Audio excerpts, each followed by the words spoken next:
Go ahead now. So yeah, we're gonna go ahead and get things ready here.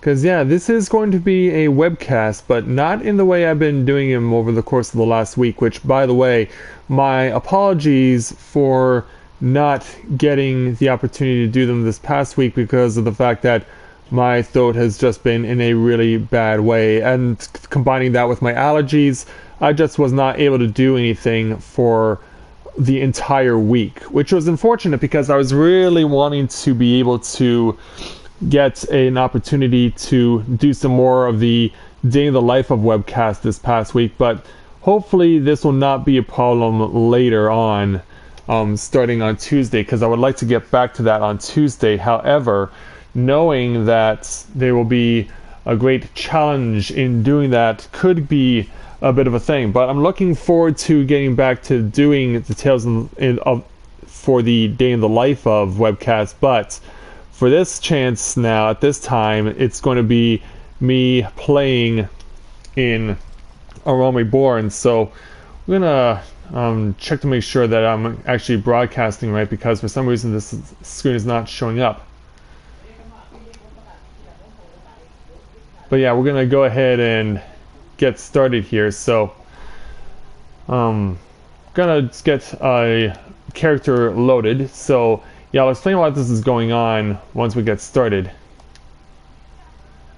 But yeah, that's weird that I'm not getting the broadcast going right away. But yeah, for those of you who are just joining us, good morning everyone, and greetings people of the world. This is Matthew back with you here at Novaura Autism. And today we are doing something a little bit different. 2 years ago, I had wanted to do something following the completion of the Final Fantasy XIV A Realm Reborn Let's Play after I had EDSS successfully defeat the Guardian Empire. And so that was a major accomplishment for me. But after I did that, I had promised you guys that I was going to be doing something more, something other than that. And so that's what hopefully I'm going to be able to do here today. But I need to have confirmation that my that I'm actually on the air here. Come on.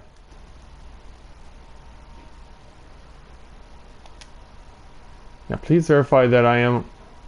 Oh, Nate, hey, no.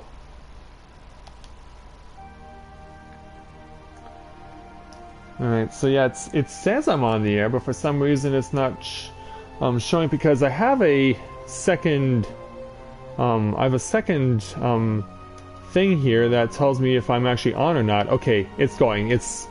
Yeah, I have a dummy account here that I use to just make sure that everything is working properly, and so it is telling me that everything is working properly. So yeah, you're probably wondering why I am doing this 2 years after I said I would. Well, this is a holiday weekend that we have going on here in Canada, and so because of that, I felt like I needed to take it upon myself to create the content that I was planning on doing. But I really had lost the energy to do so. But now that I have like the opportunity and the ability to do live webcasts and be able to do those for you guys, I decided that I would finally take it upon myself 2 years after I said I would do these things to give you guys the opening series of quests and events that are available in Limsa, Lominsa, and Ul'dah. And so I did that, and so today I'll be doing Limsa, Lominsa from the very start of the game up to the point where you go out onto the airship. In fact, I will cover the airship as well, just to see the perspective of how it's done from the Limsa Lominsa perspective, and then tomorrow we will do the same for Ul'dah. And so, to go along with this, I will also be playing as the two races I have yet to play within Realm Reborn, the Lalafell and the Rogadin. Aura will not be covered because that's not a Realm Reborn race, that's a Heavensward race. And so, I have a character that I already pre-created ahead of time for this, and so we will be playing as this female Lalafell. Do not need to save appearance data because it's the same as what it's going to be for pretty much the rest of the... yeah, whatever. Alright, so let's go ahead and mark 521 as our female Lalafel's date of birth. And she'll be playing as a mage, so I need something that is going to be mage-oriented. And I think that, considering where I'm going, I might want to focus on a thunder-themed attributes to be my strong point, so we'll use Byrago as my choice. And then our female Lalafell will be playing as a mage. And because we're going to Lominsa, there's only one magic class that does this, and that's Arcanist. So we're going to go ahead and confirm this as our character. And we'll use Exodus as my server choice.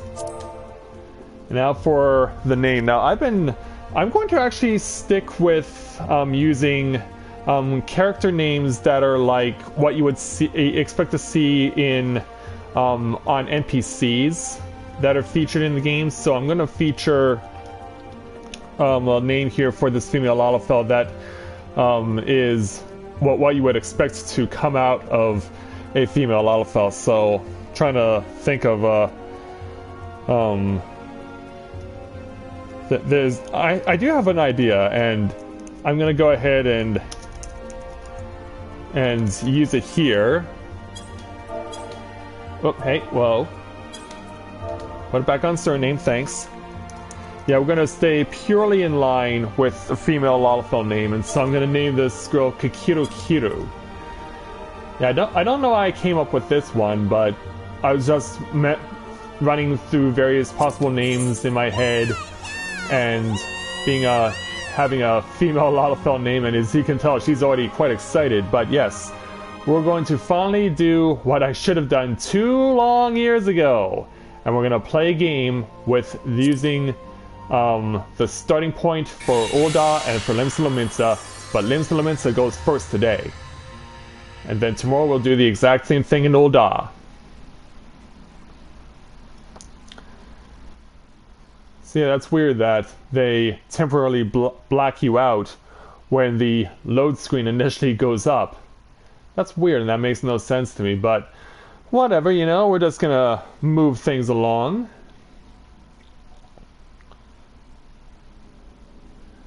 So yeah, we're finally gonna do this for the first time ever, using a character that starts in Limsa Lominsa and a character that starts in Ul'dah.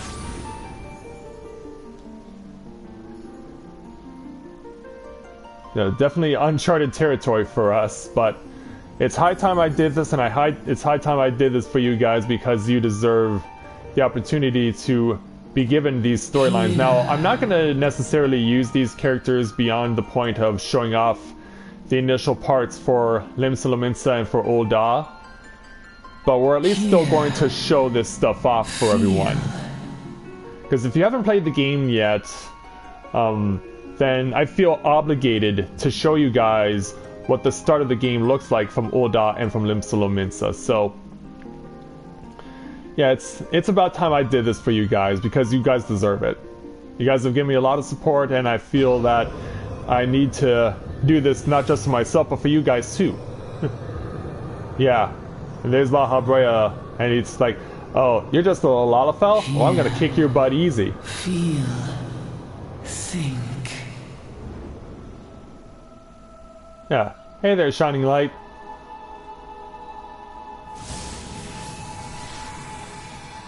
And so our little Lalafell shows off her summoner outfit.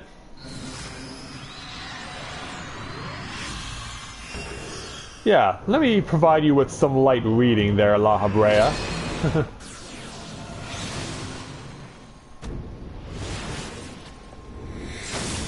Yeah, pardon me while I take a few moments to read to you from this awesome book that I have.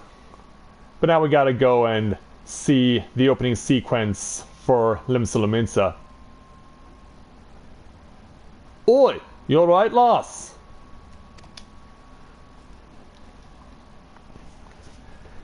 Yeah, come about there, Kikiru. You're a moaning in your sleep and sweating buckets besides. Rolling of the ship got your stomach churning, has it?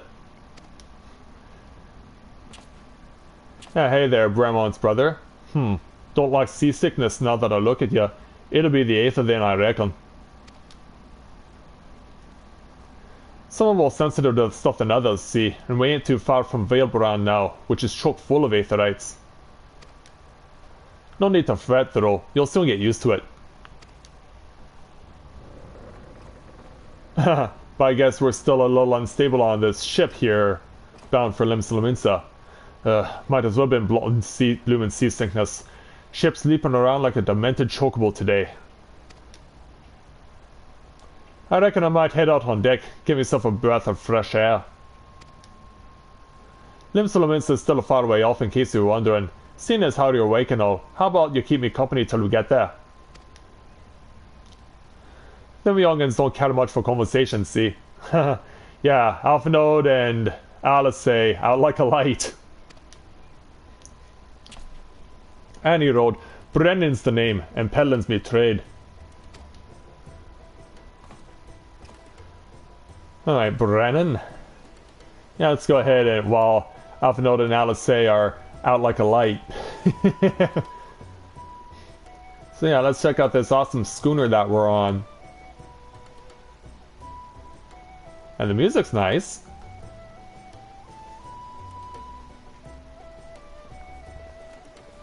Yeah, keep up with the big man there, Kikiru.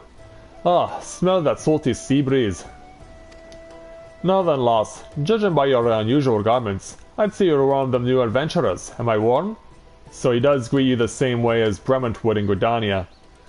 I knew it. Going wherever the wind blows, seeking fortune and glory, now that's what I call living. Even speaks like Bremont too. I guess it would be the same in all 3 cities? So long as they can avoid dying, I mean. Ain't no secret that adventuring's a risky business, these days especially. What was it that first attracted you to it? Well, just like I did in my Reborn Let's Play, I will choose to decline to answer him. Hi there, Wayne. Well, if you ain't inclined to tell, I ain't about to pry. Might be as old Brennan's a chatterbox, but he sure as hell ain't no busybody. We all have a secret or 3, don't we? Me? Dozens. Yeah, he really does speak like Bremont. They are brothers after all, and I'd rather they stay secret too, which is why I don't go sticking me nose where it ain't welcome. Just remember though, there's more important things than fortune and glory, such as breathing. Ain't no profit in being dead, and lots of fox. So it's gonna be crashing the party instead of wood whalers. Oh, we got bells ringing. And was that a cannonball or was that something else? Because yeah, I think we're under attack from something or someone. Yep. Ships off the starboard bow! Pirate colors! Yeah, looks like we're gonna have to duck and cover here. Pirates, bloody hells. So this is where the danger comes in, but perhaps we shouldn't be surprised. Yeah, have you no sense? Skip below! Yeah, it's not safe for us here. We could have landing on our head. And that's a bad idea. Yeah, like, turn us around, quickly. Yeah, the other passengers are definitely startled. What is the world coming to? Pirates flying on a ship, flying Lominsa colors. Bastards either have a boatload of balls, or bugger all for brains. Is all good now? You can rest easy, friends. We made it out of cannon range, and no buccaneer's bark could catch this flighty temptress once the wind's on our sails. Well, thank you, sir. Thought was too bleeding close. Glad one of us kept our head on our shoulders. I reckon I'd lost mine otherwise. If them pirates gave us a chase, we must be close to port. Let's head up on deck and have us a look, shall we? Are you sure you want to try that again, Brennan? Yeah, because it didn't work all that well for us the first time. Yeah, kind of had to run it with pirates firing cannons and whatnot. At least we didn't take any damage and the ship ain't sinking. By the by, is this your first trip to Lominsa? Well, it certainly is with this character. It is! Well then, let this journey to Terran tell you the ins and outs of your destination. Limsa prides itself on being Eosia's foremost naval power. Well, too long ago that the place was ruled by pirates, but thanks to the current Admiral's civilizing influence, the city-state could almost pass for a respectable nation. You'd never guess she was once a rum-swilling buccaneer herself. Of course, most folk ain't so quick to change, and the town's full of liberty-loving ruffians. You can imagine how many naysayers and troublemakers she's got to deal with, like them pirates who took a fancy to us just now. And if that weren't bad enough, I've had the Sahagin raiding the coast just as bold as they please. Them the sea-dwelling beastmen the locals call fishbacks, in case you didn't know. More danger? Nope, he says long land ho. Okay, good. No more firing on us, please. We're just innocent civilians.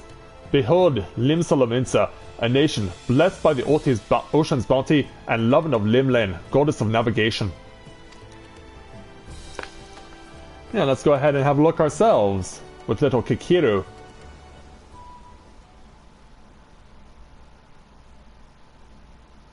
So let's see the description of how the narrator tells the story here in Lominsa. On a windswept isle in the southwestern corner of the realm, amidst the roiling waves of the Rotano Sea, lies the maritime city-state of Limsa Lominsa.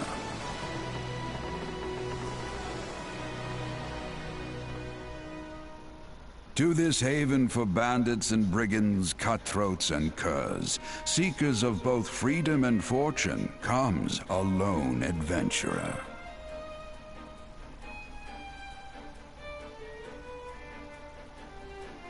Yeah, that's definitely her, alright.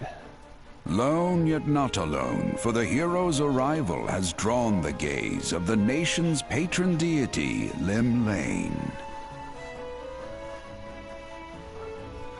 Is that so? What realm-shaking fate has she descried in the churning waters of this mortal's future? Realm-shaking fate, huh? Well, not that far from the truth, to be honest. As we disembark from this schooner. Yeah, Kikiru must be happy to see what she sees. Hi, Mom.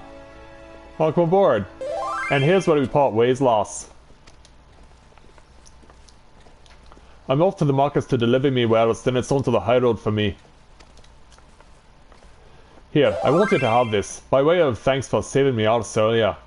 I didn't do anything, and there was all that one crew member that told us where to go.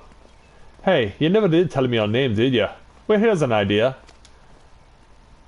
Become the sort of sturdy personage I can brag about having met and I'll consider a square. Of course, just like Bremen would say. So who is the other brother of these two? I guess we'll find out tomorrow, right? Through peril and hardship, discovery and triumph, may the navigator guide this brave soul on her life's voyage. Till sea swallows all. Well, that is what they say around here in Limsa, till sea swallows all. But yeah, I finally get to do the opening for this game here in Limsa after 2 long years. Now, I actually did do some test running before this to just get an idea of what I'm going to be doing here. And so I know that there's a trick involved right out of the gate. But yeah, she actually goes right up to the Aetherite here. She doesn't waste any time making her way to the main part of the city. But obviously she's going to have to be directed to go somewhere. Yeah, it's not hard to notice the giant Aetherite right in the middle of the town. But now why is she leaving? Like, yeah, you can't go anywhere with that. Hey, you there! A yellow jacket infantryman, huh?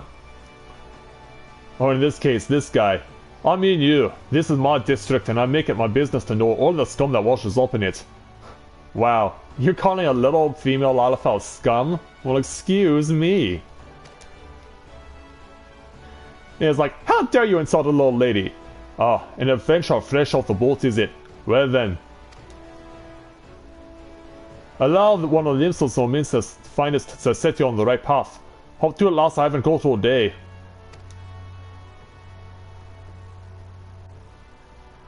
Okay, so I just come right to you and ask you stuff. I am fine with controller, thank you. Alright, so let's go ahead and take care of some stuff real quick just so that I'm not being bothered too much. Yeah, for this we will be taking tails off because, yeah.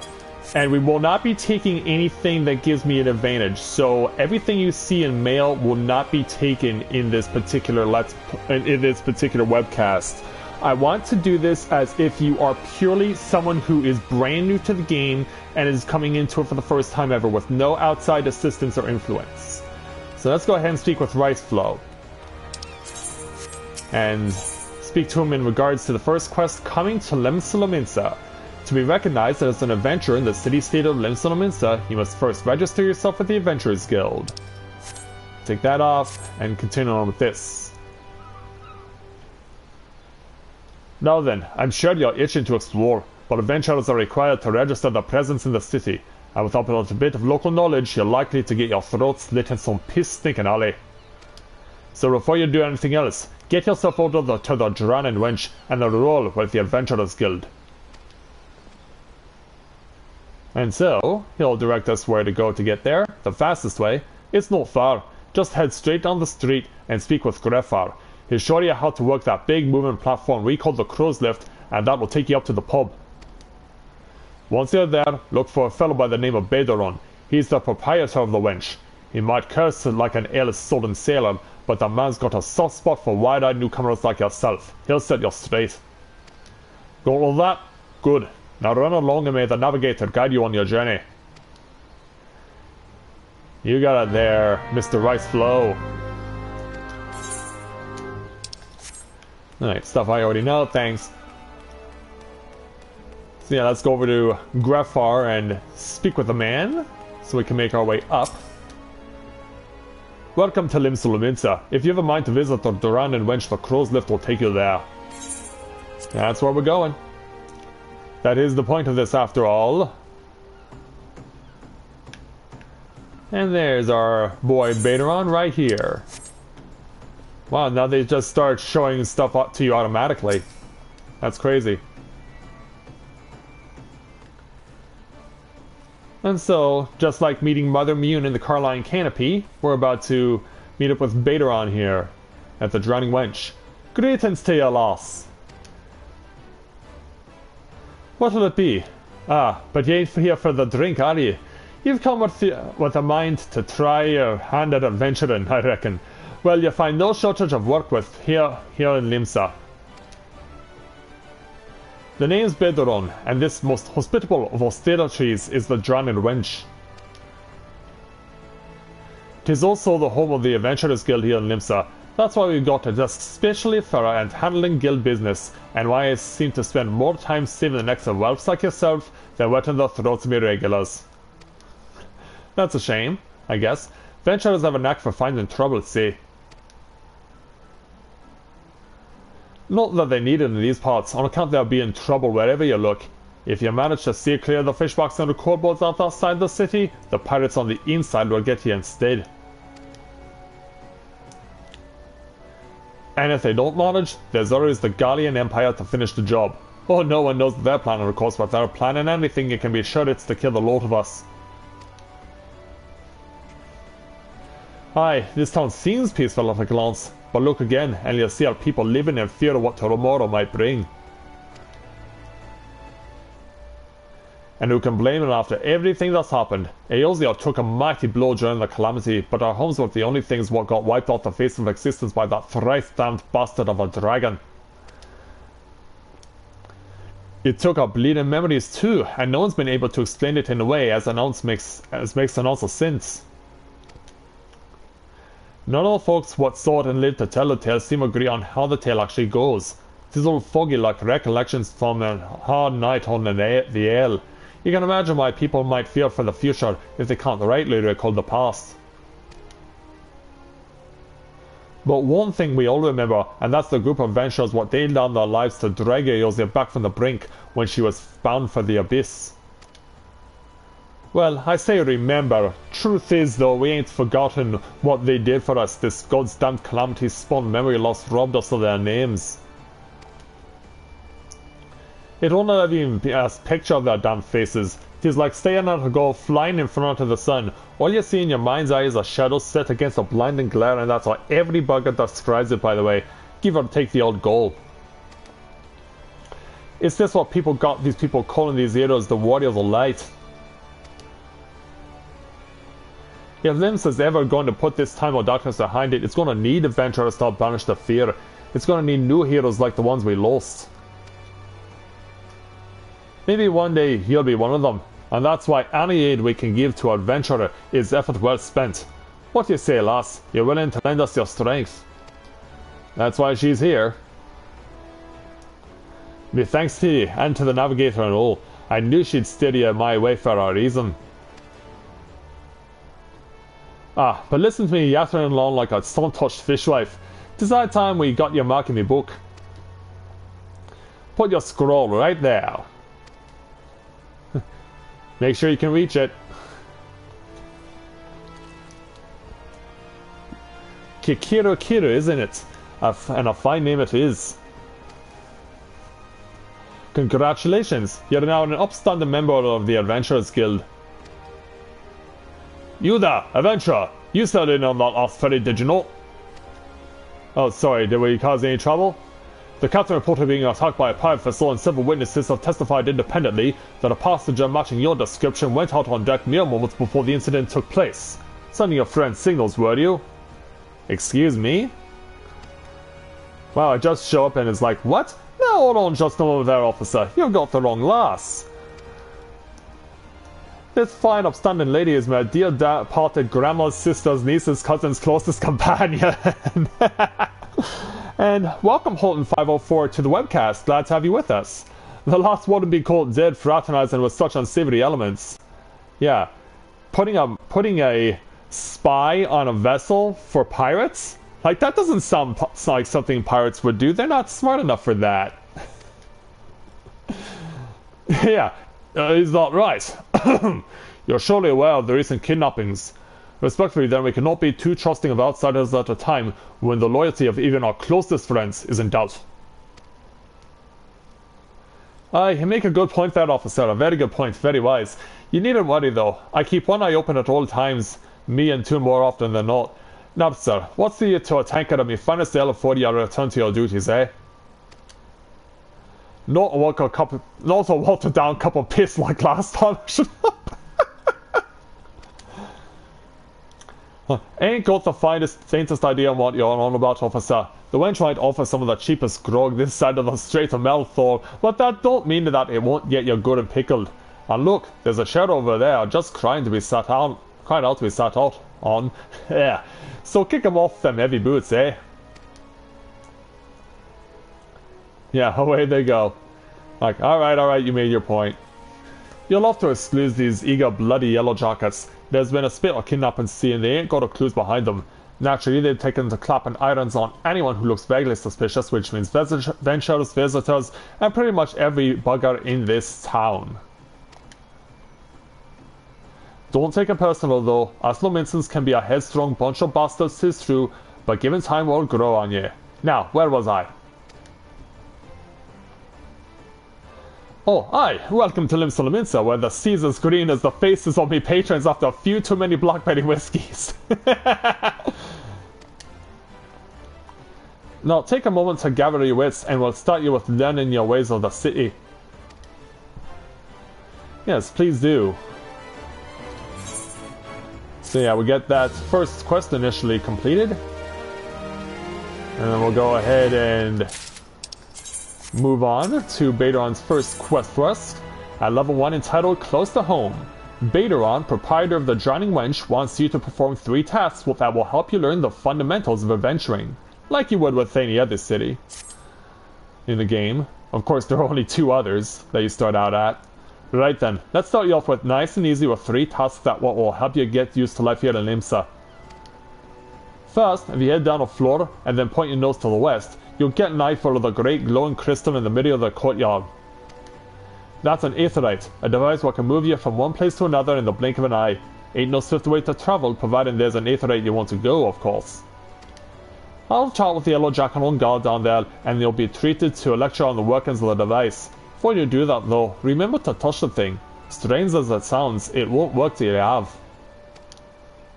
Second on the list is the marketplace. You'll find weapons and armor and all your venturing bits and pieces for sale in the district what lies beyond the aetherite. Don't go throwing your gear around just yet though, or you'll get fleeced quicker than you can say, "Why is me compost so light?" Have a word with Saltblight instead. He's the head of the Merchants League, by the way. Give him this old octant and he'll treat you well. For the last helpful hints, I suggest you meet some fellow spell singers at the Arcanist Guild. I guarantee you'll learn a few new tricks for your tome if you decide to join their crew. Murier at the front desk is the one to get you started. Got all that, lass? See to them 3 tasks, so I'll take you a little jaunt around the city and help you work out where everything is. Now I'd best be getting on. Run along, eh? Bugger, there I go, sending you off without telling you something crucial. That bloody calamity's made a right mess of me memory, I swear. Well, that or the ale. Anyway, while you're out, if you happen to pass any portals that look like they might need your help, consider giving their tale of woe a listen, eh? Sounds like a chore, I admit, but you never know what interesting opportunities could be lurking out there, just waiting for you to stumble on them. For example, the ninja over yonder has been casting glances at you since you waltzed in. Why not lend her an ear and see what she has to say? You like to find yourself running odd errands in the beginning, but once you build a reputation as a woman folk can trust, the jobs will get harder and the rewards more generous. If you have the time, I'd also seek the advice of the smith here in the wench. That's the lads as bear that title have some fine advice for what them you're just starting out in the profession, and that my god is how you go about becoming a legend among adventurers. Yeah, obviously that would be a new addition because of the introduction of the mentor system in patch 3.2. Obviously, if this was before patch 3.2, he would have never mentioned this guy.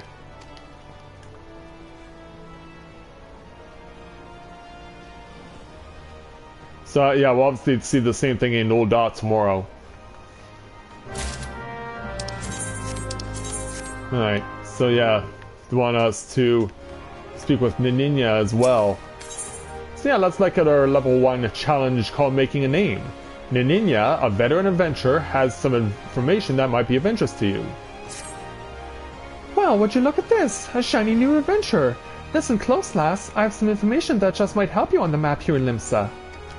I was passing through Bulwark Hall not long ago and I saw a bunch of herbs just scattered on the ground. Now I'm not entirely certain, but I think they may have been in the black market where it's known as dream flowers.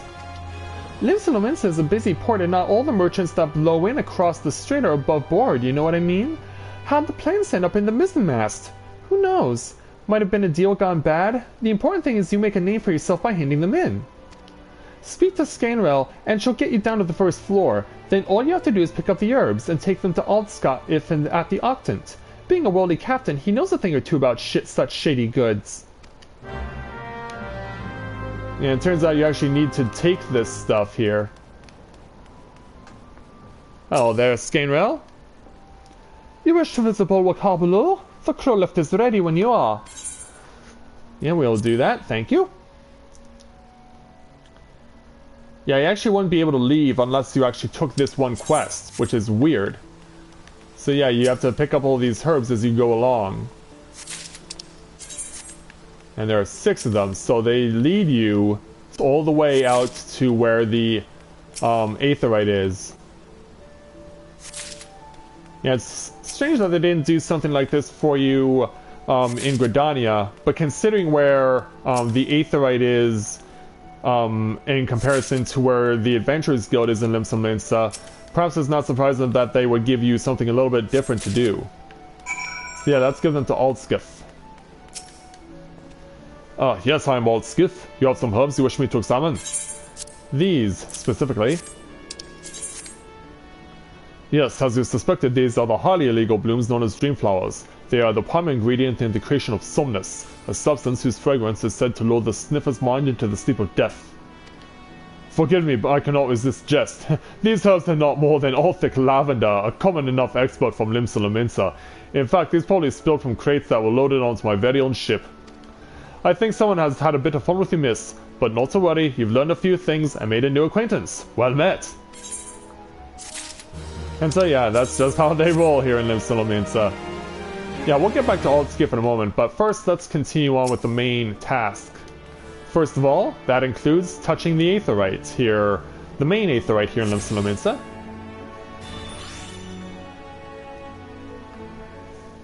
And now that we've done that, oh, novice adventurer, Bedoran has sent more than a few of your kindest way of late.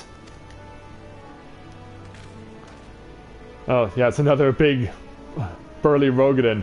I'm Sundimol, one of the Yellow Jockers tasked with keeping the peace in the city.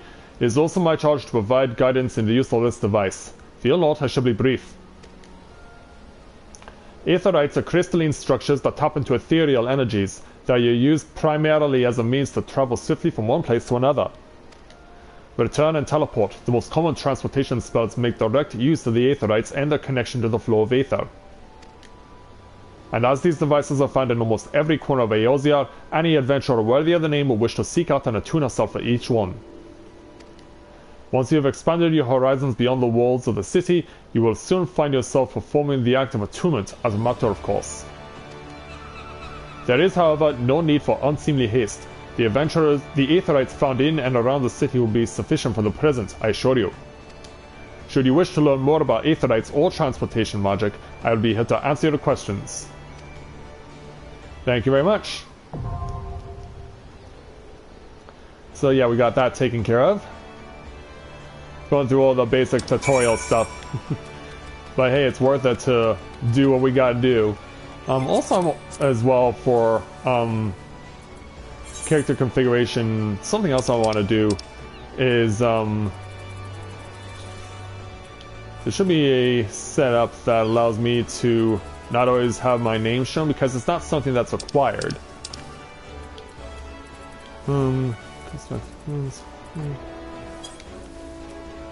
Display name settings. No.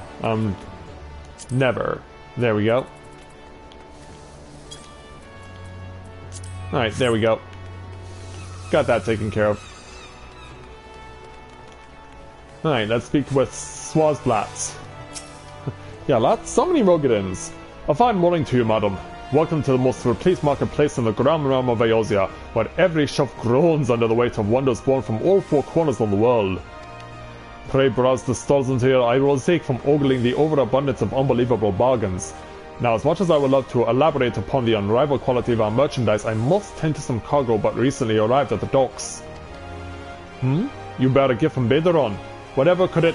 Oh, my octant! By the navigator, I must have left it behind in the winch, along with a week's pay and several bells worth of intoxicated memories. Well, that's pretty much how it goes when you consume alcohol. I am most grateful to have it back. This tool is a keepsake from my days as a ship captain, you see. Needless to say, your good deed must be repaid, and what better recompense than the wisdom of a master merchant. If it is simple and sturdy adventuring equipment you seek, you need look no further than the east and west arms of Hoko's Alley.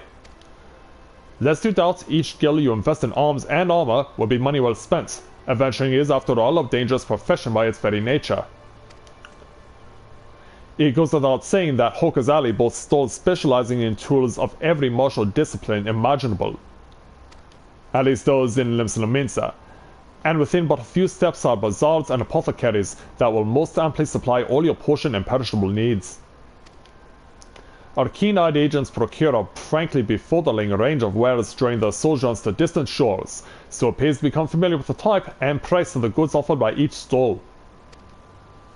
Such knowledge will serve you well if your purse is light or your time is short. Oh, hello there, anime freak. Anime freak alerts. Yeah, it's been a while since I've seen you, but welcome back. Sorry, Sorry, I was trying to remember how your name is pronounced. But yeah, I'm taking the opportunity to show off something I have not done yet on my YouTube channel, and that is the first series of quests that are available in Limsa, Lominsa, and Ul'dah. We're doing Limsa, Lominsa today, and then we're doing Ul'dah tomorrow. Oh, but verbal instruction of this kind will only profit you so much. Experience has ever been the surest teacher, if not the kindest. I invite you to explore the markets for yourself. Yeah, we can definitely do that, but we also will need to make it a point to get everything that we need as far as aetherites are concerned, and also as far as the initial quests here in town are concerned. So yeah, we'll want to make sure that we get all that cleared before we really get deep into the game. And we now have access to Hawker's Alley. Alright, that takes care of that. I mean, it's not like we have to go far for the Hawker's Alley to begin with, because it's so close by. And hello there, Aqua Rainy. Good morning, I'm glad you see... Yes, well, we're not far into it. We only just started at 10. So, yeah, you haven't missed much.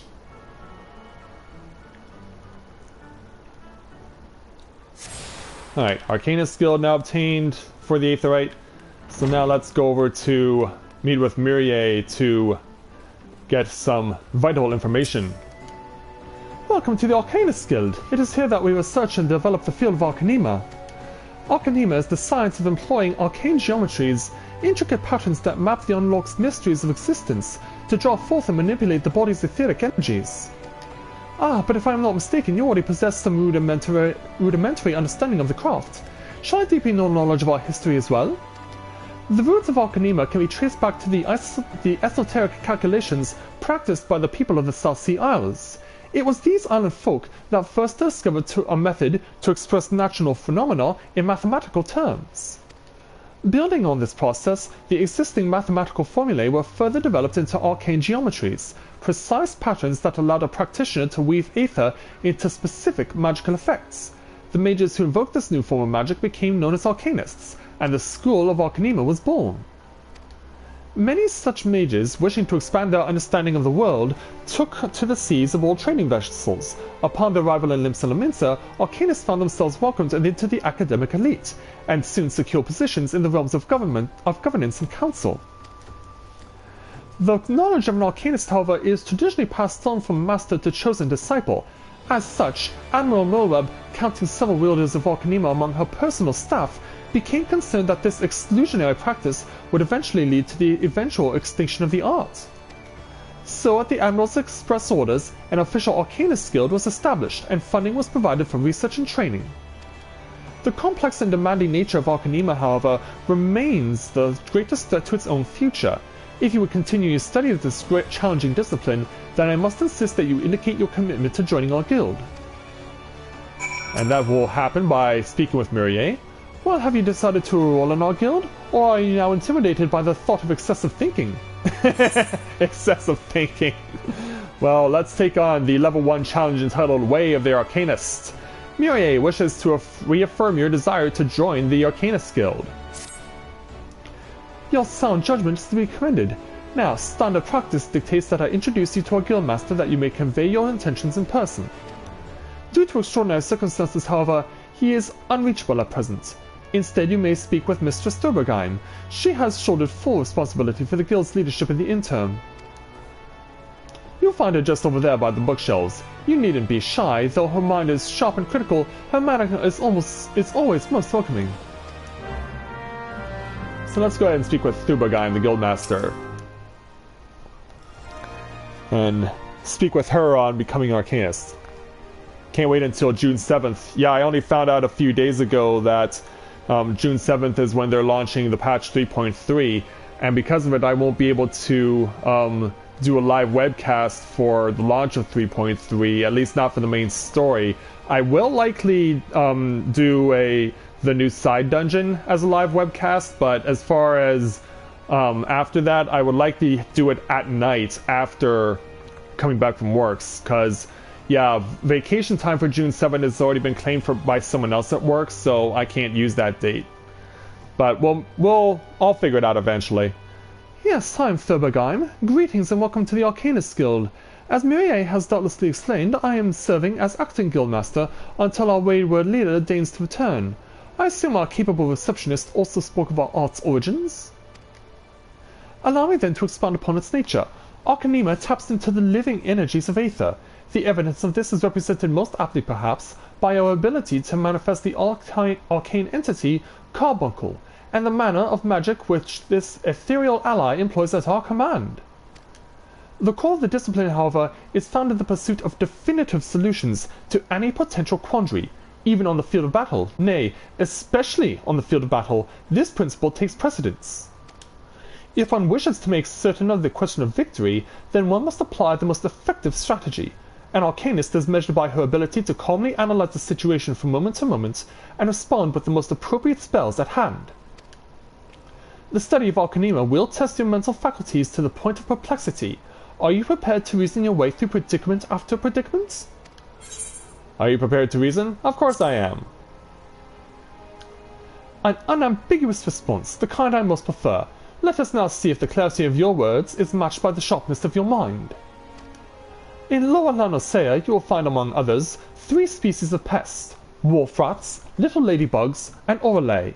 I ask that you employ your skill in Arcanema to eradicate 3 of each type of creature.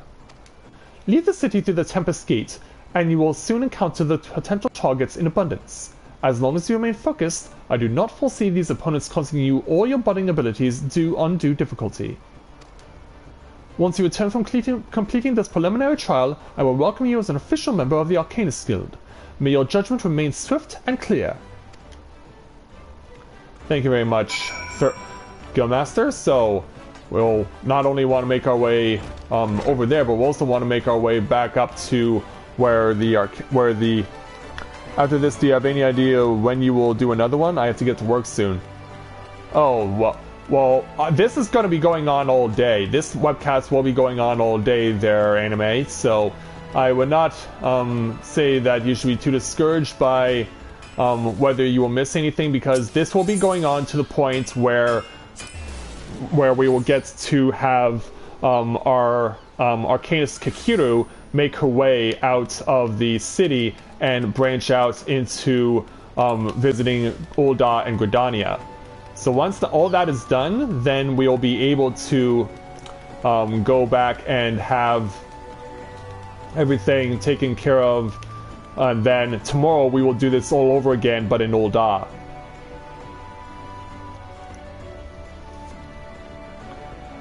Alright, so where's our door? Here it is. Yeah, we should have the completion first with Baderon before we end it. Ah, there you are, Kikiru. Enjoy your jaunt around the city, did you? If you mean to base yourself in Limsa, that will be the last time you'll visit them 3 places. And now that you've got some idea of what's where, you can now start exploring the rest of the town.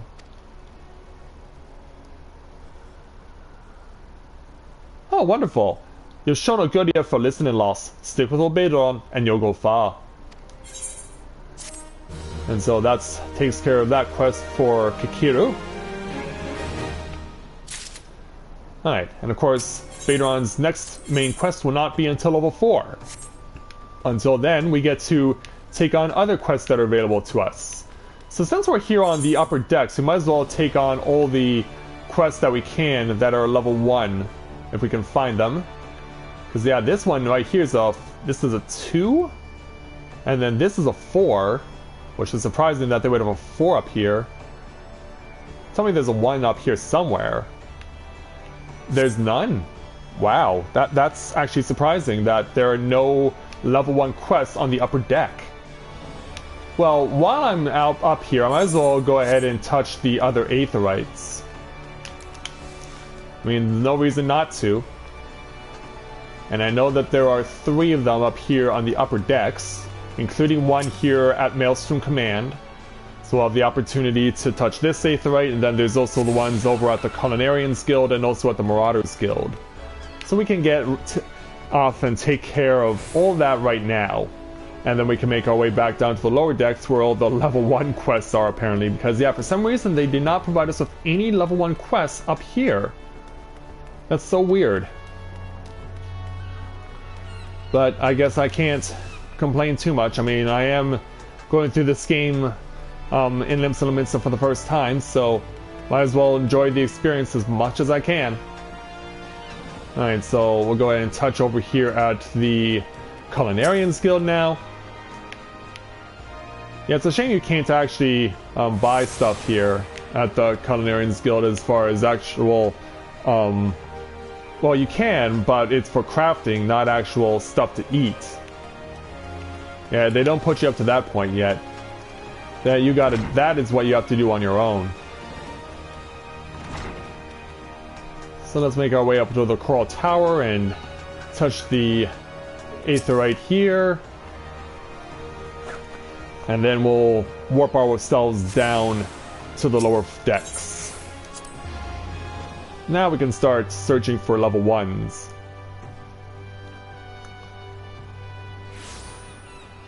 Oh, you're helping out horses? Oh, awesome. I'm going to be in a speed and action show tomorrow in the afternoon. Okay.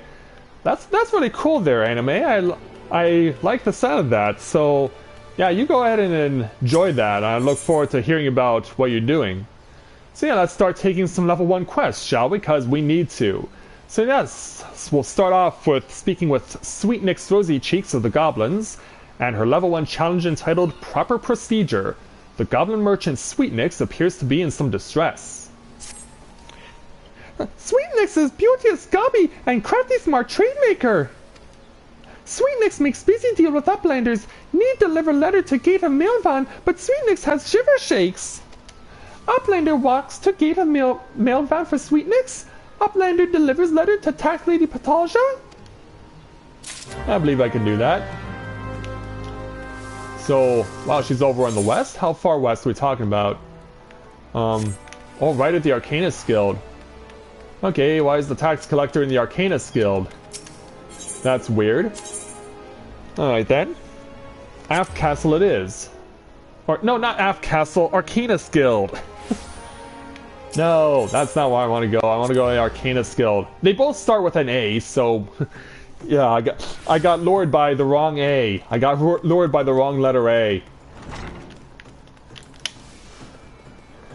Hey there, Patalja.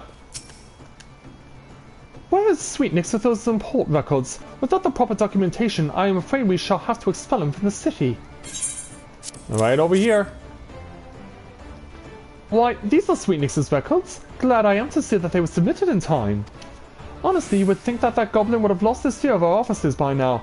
Every month he is to submit these papers, and every month his tardiness forces me to consider his removal. As long as one follows proper procedure, Lominsa is quite welcoming to foreign traders.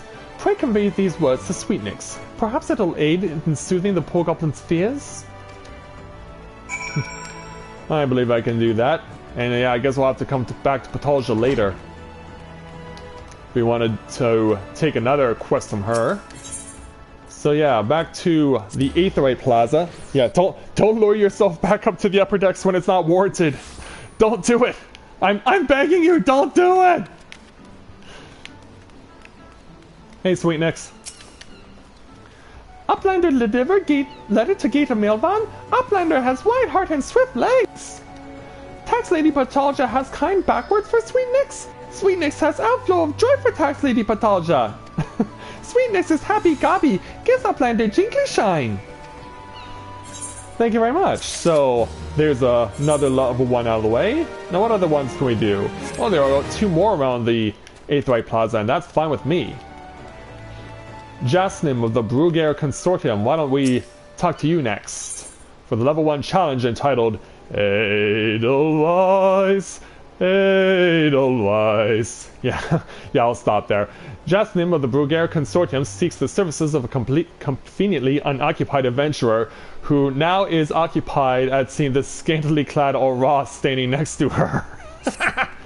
Excuse me, miss, but might you have a moment or two to spare? You seem the type who enjoys being accosted for menial tasks, and I require someone to make delivery to the dutiful sisters of the Edelweiss. I wouldn't be surprised if you hadn't heard from them. The sisters prefer not to advertise their presence here in Lominsa. They do, however, provide a rather unique service of which the Brugere Consortium has recently been the beneficiary, and I would happily deliver this package to their doorman, Lominsa, along with our profuse gratitude. I believe I can do that for you, Jasmine. And so away we go, going south now. So yeah, along the way we'll be able to touch the Aetheryte over here at the Fisherman's Guild while we're making this run. And I think that there's like a couple of other Aetherites I haven't touched yet. I'll remember in a moment. But yes, our first priority takes us over here to the Dutiful Sisters of the Edelweiss. I said I would stop and I broke my word, sorry. But yeah, there's the Gatekeep, doing what he does best. Hello there. Aye, this is the Dutiful Sisters of the Edelweiss, a house of deep reflection and meditation, so unless you have proper business with us, you can kindly bugger off. But this is for you though, and your sisters, quote unquote. What's this then? A parcel from Brugere Consortium, eh? Let's have a peek inside. Ooh, walnut bread and ginger cookies, and a few of them Bismarck finger sandwiches too. Some Consortium calls know the right way to show appreciation. Some of them sisters have unholy appetites, so I best save a few bites for myself before I take this inside. You'll let Justin know we're always here should her boss have need of us again. I can definitely do that for you there, Mr. Loneworld. Who's actually the gate man for the Rogues Guild. Yeah, if you're not familiar with the story and how it goes, the Dutiful Sisters of the Edelweiss is just the front. It's not actually home to nuns. Okay, I've got them all now. Wonderful. Alright then, let's go back to the Aetheryte Plaza. Warp ourselves back over there. And we'll complete Jasmim's quest. As soon as I can remember where to turn little Kikiru. Hello there. You delivered the package as I requested. Very good. I shall pass the sister's sentiments to my superior. What manner of services do the Dutiful Sisters provide? Continues your stay in Limsa, and you'll likely find out soon enough. In fact, if you're confident in your abilities, and comfortable with the unconventional, you might wish to approach them yourself. Yeah, unconventional, she doesn't know the half of it. Well, actually she does. That's why she's sending us the way she is. Alright, so there's one more level 1 over here from XIV, so let's go ahead and take it from him. We've already met him before, so let's take his quest entitled Suspiciously Sober. XIV, captain of the trading ship Orion, has some information that might benefit your standing as an adventurer. By the way, thanks for delivering my scattered lavender. I have a nugget of information that proved useful to you. You see, I was recently approached by an unkempt seafarer, which is not, I admit, particularly unusual for a man in my profession. What was unusual was that he offered a generous sum of gil to be introduced to any adventurers I might know. In my experience, sailors are not known to carry such a wealth of coin about their person, especially with the alehouses of Limsa so close at hand. Kidnappings have not been uncommon these past moons. I suggest you take this information and speak with Glazrael, the guard who stands at the entrance to East Hookers Alley. It never hurts to show a spirit of cooperation to the authorities, lass. Alright. Yeah, suspiciously sober? Why would they be suspiciously sober? Maybe if we speak with Glazrael we'll find out. And she's a female. That is disturbing news. Your initiative is appreciated, adventure. I'll have the captain place the yellow jackets on high alert. And while I have your ear, I need you to visit Web and tell her the same thing you told me. You'll find her a bit further down Hookers Alley. Web has frequent dealings with adventurers, so any warning you give her should soon spread through the city. Alright, then, so... yeah, not that far to get to our person of interest. Oh, it's the retainer Vocate here in Lominsa. Hello there. Greetings, miss. Might I interest you in the services of a retainer? What's this? Some suspicious seafarer is on the prowl for gullible adventurers? A possible suspect in the recent kidnappings, you think? Well, I'll be sure to pass on that warning to my customers. What with all the merchants and travelers milling through Hawker's Alley, these kinds of savory activities can often go unnoticed. In any case, I promise to keep a sharp lookout for anyone being accosted by strange-looking sailors. And with that, another level 1 is done. And there's another one, level 1 here as well. We also have a 1 down at the Arcadist Guild. We have a 3 over here. And it looks like everything else is here in the left side, in the west side of the town. On the lower decks anyway, so let's go ahead and... Yeah, I don't want to speak with an NPC, I want to speak with Saltzblatt for his level 1 challenge entitled The Right Price. Saltzblatt, the master merchant of Hawker's Alley, wants you to look into current market prices. You, miss, adventurer, I have worked for you. I would have you pose as a customer and survey the market's current prices. Surely I did not see you balk at so simple a task. All you need to do is strike up a conversation with the shop owners and glance over their wares. There are 3 merchants that interest me. Iron Thunder, Kyokirun, and Sinahil. Write down all you see on this price list and hand it to Bang Singh in West Hawker's Alley. He shall reward you for your service. Well, we won't have to go far for our first merchant, Iron Thunder. Well met, lass. Cast your peoples over these beauties. Not a spot of rust to be found. Every piece fresh from the forges of Nordic and Vimeles.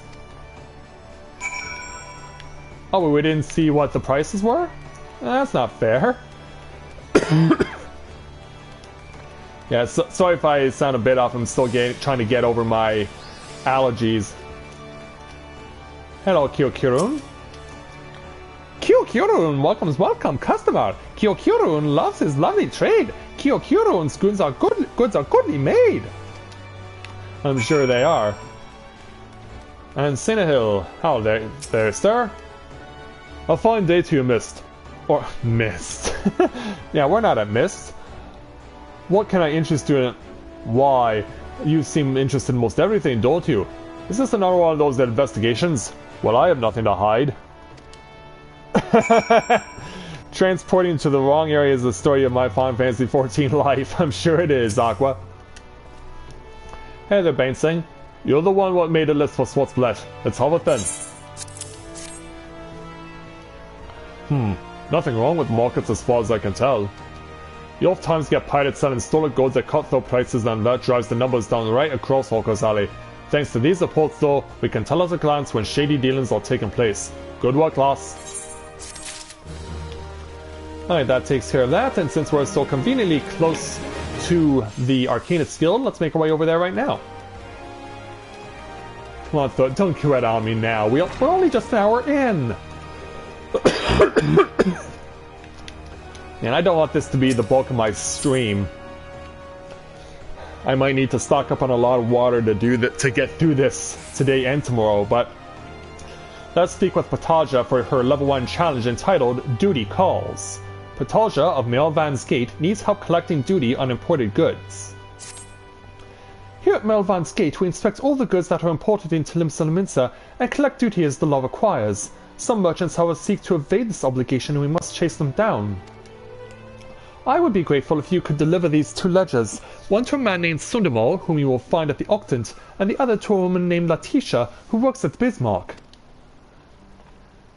If you are uncertain as to the whereabouts of the Bismarck, ask Sundamal when you meet him and he'll point you in the right direction. Alright, I'm gonna go get myself a bottle of water here, because, yeah, my throat is not gonna be forgiving to me today.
Okay, hopefully that bit of water helped things along, so let's make our way over back to the Aetherite Plaza, because that's where Sundamal is. And we'll go ahead and talk to him about this log that we're going to be passing on. So there's Sundamal right there. Hey there, big man. A ledger for Milvan's Gate, you say? That's right. Yet more outstanding duty payments. When will those merchants ever learn? Very well. If I catch sight of any offenders, I shall drag them to the gates kicking and screaming if needs be. One more ledger bound for Bismarck, you say? Follow this path to the upper decks and you'll find the place. Yeah, like, just go behind me and you'll be there. So we'll go ahead and do that.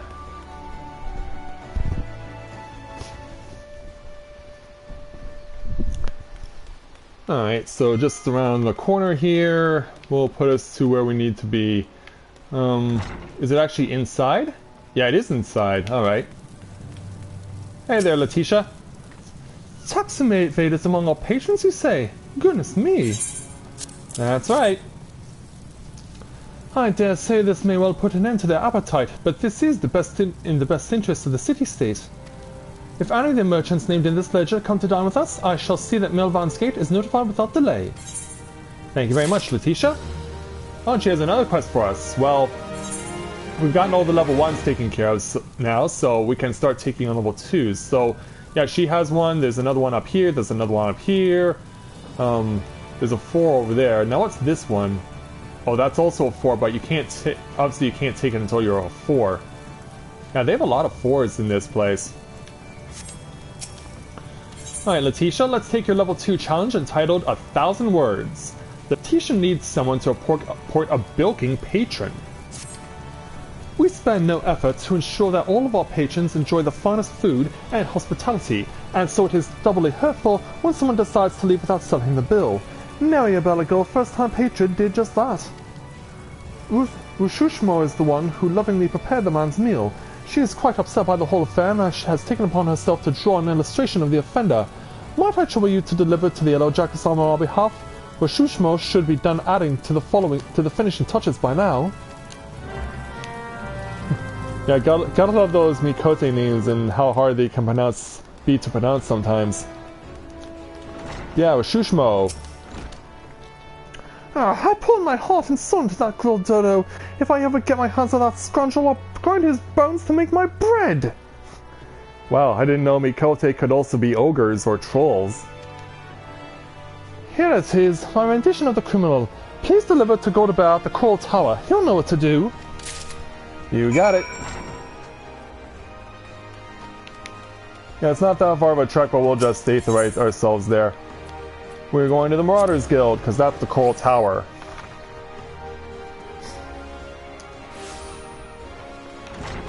And our man's going to be in here herself.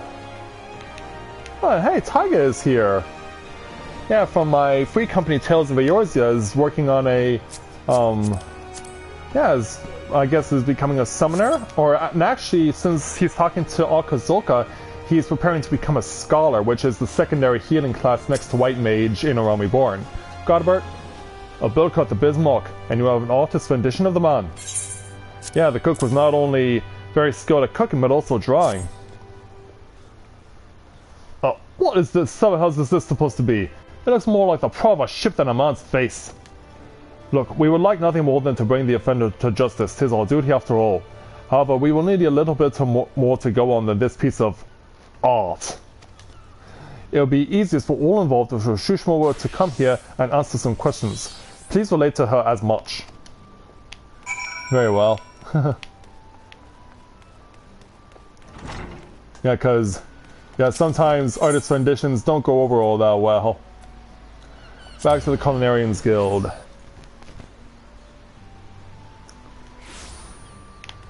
Alright there with Shushmo, let's go ahead and help you out again. And let you know that just trying to draw someone ain't gonna cut it. So you spoke with Godabat? Within the bell, the Yellow Jackets will have that swindling scoundrel locked in a dungeon cell, and then I'll take my filleting knife and... Godabat wants me to go to the court tower for questioning?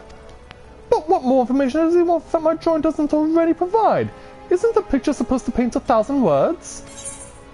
Well, not in this instance for Shushmo, so you're gonna have to actually lug yourself over to the Marauders Guild yourself. Now, if I remember correctly, someone out here has a 2.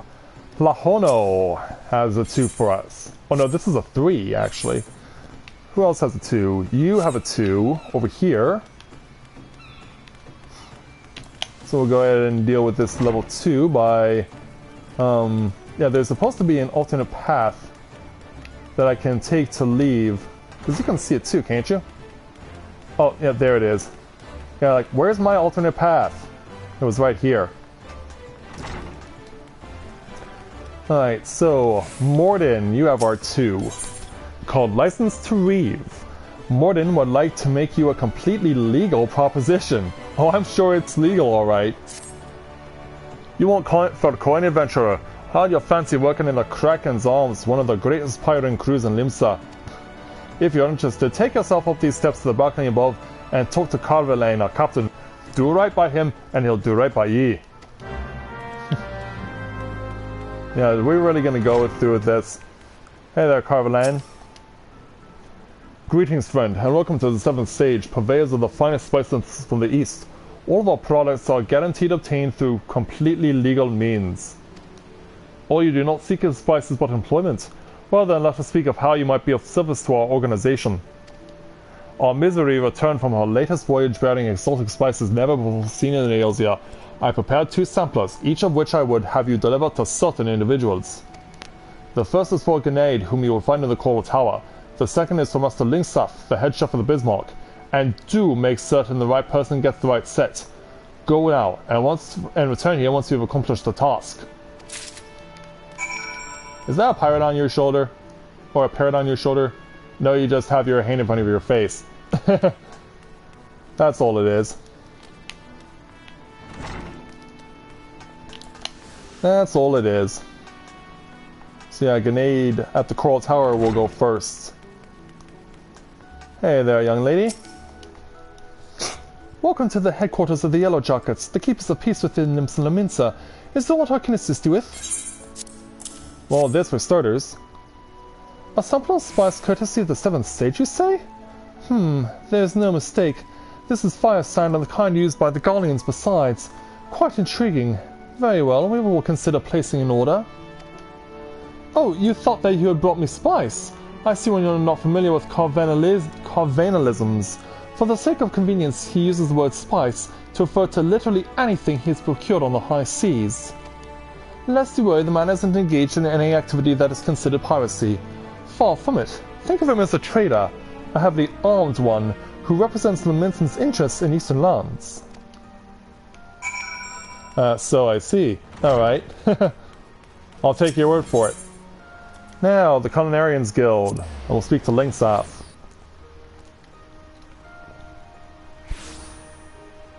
Alright, so... back inside...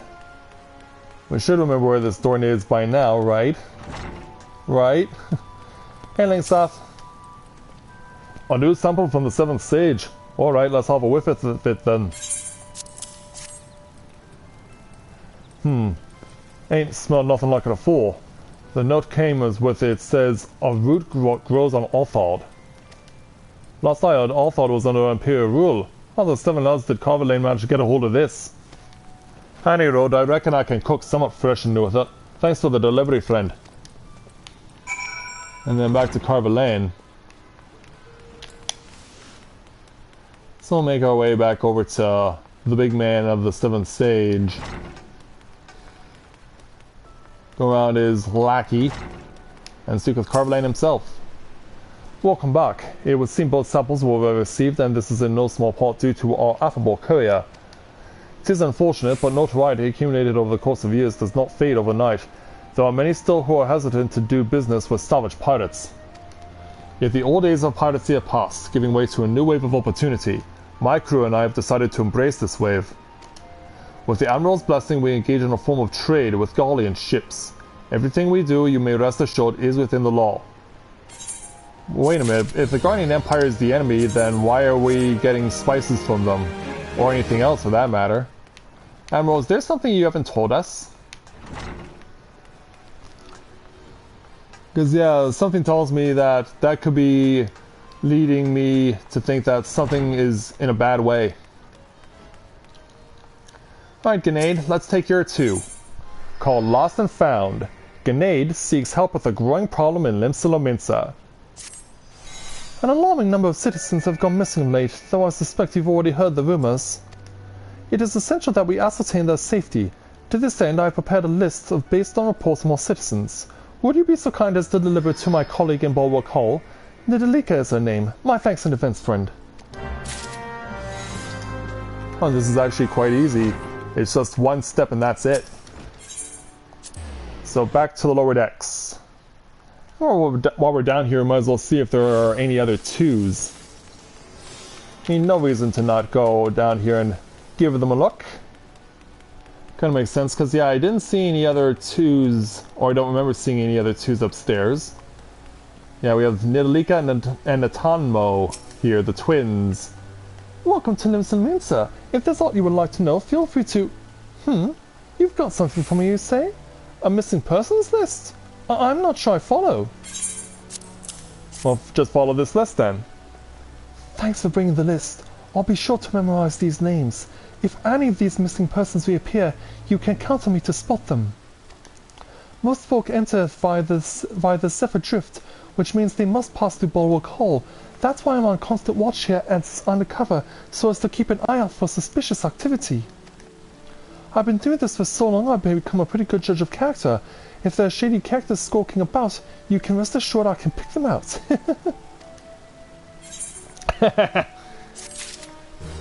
Alright, what about your friend Natanmo?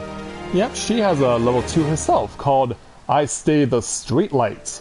Natanmo needs help keeping the city a bright and cheery place. Sounds like you're already in the Yellow Jacket's good races. You truly are a model adventurer, a paragon among your fellows. Do you think you could do me a favor? You see, I'm supposed to go and fill up all the street lamps with oil so that they'll stay lit through the night, but thanks to this business of missing people, I simply can't up and leave my posts. If you could tend to the street lamps in my stead, I'd be eternally grateful. Oh, and when you're finished, please fetch more oil from Sissipoo in the Fisherman's Guild. We're running low here and she has lost care of our stalls. I can do that for you. 7 lamps. That's a lot of lamps. And I mean a lot of lamps. Well, it is appropriate that it is evening, so we might as well just... Can I target the one in front of me? Thanks. Yeah, I don't want to target one that's like way over there. At least not yet, anyway.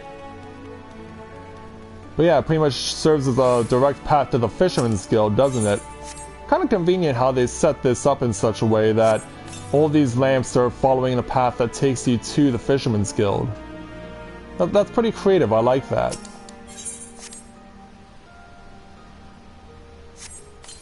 There's another one full. So we gotta go around to the right.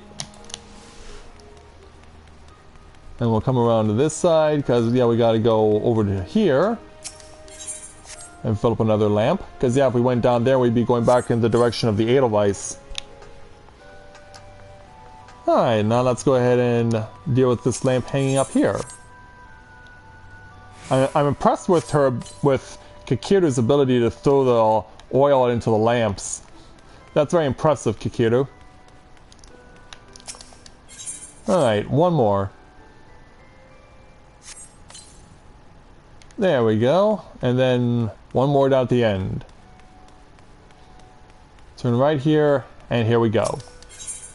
There's lamp number 7. All taken care of. And we gotta talk to Sissipoo. We gotta go around and then into the main entrance of the Fisherman's Guild. Here we are. Hello there, Sissipoo. By the way, your water is dirty. You're doing what? What am I gonna do with that girl? She has the nerve to ask me for work while I'm tripping about her savings, only to foist it on the first adventurer that comes along. Being young and pretty does not give you license to shirk responsibility. I shall get her oil all right, and a piece of my mind to boot. Wow, you're quite a angry young lady there, Sissy Pooh. But you have a 3, and I can't quite take a 3 yet.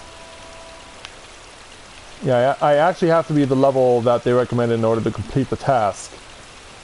Now, it does not look like there are any more 3s, which means what I can do at this time is leave town right now and finally complete my Arcanist challenge. Because I've not done that yet. Oh, and I gained an experience level by just leaving town. I gained an experience level by just leaving town. Yeah, the way they set things up now from patch 3.2 is that whenever you go into a new area, you used to have to unearth the map yourself by exploring everything, but now that no longer happens. Once you go, if you're a new player into the game and you go into a new area, your map is automatically completed. Which I think is like really cheap and dumb and stupid, but hey, I'm not the one who came up with that idea. But yeah, it's about time we started fighting, so let's go ahead and start getting more experience the old-fashioned way. And that is by beating up bad guys. Yeah, try to zoom right there, little ladybug. You're gonna have a hard time beating me because I've already gotten a 2-level head start. Alright. Warfrat, you're next. We'll go ahead and take you out as well.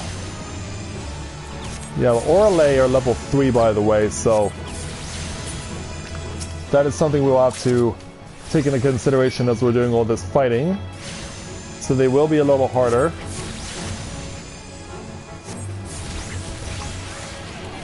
But yeah, as you can see, Kikiru here has nice use of her skills.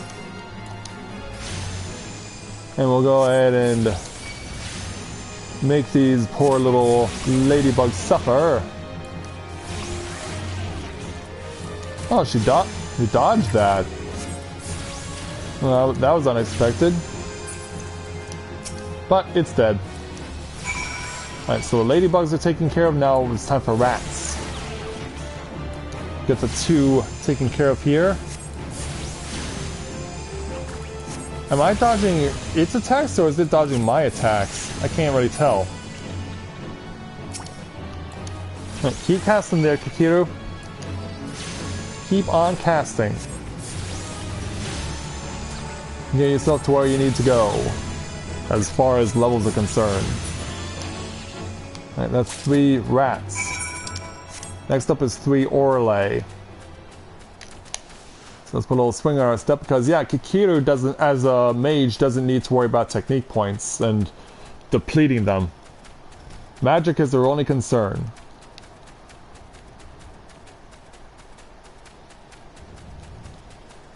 Alright, so we got toads over here, but they're not what we're looking for. We're looking for Orale. Hey there, Orale. Let's take on you individually and make you Aurelia.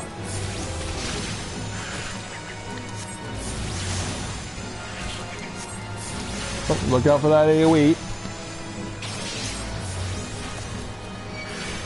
Yeah, I'm surprised they would give you Orale to fight, considering that they are the type of enemy that they are, as your base thing for starting out as an Arcanist. I mean, can you imagine finding these things at level 1? I mean, that would be a real frustration. Whoa.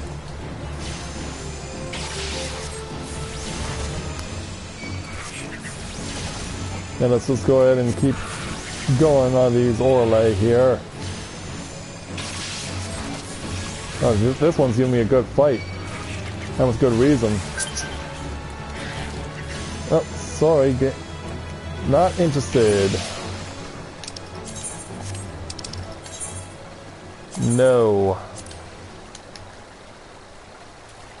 No, this has to be done without free company aid. So, to make this, to ensure that I get none whatsoever, I'm going to put up busy. Because if I put up busy, then no one can invite me. This has to be done under, for this thing that I'm doing, it has to be done under the purest sense. It has to be done in the purest form, which means there can be no outside assistance. This has to, you have to do this as if you are I'm doing this as if you are a brand new player to the game. So I have to treat this as if I actually am a brand new player. It's not that I'm not grateful, but I need to keep this pure.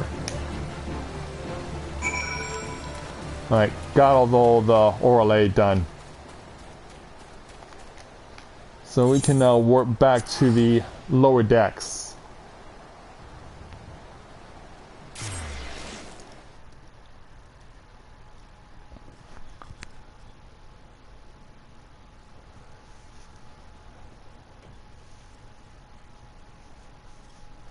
And so once we do that, we can warp back to the Arcanist Guild and get that quest taken care of. Alright, on my way back over to Thurbergheim. Then back over to you. Hello there. I see the creatures beyond the city walls pose you little threats. It is with great pleasure then that I formally recognize your initiation into the guild. From this day forth, may you proudly bear the title of Arcanist. I suggest you continue your forays into the wilderness and keep the pages of your grimoire turning. There is no finer teacher than the harsh mistress of experience. And to commemorate this occasion, I gift you with this hunting log. The enemies marked within its pages have been specifically chosen to challenge your abilities in Arcanema. When you devise a new strategy or tactic, you now have a ready source of opponents on which to test it. And when you feel you can command carbuncle as easily as you might move your limbs, return to me for further instruction. I will be waiting. Alright, so that takes care of that. And so now that that's all taken care of, we can now move on to take on the remaining quests at level 2 and 3, whichever are maybe available. Okay, so we know that there was a 3 down here from Sissy Poo. So since it's available, we might as well go ahead and take it. Alright, Sissy Poo, we were 10 points short before. This time we have enough. Let's take your level 3 challenge entitled Back in the Water. Sissy Poo of the Fisherman's Guild wants to order a new fishing boat. The calamity really knocked the wind out of the fishing industry's sails, but fisherfolk are starting to return to the seas once more. It's past time I did the same. But before I can port out to sea again, I need to have a new boat built. Our guild has always commissioned Nordic and Vimellis for its crafts, but they are beastly busy these days. If you want for something to do, mayhap you can run over to the Armorers Guild and consult with Forge Master Hanaze in my stead. I don't know how long we might expect to have to wait. I fear it could be quite a while there, Sissy Poo. Cause yeah, you know how busy it can get there. So closest place for Nordic and Vimellis is the aft castle. And since there were no other quests to do on the lower deck, it makes sense to come back up here. Alright, let's take Akiru over there. And see what Hanaza has to say about this situation. Okay, for a minute I thought it said kitten there. But... yeah, and someone has the same idea for naming someone as I do. Hey there, Hanaza. A new boat for the Fisherman's Guild. I'm afraid now isn't the best time. You see, we have recently taken on a commission for a galleon. This task alone has all our hands full. But look, I will see what I can do. The Fisherman's Guild has long been one of our best clients, and I would be loath to disappoint Sissy Poo. It may yet take a while, but I shall endeavour to have a boat ready in a timely fashion. So with that, we now get to take options. We're going to go ahead and recover some ether. And is this a 3 or is this a 4? It is a 3, so let's go ahead and take Hananza's level 3 challenge entitled The Rats in the Wharf. Hananza has a simple yet profitable task for an interested adventurer. Are you in need of something trifling task to pass the time? Then I have just a job for you. Betaron is offering a reward for any adventurer who slays at least 5 wolf rats. There's no shortage of pests looking outside of the Tempest Gate, so you should hurry and take advantage of this opportunity. I believe I'll do just that. And since this just happens to be so conveniently close by, yeah, I like the fact that they start out by giving you quests that are initially in convenient proximity to where you currently are. That really is a good idea. Thank you, Wayne. Glad you're continuing to enjoy the experience of this opening series. So yeah, we've been asked to kill 5 wharf rats. Is there anything else we can kill through the hunting log? Well, wharf rats are on the hunting log, so we can kill them too. Alright, let's start bioing some rats. And I'm shocked that bio doesn't initially damage an enemy. Instead it just DPS's them. That's a bit weird, but whatever. Yeah, they only take damage after they've been afflicted. Because now bio puts poison on them. Yeah, you can see how little Kikiru is. I mean, she can easily hide behind this tall grass here. I mean, that's just how tall it is. Oh, wait a sec. Okay, yeah, you just came out of nowhere. So yeah, we'll hurt you too. Yeah, we'll ruin you is what we'll do. We'll ruin you badly. Alright, you're gone. And now to level 4. Alright. But our task isn't done yet. We now have Physic, which is the healing ability, and we also have the ability to summon Carbuncle now. Oh, of course there will be. I just couldn't do any last week because I had a sore throat, and on top of that I also had my first bit of allergies affecting me. So yeah, don't worry, Wayne, there is more stuff coming. Don't you worry your little head there, Wayne. There's going to be a lot of webcasts coming in the days to come. Of course, if my throat gives out again, then obviously I'm going to have to take a break again. But I have ways of dealing with it. So hopefully I will not be affected too adversely. But yeah, going on on 2 all-day casts in a row, that could be a bit of a challenge. I just need to finish off the ladybugs here so that I can add to my hunting log. I saw one of you and you're actually at a level 2. So yeah, let's go after you instead of a level 1.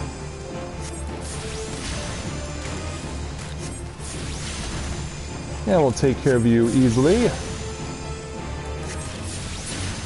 Alright, there we go. There's one thing else I want to do as well. I need to check my system configuration. Okay, it does retain my numbers from previously. Alright. So yeah, I'm satisfied, so let's make our way back into town. And it's just easier to run back. Yeah, thanks, Aqua. Yeah, thanks for your support.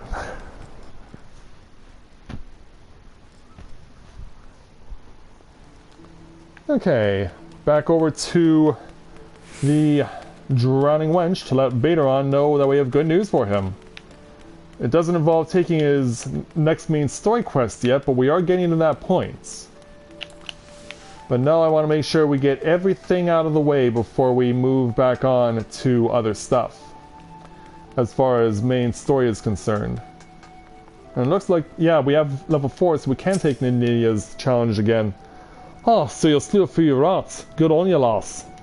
This bloke came through the other day and plops this huge size to suck the size of a bleeding gooby on the counter, saying any man who slays rats can have something from within. When I inquiries as to why, all he says is the damn noise they make when scurrying about is driving him insane. He asked me though, he was already a bit touched. Something tells me the poor lad will never find peace. Well, that's a shame. But in the meantime, we can take headgear. Can't equip it yet because we're not at level 5 yet. And don't worry, Betaron, we're going to come back to you eventually.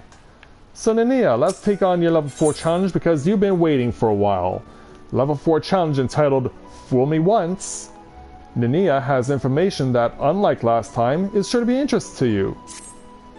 Oh, you've returned. I hope you do not harbor any ill will towards me for my earlier deception. You see, I believe the most important lesson for a green adventurer is to learn that she should always question the motives of everyone she meets. That's pretty bizarre. If I've given offense, allow me to make it up to you with some advice. Tell me, have you visited the Eyes outside the Tempest Gate and past Man Bridge? The sentry stationed there keep watch over the road, and when trouble arises, they sometimes turn to outside help. If you wish to make a name for yourself as a trustworthy adventurer, you should speak with Ancresa at the Eyes and offer your assistance. So speak with her at the Eyes, and this is Lower Lanosea, so we're gonna leave town by going south again. Yeah, well, before we do that, we might as well just go ahead and take on the other 3s and 4s that are in town. No reason not to. So, Shinobi, we'll take a detour and deal with your level 4 challenge entitled Glory Days. Shinobi needs your help to prepare a treat for Betaron.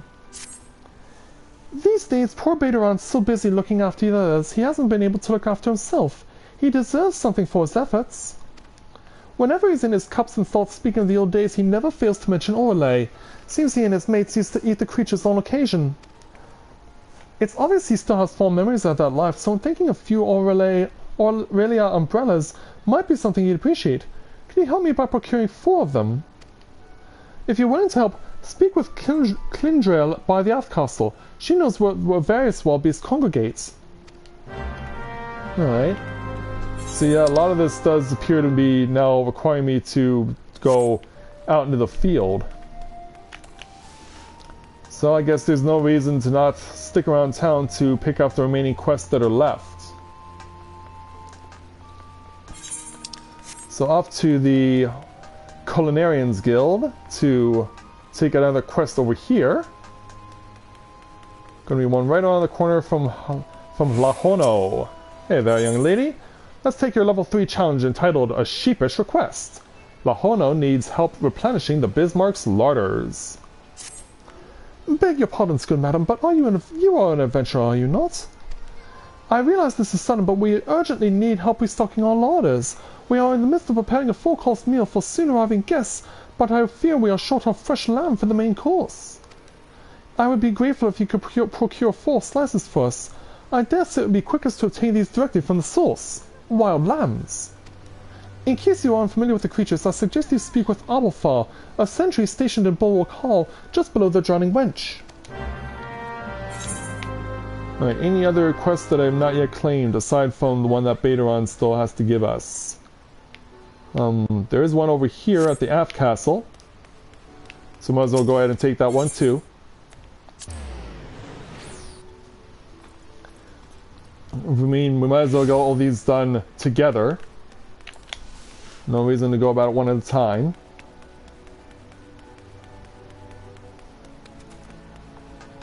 So here's our other course, our other challenge, Okokaya. And so let's go ahead and take her challenge at level 4 entitled Soothing the Savage Siren. Okokaya has advice for any adventurers heading to the missing member. If you're looking for a place to wet your whistle, Scrag, I advise you to turn your tail and run. Captain Roswan's in no mood to be entertaining customers this eve, and even when she is, she ain't particularly good at it. Though maybe dealing with a customer is the sort of sight what she might shake her from doldrums. But if you're meaning to venture inside the missing member, you best remember to pay your proper respects to the captain, lest he ain't afraid of going over missing. And kneeling up for her would be a good start. Okay, so yeah, this is intro to emotes. This is intro to emotes, so we'll go ahead and select Roswen here and kneel before her and see what she has to say. Oh, she knows her place. Good. If only the Krakens and the same sense of propriety. Bastards keep seizing every galleon ship before we can take a crack at them. It is a sorry state of affairs when your crews reduced to preying on the leavings of that mangy bunch of man-boys. Me younger self be right disappointed to see how far we've fallen. And so, yeah, we have to show Roswin that we are disappointed now. So, we come down here. Like, oh, wow. That is utter disappointment. So you do know something about me pain. But your sympathy ain't worth more than a pint of piss. It's well and good we got the Admiral's permission to capture Guardian ships, but what's the use if we keep getting beat to your prey? We built our reputation reaving right off the coast of Valbran, not sailing a dozen miles into the bleeding sea. The few Imperial dogs found in Limsa territory get snatched by krakens in the open waters.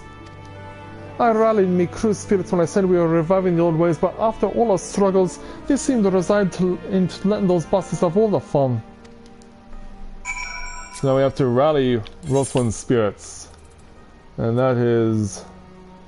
where is that one? It's not Psych, it's Rally. Oh, there it is. You try and cheer Roswin up by knocking on her knockers. Huh? You're trying to make a life of me dilemma? Don't push your luck, Scrag, or I'll get you out with a hook like a regular pirate. Wait, that's it. We're pirates, goddammit, so we should think like pirates. Bugger keeping Lominsa waters safe. We'll raid supply shipments to the Golly outposts along the coast of Aldenard. It's so bleeding simple, I don't know why I didn't think of this before. Thank you for your unintended inspiration, Scrag. I think I almost had you fed to the sharks. Wow, I think she got my intentions wrong. Maybe it was knocking on her knockers that was a bad idea. Oh, Kokaya? I gather your meeting with the captain went well. I could hear her cackling all the way out here. Well, whatever you did, thank you for doing it. Last thing we needed was her going on another rampage, running deck swabs and leaving us with less meat. Tain't easy playing by the Admiral's rules, but if anyone can find a way, Captain Roswin can. So that one's done. And there are no other 3s or 4s, or 1s or 2s for that matter, other than Betaron. I want to go back down to the lower decks to just verify that. And once we have, we can go back and do the other challenges that are available.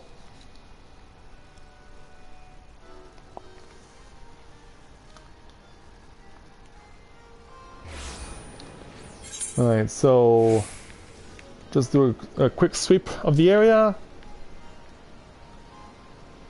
And it should be all clean. Yep. So yeah, everything is a continuation of everything else at this point. So let's run over to the Octants. Or from the Octant to Bulwark Hall, rather, for that matter. Abelfar. Here you are. The bed's milk wants fresh lamb, does it? Gods, I could do with a slice myself, fresh off the grill and dripping its own juices. Sorry friend, I haven't had a single bite to eat since my shift began. Anyway, Road, you can get lamb easily enough by hunting the lambs that graze outside the city. Go through the Zephyr Gate and follow the path east and south for a bit. You'll run into the fluffy and tasty critters before long.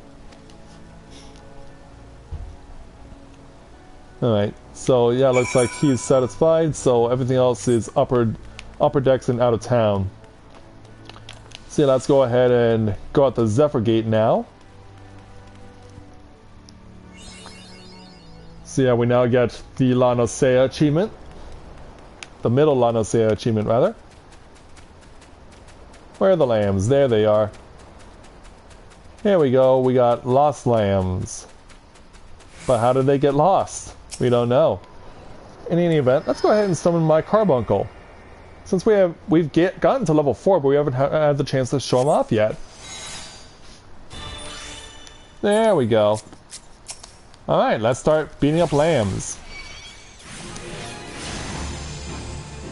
Now, obtaining one slice of lamb from 4 different lambs. Like, PETA would have our heads for doing it this way. Like, you kill a lamb to just get one slice off of it?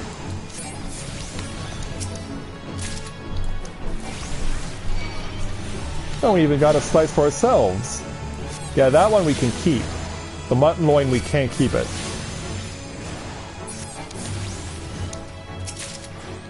Okay, one more. Oh, that was even part of my list of things to do. Nice. Yeah, it's pretty cool that, unlike Gridania, you can actually get to level 5 just on quests made available in town before you get to, go back to main story.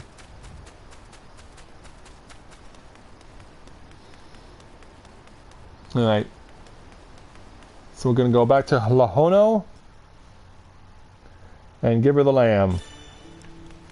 The lamb that we took off of one person 4 times. Or one slice of lamb from a lamb 4 times. And it's pretty crazy stuff. Actually, I could have gone a different way with that. I could have just gone up the stairs in order to get to where I needed to go. I'm so used to doing things a certain way, having played this game as long as I have. I have been playing this game for over 2 years, so perhaps it's not much of a surprise that I'm just end up doing things that just make no sense because you just do them a certain way for so long, and then you realize, like, hey, wait a minute, I can do things this way, or I can do things this way. Yeah, that's crazy that I'm now at level 5 and I realized I'm at the wrong spot. But now I'm supposed to have something else to do. Well, first of all, let's go ahead back to the Culinarians Guild, because that's what we should have done. Yeah, I'm so busy talking about ways that I can take out time and not do them, but that I don't do them anyway. Have you had any luck obtaining the fresh lamb? Please hurry, the guests are arriving any moment now. Yeah, for breakfast. We've kept them waiting that long. 4 slices of fresh lamb and right in the nick of time. Thank you ever so much. 'Tis times like this I feel fulfilled in my role. I used to be a chef myself, you see, but my skills weren't quite up to par. So when the Bismarck expanded operations, I asked to be made its provisioner instead. This way I can still be part of the business in spite of my shortcomings. That's quite nice. So let's go ahead and take some light mitts, because those pertain to what our heroine can be. Plus, since we are at level 5, we can now start equipping this gear. The gear that I have to this point. But we'll hide headgear because, yeah, moss green is an ugly hat color. It's an ugly color, period.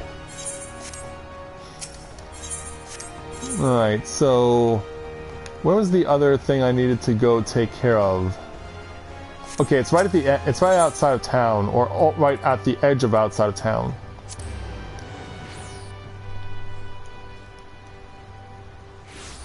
So we'll go ahead and deal with that too. It makes more sense to speak with Clindrail first, then go out of town. Also, since we have an opportunity, let's go ahead and get some quick repairs. We have the money for it. Alright, Clindrail. Oh, you're a female, too. Better likes Orlais umbrellas? Gods, I've never even considered trying to eat one of those foul things. Nevertheless, if it's Orlais you seek, you ought to find plenty by the river just past the Tempest Gates into the east. And of course, we already knew.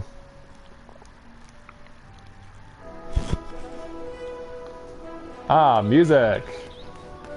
Theme music out in Limsa Lominsa.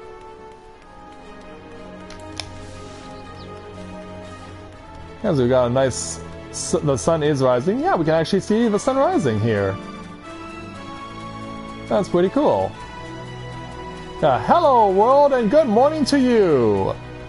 Well, in 10 minutes here it'll be afternoon, but you get the idea. That's such a cool shot.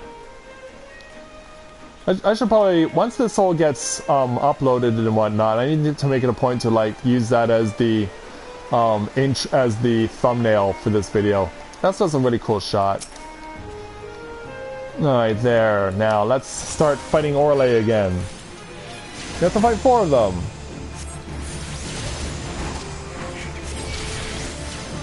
Ooh, nice shot there, Carbuncle. Yeah, this is an Emerald Carbuncle. There are various types of Carbuncle that you get to see when you're playing as an Arcanist. You get Emerald Carbuncle initially, then you get a Topaz Carbuncle, and then you get further versions of Carbuncle once you get into Heaven's Ward. But I don't think you actually get to use them in battle though. Because most of the time, people that I see who play as the enhanced version of Arcanist, which is Summoner, they go one of the enhanced warrior classes of being a Arcanist is the Summoner. And I've never seen anyone use anything other than the summons that you get when you're playing as a Summoner within the context of a Realm Reborn. And those are the various Egai. Now why am I not using Ruin? Why am I using Bio? That was weird. Okay, so since we're... Oh, we have someone out here... Okay, here's where that one quest was finished. Okay. Alright, here's Ancreta. Okay, and I see why they call them the eyes. Because yeah, if you look at them, they do kind of, in a weird way, look like a couple of eyes. So I see why they call them that. Ancreta? Yesterday someone told you to come to me for what class? I'm afraid you've been hard. We're known to hire adventurers, 'tis true, but we always go through the Adventurers Guild. Even if I wanted to assign you duties, Yellow Jacket regulations prohibit me from doing so directly. Now if you don't mind in working in an official capacity, I have a personal quest I can make of you. Does it involve dealing with that one pesky Ninja? A level 5 challenge entitled Cry Me a Liver! Ancreta, Sentry at the Eyes, solicits assistance. My granddad's head of the Red Rooster Stead, Ananox his name. He asked me to bring him some river toad livers, but the mere thought of pulling slimy livers out of slimy frogs gives me the shivers. Maybe you care to fetch a liver or 3 for me? You can get them by slaying the river toads what dwell around the eyes. Alright. Yeah, and they're not that far. They're not hard to beat either. They're pretty straightforward. And it's not as if they're hard to miss, because yeah, there's 3 fresh ones right there for me to go ahead and start fighting. Hey there, River Toad. Ooh, nice job, Carbuncle, with the pushback. Alright, that's 1 taken care of. Now let's go for 2.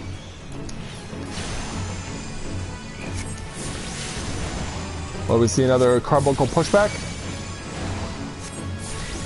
Not this time. But it doesn't matter because we're doing quite well. Come on over there, Mr. River Toad. Let's lay waste to ya. Alright, so now back over to Ancreta.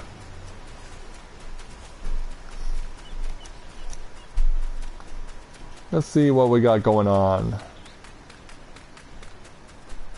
Here are your livers. You're a lifesaver, adventurer. Now I take those livers to Granda myself, but I just can't help and leave me post. Not to mention the mere sight of those slimy things makes me stomach churn. Would you mind delivering them for me and doing the delivering in me stead? Find old Anak at the Red Rooster Stead, and you can turn those red livers to gill. And it turns out there's quite a bit of distance to cover. But I think I know why, because the Red Rooster Stead is this farm, right? And while we're going along, we might as well start beating up enemies that we can add to our hunting log. No reason not to. Yeah, we'll go ahead and start pounding it out on wind sprites. Alright, you're done. So let's just continue on until we find more wind sprites. Yeah, there's a couple more. Yeah, I see ya.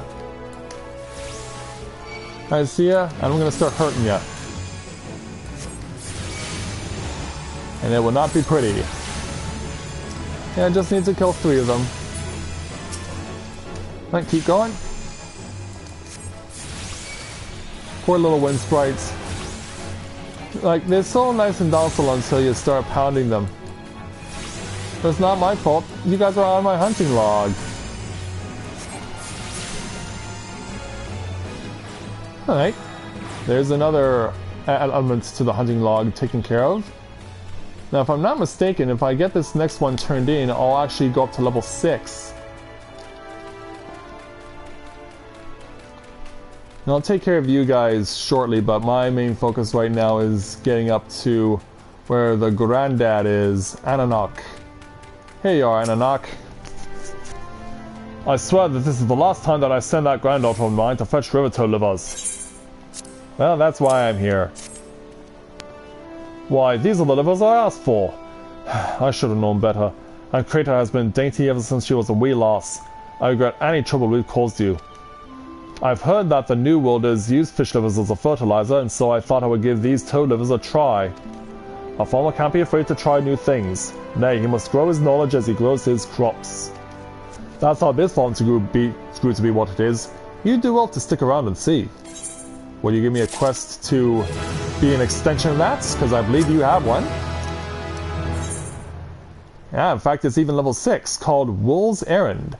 Ananok seeks an adventurer to assist the Red Rooster's stead.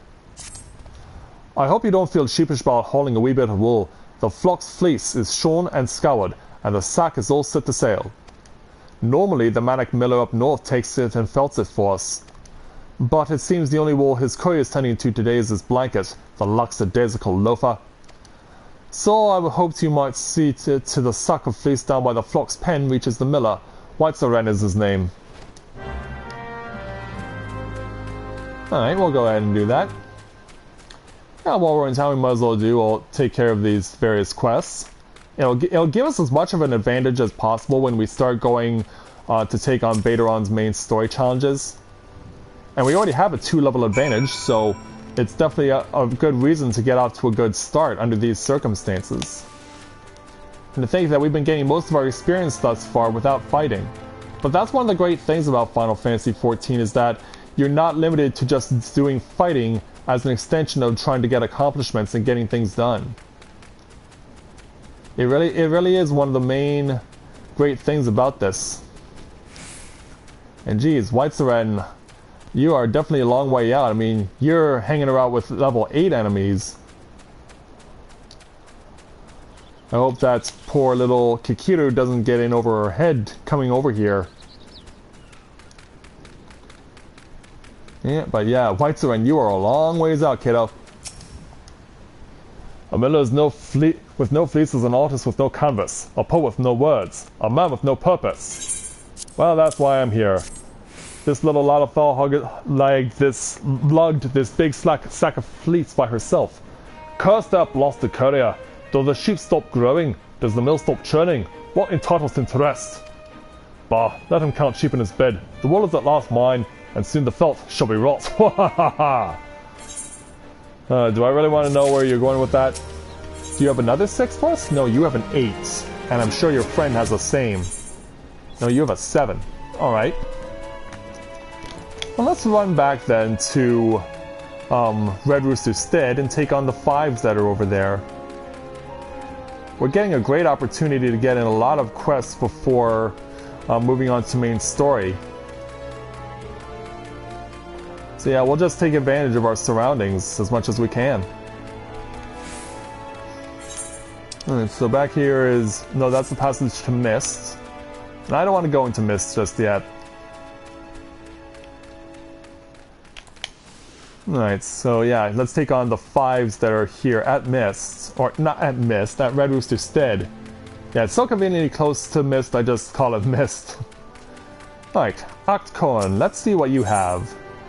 Oh, you have the 5 for Mist, but I don't want to take that one yet. We're going to leave that one for last. Let's talk to the other 2, though. Mogram. Yo, you have... Oh, you're trying to play the role of Mary, huh? Alright. So, Mogram had a little lamb as a level 5 challenge. Mogram has been losing sleep over his sheep. They call me the Stead Shepherd, but all 3 kinds of livestock we breed here fall under my crook. Nevertheless, sheep remain my first love, my one true passion. So you can imagine my dismay at finding my flock in frumpy fleece. I can't very well take out worn wool to market. A sheep with no shine is good for nothing but mutton. But where there's wool, there's a way. See what Chartain has to say. And where would Chartain be? Right over here. Let's jump over there and make our way over the hill and find Chartain. Hello there. Mogram had some little lambs whose fleece was white as snow, but everywhere the little lambs went, lice were sure to go. Now we're stuck with lousy sheep. Before we continue on with that, take a look at the face on this lamb here. Yeah, and it even has, let me take this off here. Yeah, look at the lamb has not only horns already, but also has a curly nose, and it has a bell around its neck. Like, that's pretty cool. I like that. In the time it takes me to brush one clean, the lice spread to 2 more. I just can't keep up with them by myself. If you could brush 3 shaggy sheep for me, we might be able to wipe out the infestation altogether. Let Mogram know his sheep are in ship shape once you've finished. Alright, where are our shaggy sheep? Here's one of them, with a lice comb. The shaggy sheep looks relieved. That's good. Can I jump over the fence? I can. Oh, looks like they're all in the pen. Alright, your turn. That one looks relieved. And this one's hiding in the shadows, trying to stay away from everyone else. Probably scared of infecting other sheep. We got that all done. Let's go back over to Mogram and give him the good news.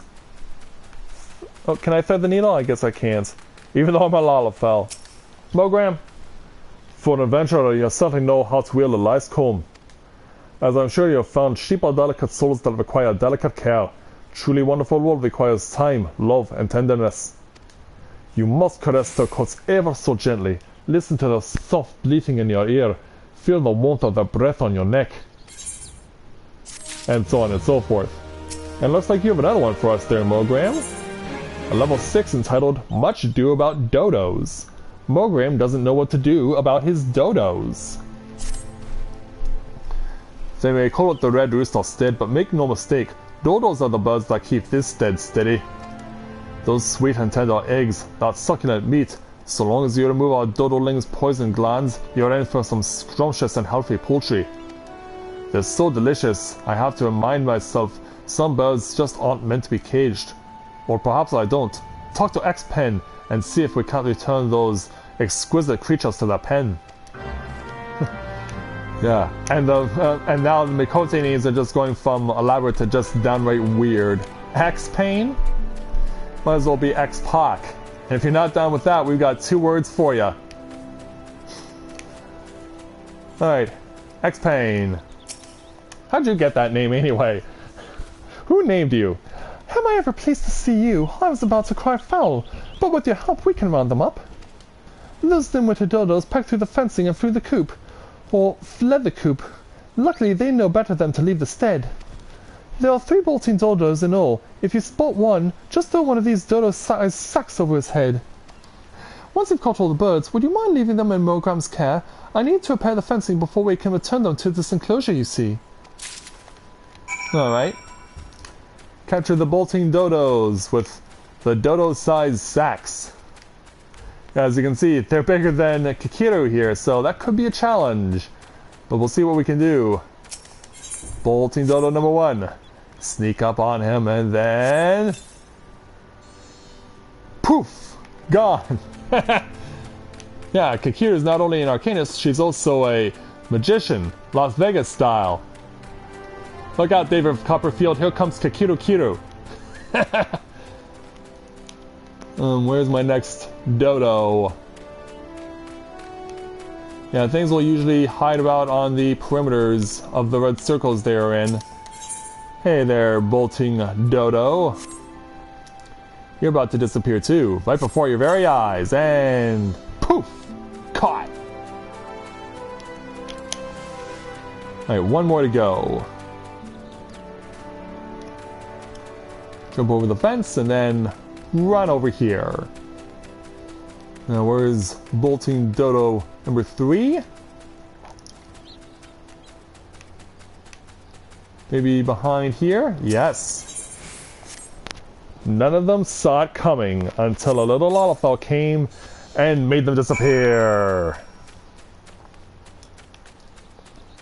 Alright, so we got that taken care of. Now, back up over to Mogram. I've heard everything. Hand me the dodos. You got it, sir. Oh, my precious darlings. Without their poison breath, they're defenseless out in the wild. Dodo gets so worried. And now, my dodos have a mommy. You'll stay around and look after my babies, won't you? At least until they're ripe for slaughter? At least until they're ripe for slaughter. Wow. Well, I will not question your methods there, Mr. Mogram, but you certainly are a weird one. So I'm going to need to drink some water now because my throat's starting to get a little bad.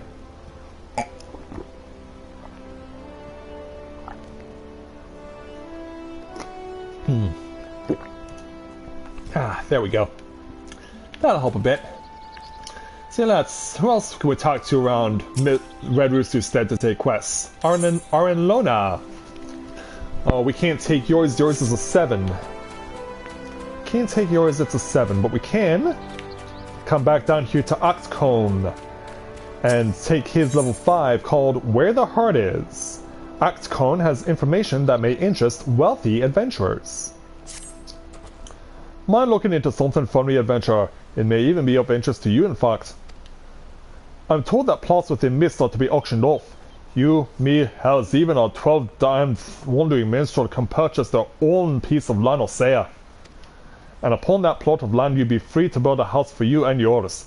You can't tell me that the thought isn't at least slightly appealing, can you?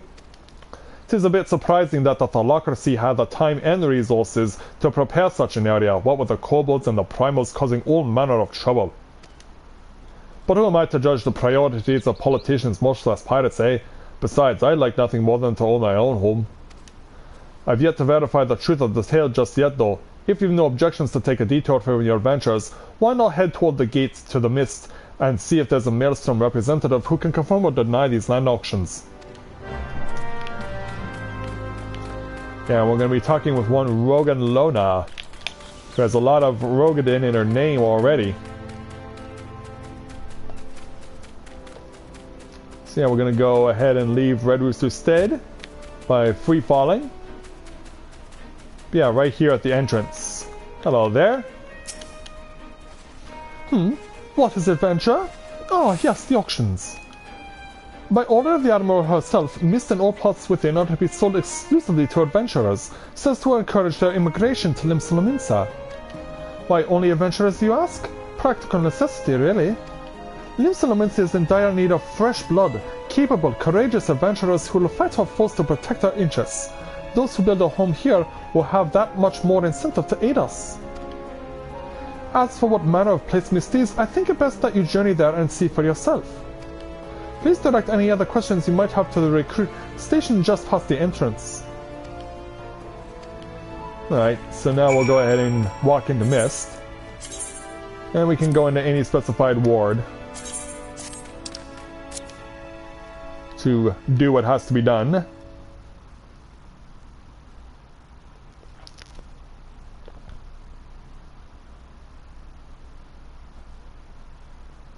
So once we get inside, I believe a partial cutscene takes place. Yep.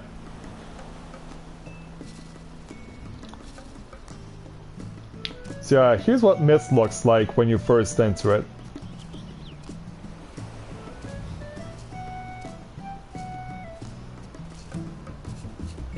Don't worry, they're wearing bikinis. It's all good. So yeah, we have to go ahead and speak with the storm recruits to finish this off. Hello there. Greetings, adventurer, and welcome to Mist. All Lominsa sent you say? Ah, that's unfortunate. All Lominsans are barred from participating in the auctions. You see, on account of the fact that they're, well, Lominsan. Admiral's decree. If you find the area to your liking, though, please consider speaking with the resident caretaker. She can guide you through the process of purchasing a plot for yourself. Yeah, that's a thing that we have to do. But can we attune here, just so that we have a somewhere to come to? Oh no, they just will send you wherever. So yeah, we want to walk back out. Yeah, see how the grass is so green and pristine, and then of course once you get out into the wilderness, it's like tall grass.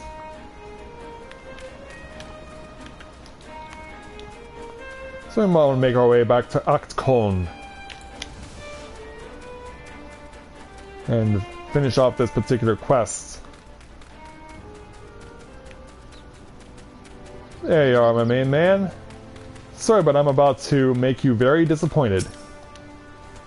There you are. What news have you brought for me? For the purposes of luring adventurers to Limsa Lominsa? That's unfortunate, but that does explain a great deal. Looks like my dream of owning my own home will have to wait a little longer. But don't you worry about me. My day will come soon enough. Alright, so we got that one taken care of. Yeah, now we have the ability to warp to Mist whenever we want. We won't do that here though, but I'm satisfied with what we've got. So yeah, looks like we're all good as far as everything else is concerned, so there's just one manner of business left for me to take care of, and that is to return to Limsa Lominsa. Because now that we have a sufficient amount of quests taken care of, we can go ahead and start focusing on main story quests. Because yeah, we've given ourselves a 2-level head start. That's a pretty big deal. And I'm happy that we're giving ourselves just that, a 2-level head start. Want to go to the Aft Castle, please?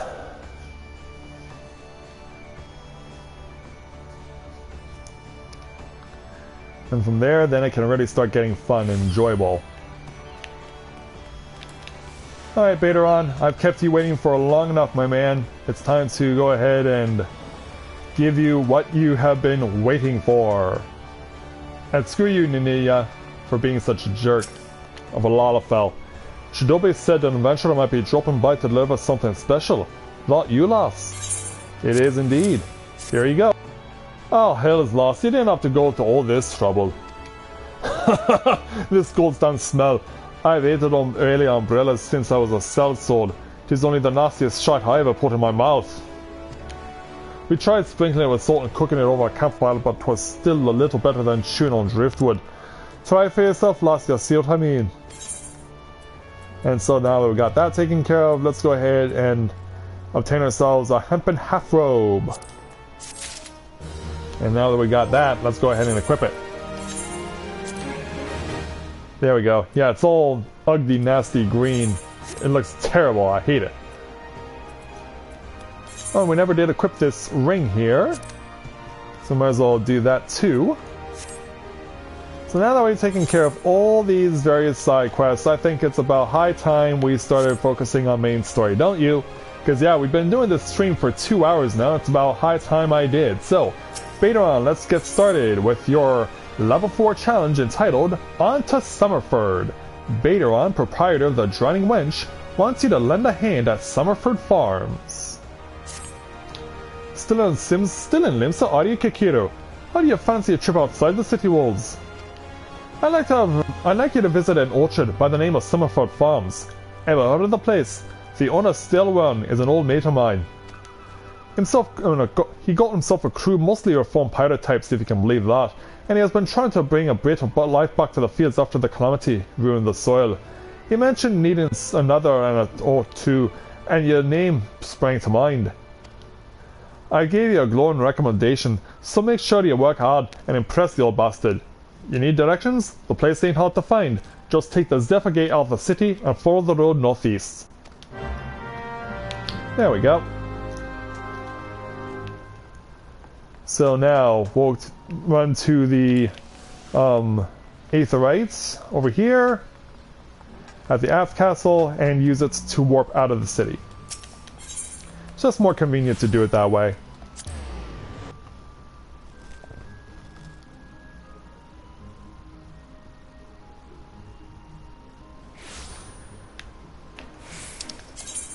Oh. Yeah, while we're here, might as well see if we can take on a fate while we're here. Yeah, in fact, there are people in progress who are already doing this. Why don't we get in and give them a hand? Yeah, because it looks like these guys need a little help.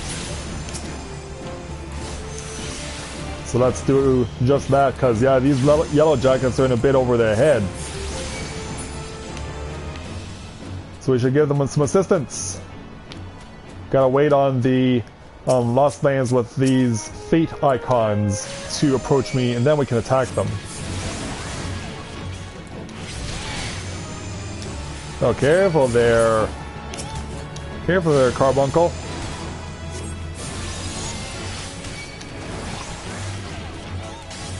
Can't be risking too much here.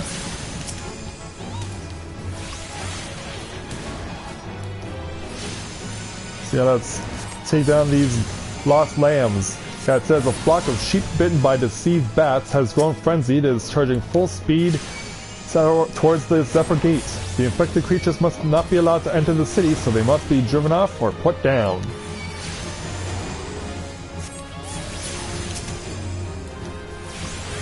Alright, your turn. Anyone seen a Scrogged Through running around? Either that's the name of a monster, a hunt monster, or it's the name of a person who's playing the game, who's named themselves Skogged Through.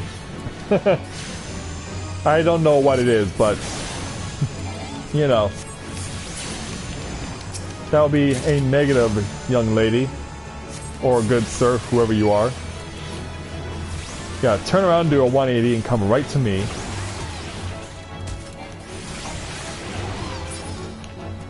There we go.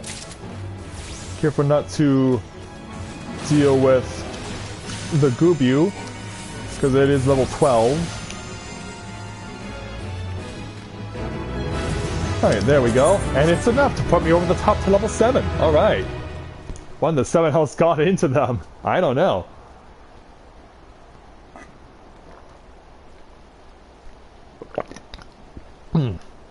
Put some more water down.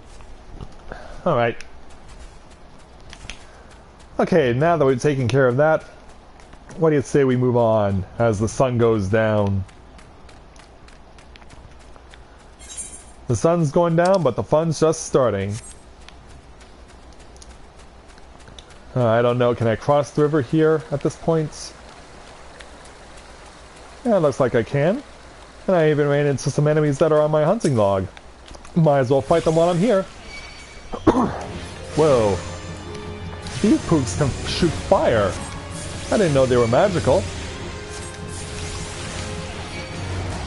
Well, let's just go ahead and deal with these guys then. Well, look out. Look out, and right now.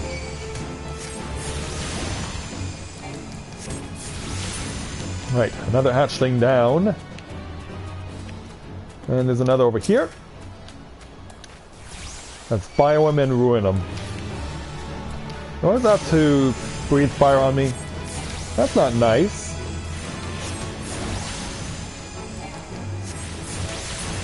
Alright, he's down. And that's another chapter into my hunting log finished. Yeah, let's now make our way to Summerford Farms.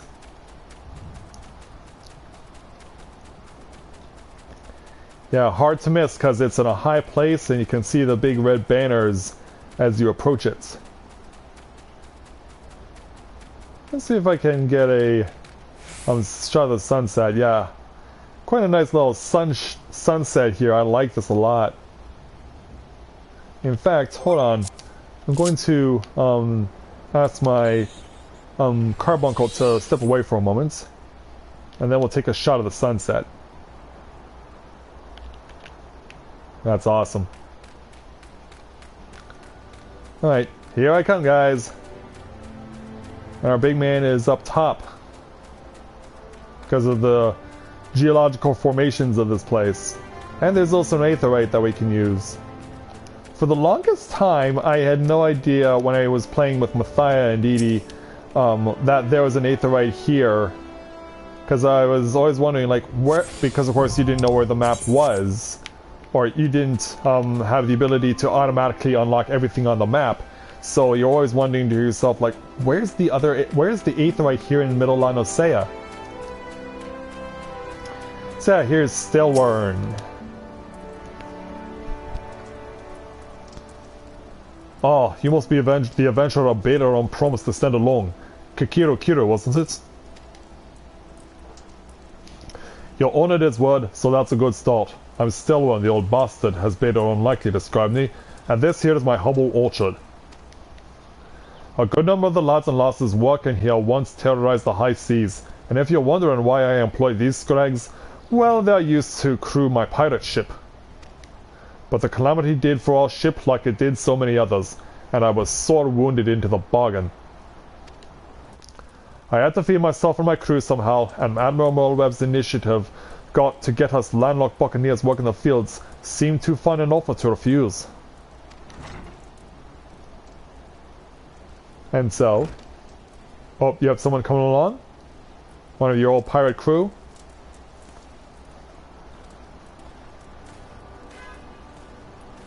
Well, as it turns out, you can take the pirate away from the sea, but you can't take the sea away from the pirate.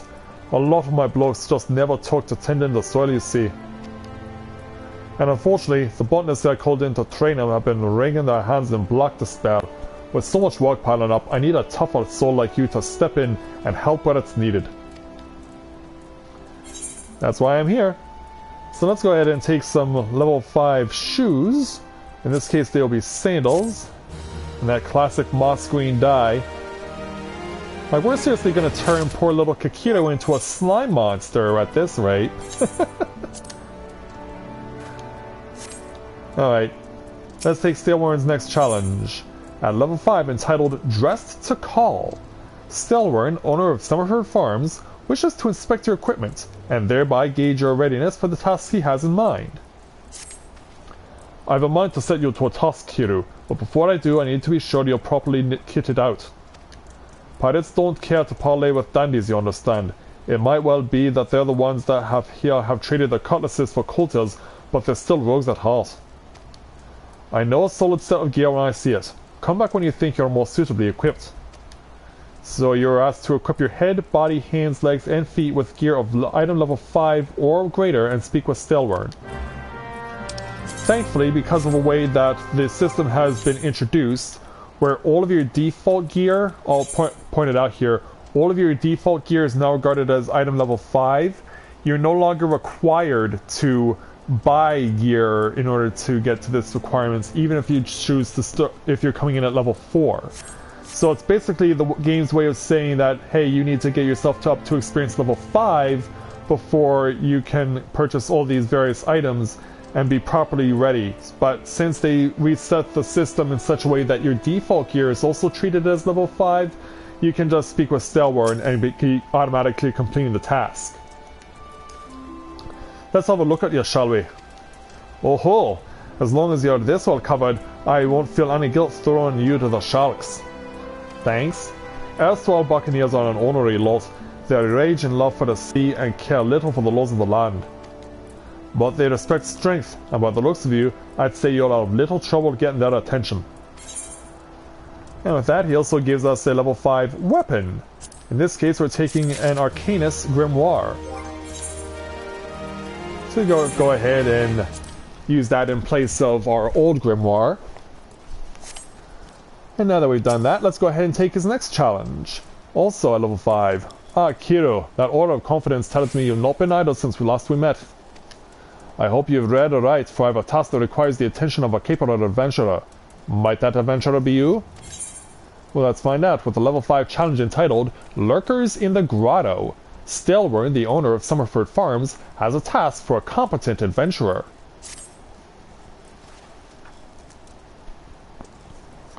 Good to hear. Then I shall lay before you the sorry tale.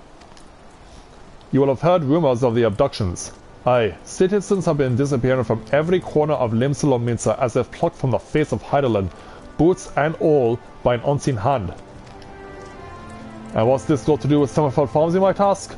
Well, that remains to be seen, but it seems a collection of right unsavoury fellows with age-old tattooed faces has been creeping up to the edges of the fields and spying on my yeomen. Now, I doubt anyone would enjoy being scrutinized by such savages at the best of times, but the farmhands are convinced that the kidnappers of rumour have come for their hides. Needless to say, they're beside themselves with worry and their work suffering for it, which is the very last thing I need when my old crewmen are still getting used to their new jobs. 'Tis a struggle to get them to leave the farmhouse of a morning. That is, as they say, where do you come in? Would you be willing to investigate these tattooed thugs for me? I believe I can do that. Good loss. The sooner we get to the bottom of this, the sooner this place will start to resemble a working farm again.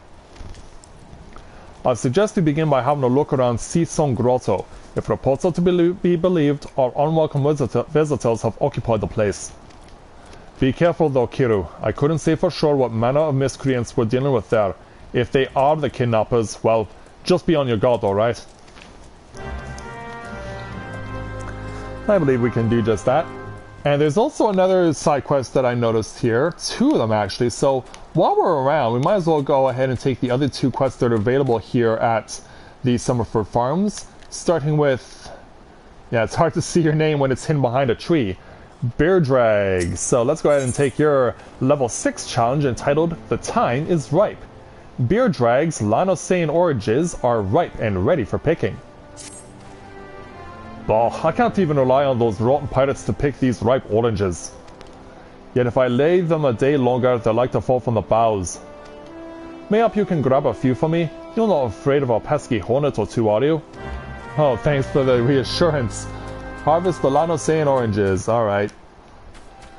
Yeah, you wouldn't mind dealing with a hornet or 2, right? Yeah, because, yeah, they're right out there ready to sting the crap out of you. Them and their entire nest. Yeah, the orchards, the orange orchards are right over here. Let's go ahead and make our way into one and start picking. Yeah, they've given us multiple places to pick, but as it turns out, we might not even need to worry all that much. I should also have my carbuncle up because that's a good idea. So yeah, please excuse me while I summon my trusted companion. And then heal myself. Well, oh, wow! Yeah, that's a way to introduce yourself there, Carbuncle. That's definitely a way to introduce yourself. Alright, ripe orange number 2. Alright, nothing from here. It says Hornet. So it looks like we're gonna have to go into another spot where we can harvest.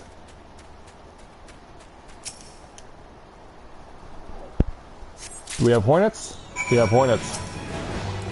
Wasps, to be exact. Or wasps, I guess would be more specific. The way that they've spelled wasp in this game. Do away with them. There we go. Alright, that takes care of those guys. Alright, back up here. On a beautiful moonlit night. Here in Lanosea. Jump up. Make our way around, because yeah, it is a long way to run to get back up to the top of Summerford Farms. Heyo. Look at those luscious oranges brimming with nectar. They could drop any second. Oh, that's why I'm here. Oh, ripe to perfection. How sweet it is. If that lackadaisical lot of retired pirates comes down with scurvy, it's the serve them right. It just goes to show you that you can't teach an old sea dog new tricks. You'd think the Admiral would know that. Well, I don't know why that is, but yeah, we're getting 10 servings of orange juice. You'll be jacked on vitamin C when you're done with that collection. So yeah, Beer Drag, if you got a 7, we'll go ahead and take that one too, entitled Orange Crush. Beer Drag seeks to restore equilibrium by having the local fauna cold. I wonder why. Ah, Slana's orange nectar is sweet, but rest assured it's paid for in sweat. We have to pollinate each orange by hand because of the blasted pukes that prey on the nearby bees. If we could only eradicate some 5 puke hatchlings, it would save us from having to do nature's work. So I see.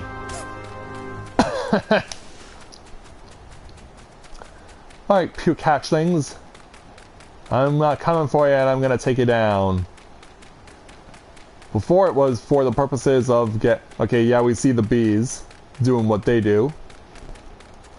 And wow, a convenient trio of puke hatchlings right over here. Let's take them out. While they try not to burn us with their fireballs. But I can see why the bees are afraid of them. I mean, if you're breathing fire, you would be afraid of them too.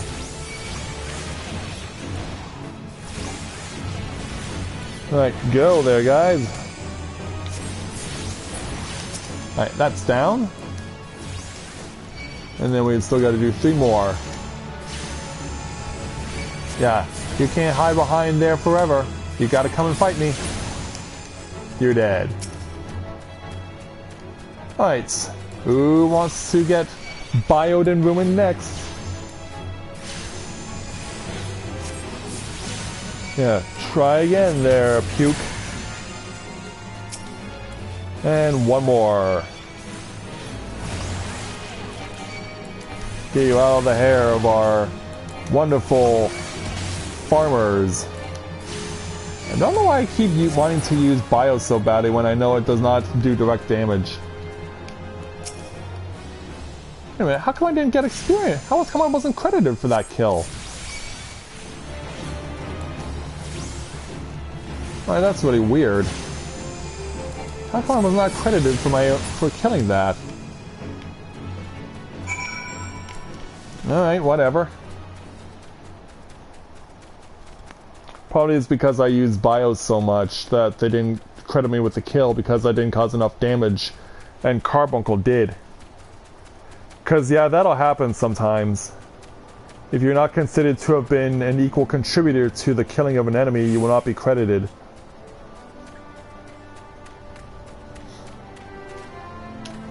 Alright, back over to Beer Drag. The buzz on the wind tells me you've done the deed. The only pest plaguing my orchard are those woeful whelps of water. If you could only rid me of the parasitic pirates as you did the pesky pukes. Yeah, I know, but you're stuck with them, unfortunately, Beer Drag. That's just how it goes. Now, is our last quest in here? No, it's not in the quarters. Although it is rather nice. Probably right around the corner. Hiding in the barn or something. Yep.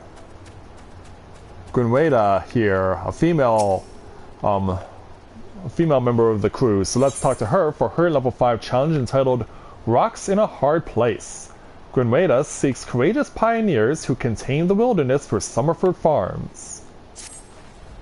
Summerford Farms bears the charge of the Admiral's Settlement Initiative. We're rewarded handsomely to brave new frontiers. Yet if we fail to fulfill our part of the bargain, the grant will be withdrawn. In spite of this, the washed-up pirates elect to laze their days away. There is still time. We need only clear away the rocks and debris for the area to be deemed settled. If you are willing to help, you'll find a shovel outside that hut on the hillside. Alright. Yeah, we'll put the little Lalafell to work. Yeah, good idea, guys. We'll move 3 rocks and 3 chunks of debris from the frontier. Alright. I believe we can do just that. And I won't have to go all that far to deal with it. Question is, though, will I be having to fight off stuff, too? Because that's always a question to be asked. Cumbersome rock. Now, Look how big this rock is. It's almost as big as Kikiru is tall. Strewn debris. You can't call a natural bush that grows in nature debris. Well, clear up your definition of what is considered debris and what's considered existing within natural causes and natural circumstances. There's supposed to be something else. Okay, here we are. Yeah, I just had to pull the camera back to find this last piece of strewn debris. Which in this case is a bush that grows naturally and normally. Alright, Rock, your turn.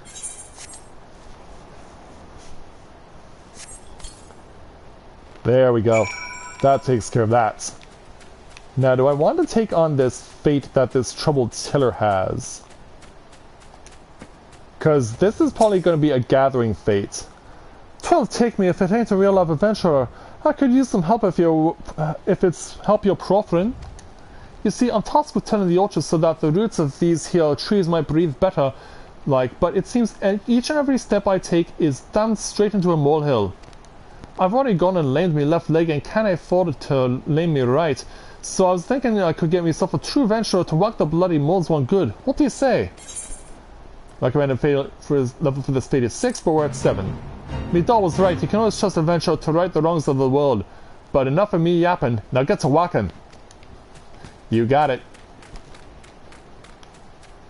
Now, where are these guys?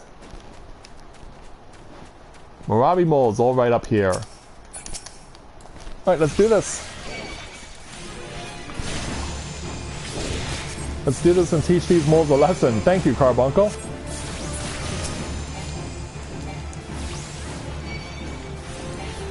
Wasn't some more? Who knows, if we're lucky we might get the guys that were also running alongside Kikiru as new adventurers down here too to help.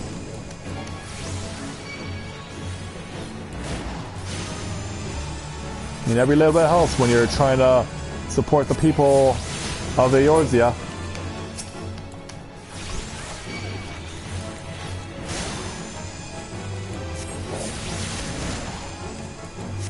Bring it on over, big boys. I'll make sure to give you what's coming to you.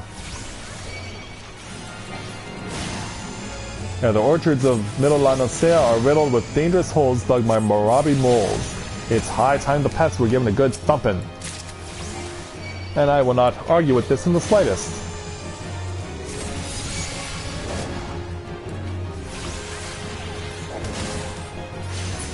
Alright, at least I know what Aetherflow does now. Well, I actually kind of do, but I don't use it enough. Because Arcanist and Summoner and Scholar, those are just secondary abilities for me because they're not... I got my Scholar up to level 50 and my Summoner was leveled up to level 50 with it. So because of that, I did take care of stuff, but because it's not something I'm considering doing from going onward, then I'm just not going to do it. Maybe I will someday, but just focusing on what I need to do is more important for me.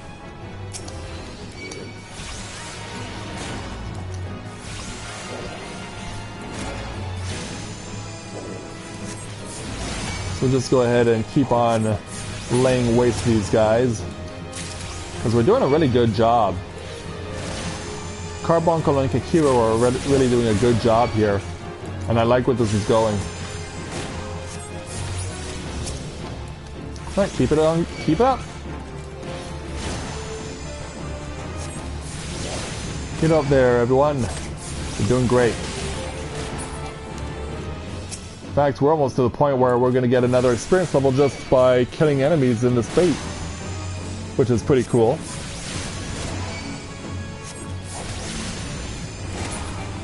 Alright, you're dead. Oh, so close, really?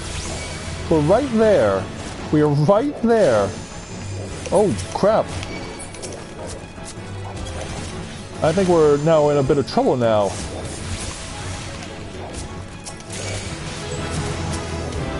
Well, at least we got up to level 8 now. But that should be the last one. Alright, there we go. We got it. Hey. Oh, they're feral. But it doesn't matter. It's called off because we won. It's called off because we won. And that's what matters. It was a thing of beauty, wasn't it? Alright, let's take Kikiru back over to Grenada to complete her challenge. You've certainly proven you are not one to let obstacles stand in your path. If only these supposedly pioneering pirates were half as industrious as you. Expanding borders is all well and good, but the Admiral ought to know rugged frontiers can't be settled by layabouts. Alright, so that takes care of that. So now, do we dare go after this 7? Yeah, let's take it. Let's try and jump in on this level 7 before it goes away. I mean, we're just taking advantage as best we can of every available opportunity to build up Kikiru as much as possible.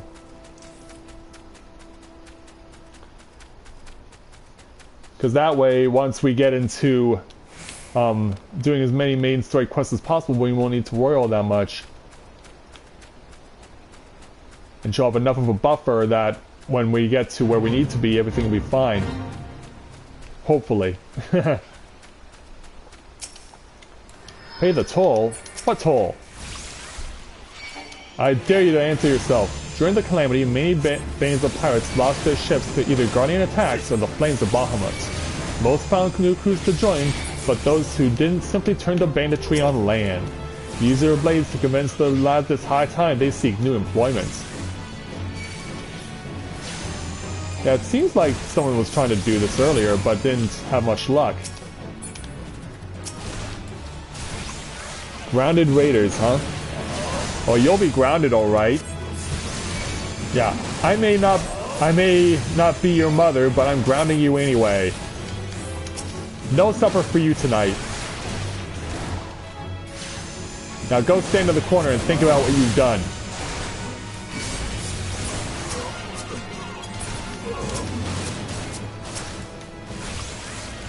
Yeah, you want to beat me up so badly. Whoa. Well, you're going to definitely beat up the Yellow Jackets quite badly, but I'm out of your range, so I'm not all that worried. But yeah, these Yellow Jackets are taking a beating out here. Oh, look out there, Kikiru. Look on out.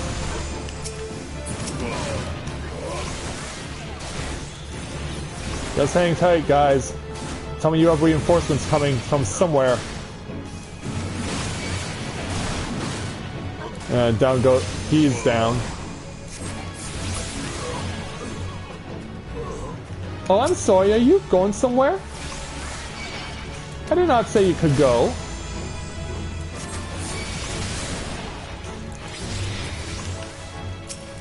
Yeah, apparently there's someone on the other side too. Oh, wait a minute. What the? Yeah, I don't know where you think you're going. Did you get knocked back or something?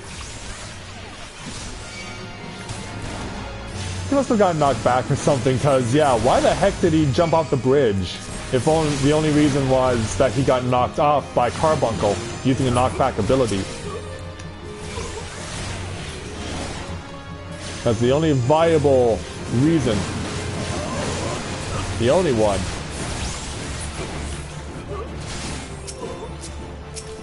And let's try and find the raider in that line of mess.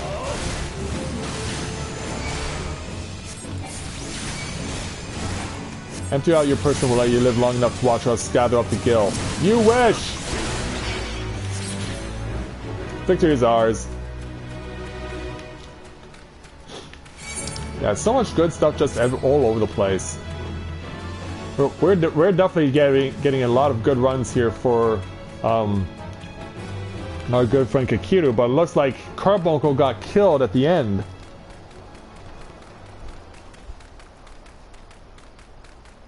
Maybe that, or it just withdrew because, yeah, if you get too far away from... If you're playing as an Arcanist / Summoner / Scholar and you get too far away from your pet will automatically withdraw.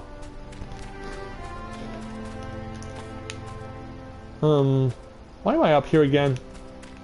I guess I could use the opportunity to get some repairs. Oh, but the merchant and mender is down there. Let's repair what I currently have. And since I don't have leggings yet for Kikiru, we should take advantage of this opportunity. Oh, she's already got a half robe already. That's pretty nuts. But yeah, she needs some leggings.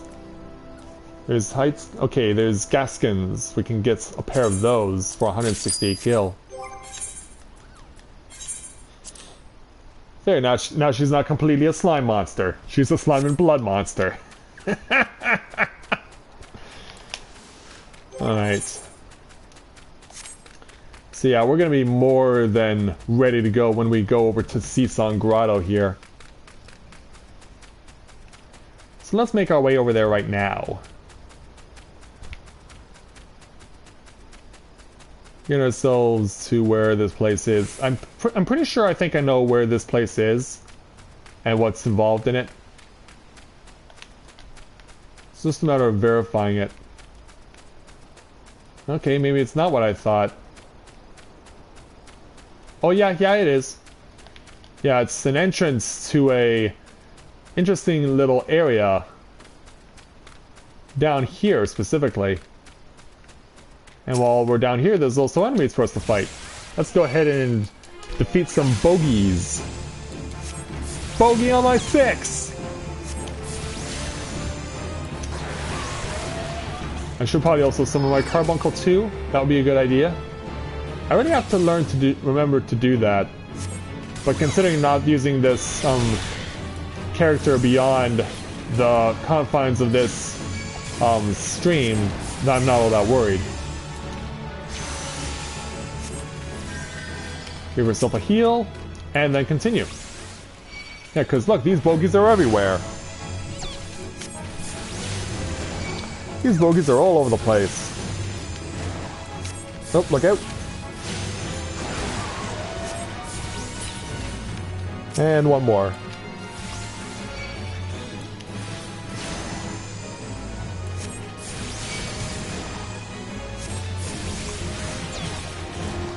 Oh, look out.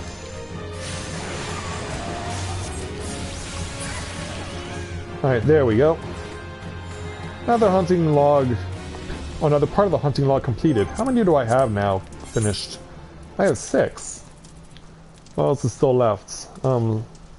Nesting buzzards in Lower Nanosea, K-bats in Lower Nanosea, as well as galagos, grounded pirates, those things are always a pain, and lightning sprites. Alright.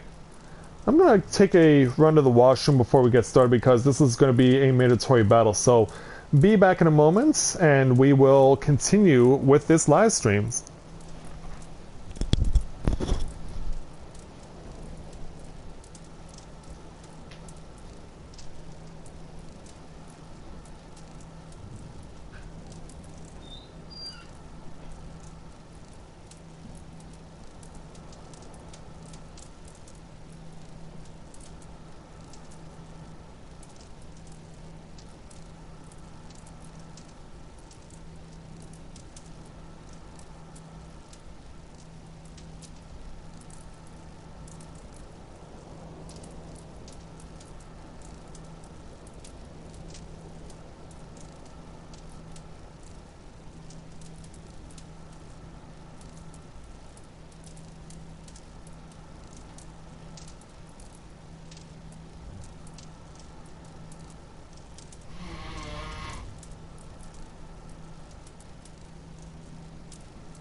Okay, everyone, I am back after my run to the washroom, and so we are now ready to take a look at this stone monument because it's what we need to look upon in order to continue with our quest.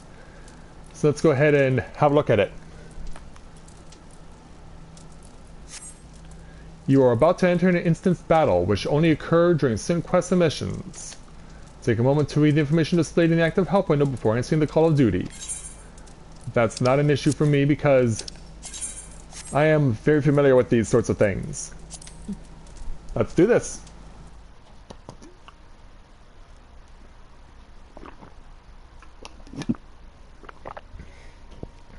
I am the waves that bear. I am the winds that guide. Yeah, she's translating for us, but it's not Skikiru. I am the evening stars. I am the morning sky. I am born of the sea, and there shall I die. Yeah, in fact, you can actually almost read that is actually what it's scrawled here on the stone, because yeah, they write it in the Eorzean text, but yeah, it's pretty much almost the fact that you can actually read it for yourself. Thus Hello there, reads the Ashtola. sailor's requiem, carved into yonder stone.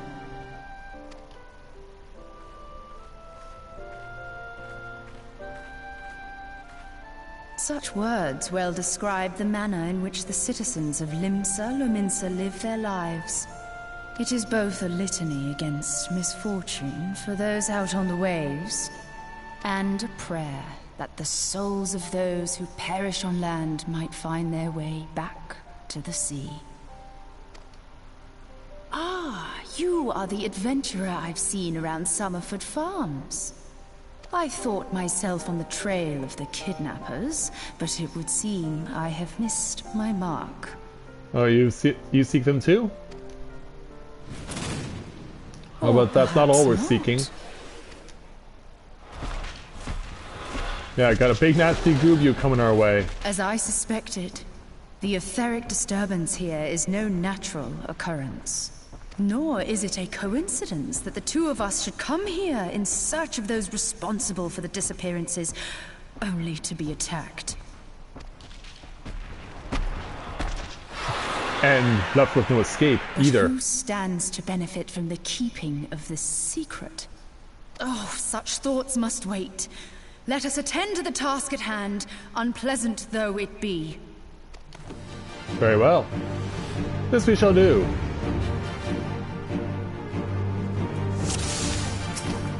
Defeat the frenzied creatures. I believe we can do that. I can't use energy drain here for some reason.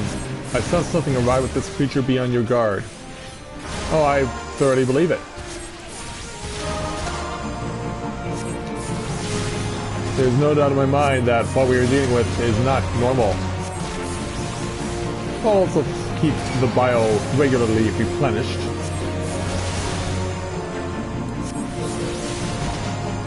Yeah, this thing's a level 12 enemy going after Ashtola of all people. Yeah, now here's where we are going to see the influence of reinforcements.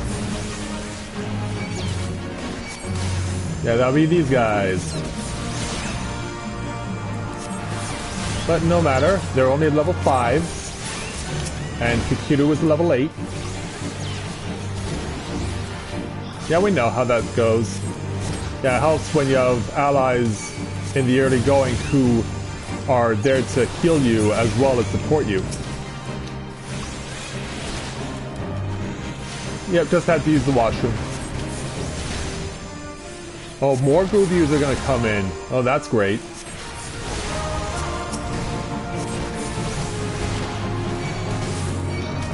Yeah, indeed there, Ishtola.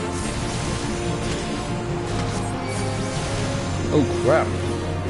Yeah, I think I should kill myself because, yeah, I'm kind of flirting with disaster here. Alright. On more bogeys too, really? Oh, these guys are relentless.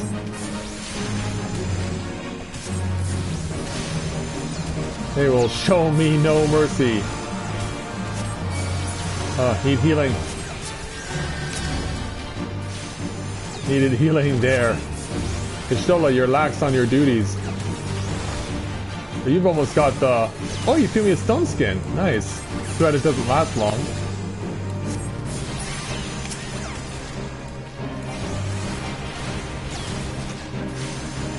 Yet, don't worry. We've got it on lockdown now. Oh, Ishtola, don't worry. I've got this. And that brings us back here to finish things off. Go ahead and bio it, and then just keep on pounding with ruin. So carry the day. Oh, come on. We're so close. There we go. We're so close, and there we go. Alright, that's it. That takes care of them. As we start into hour number 4.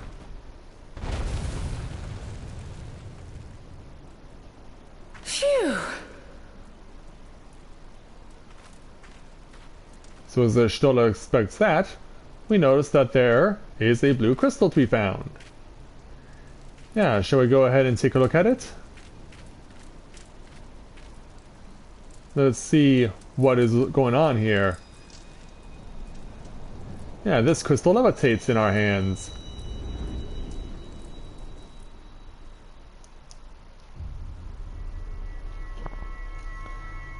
And thus begins the never-ending quest to find the set of 6 crystals.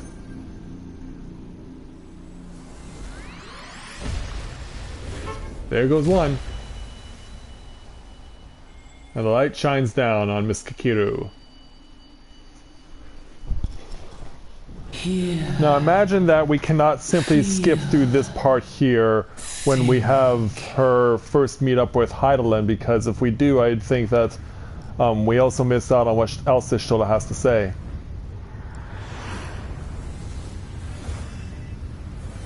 Rain down there. Rain down.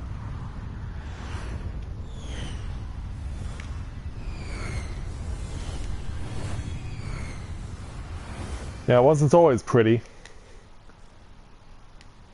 There were disasters that occurred from time to time. Crystal bearer.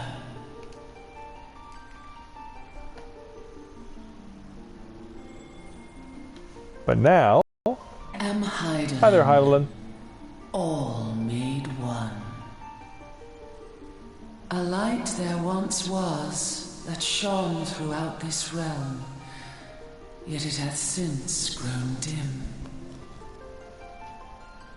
And as it hath faltered, so hath darkness risen up in its stead, presaging an end to life. For the sake of all, I beseech thee, deliver us from this fate.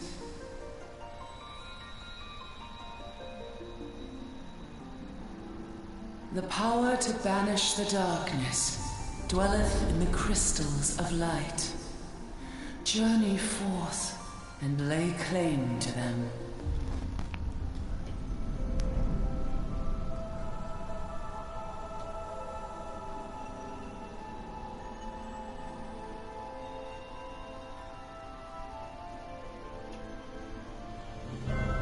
And of course, this is the time when you realize how small you are compared to Heidelin. By thy deeds shall the crystals reveal themselves to thee. Only believe, for the light liveth in thy heart.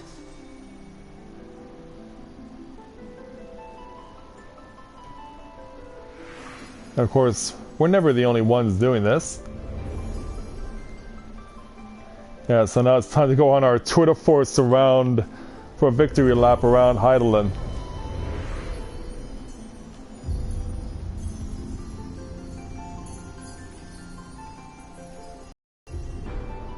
Pretty crazy when they do that. Yeah, let's take a victory lap around Heidelin. Go now, my child, and shine thy light on all creation.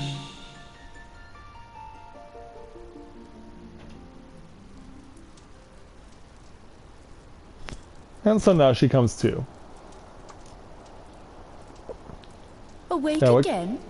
Are we? Yeah, that's right. Aha! The poor creature's fury was kindled with cruel forethought.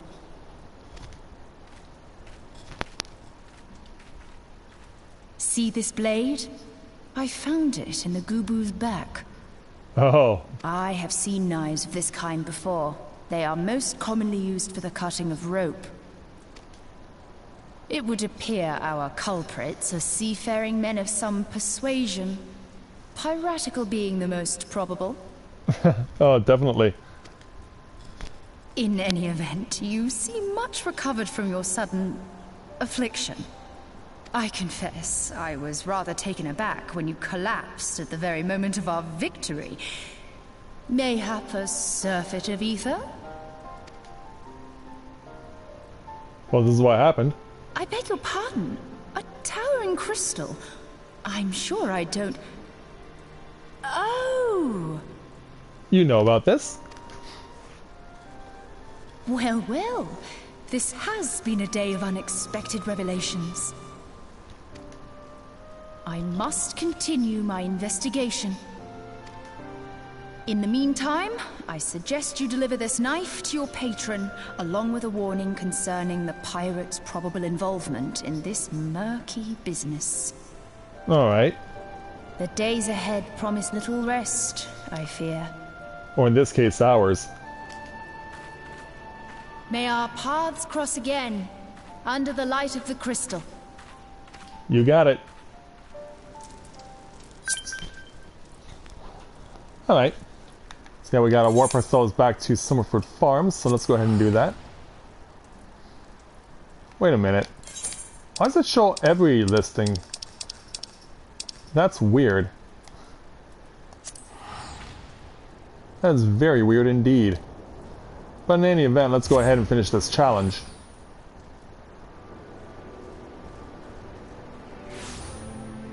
Alright.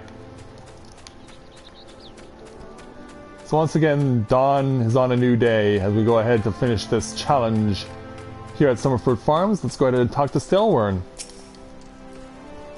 Kiru, right glad am I to see you safely returned. My lads were all gabbing about hearing what sounded like all seven hells breaking loose near the grotto, and I feared I'd sent you to your death. If you were in the middle of that commotion, I hope that yielded something of interest. I'd hate to think you risked your life for naught. Well, we did get this.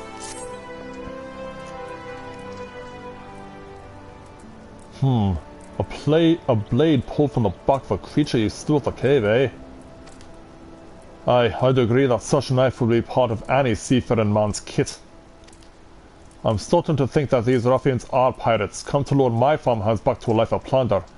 Chances are they didn't take kindly to your appearance on their doorstep and set a mad and Gubu on you. Aye, the pirates have been adding to their numbers of late.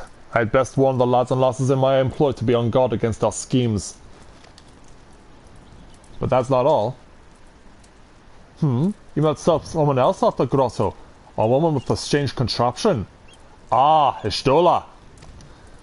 She's been in Limsa Lominsa for a good while now. Her studies of the Aether often bring her out to Summerford, so her presence at the grotto is hardly unusual.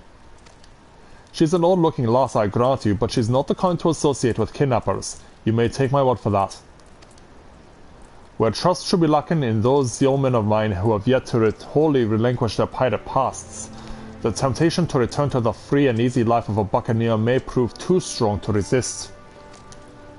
You have my thanks, Kiru. If it weren't for the efforts of stalwart adventurers like yourself, this farm would be in a far worse state than it is. Just you keep lending your talents to those in need, eh?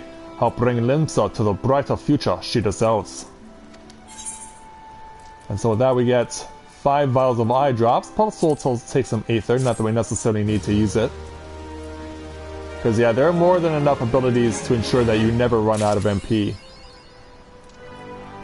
And so since Stelwern has our next challenge, let's move on to the level 7 challenge entitled Washed Up. Stelwern is up in arms as his hired hands are nowhere to be found. Again.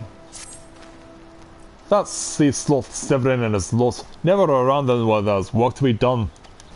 I'd sooner hire you for the sake of getting things done, but then the rapscallions will never learn. Round them up and let them know that Stellan would like a word, and don't take no for an answer. Unlike Chris Farley and Tommy Boy, we don't take no for an answer. No. Okie dokie. Yeah, that's what I always use to reference whenever someone says don't take no for an answer. Hey, water. Look, can't work when my hands are full lifting this mug. You know I'd wager me last girl you never guess what I'm drinking. What's in his mug? Swill water or swill wine? Let's go with wine. Well, you're right about the swill pot. I reckon it might be worth a day doing Stella with straws if it'll for me a taste of proper grog. Now who else can we go ahead and chat up? Because yeah, they're not only out on the grounds, they're also out in the orchards too. Where are you? I know there's a red circle around here that indicates you are close by.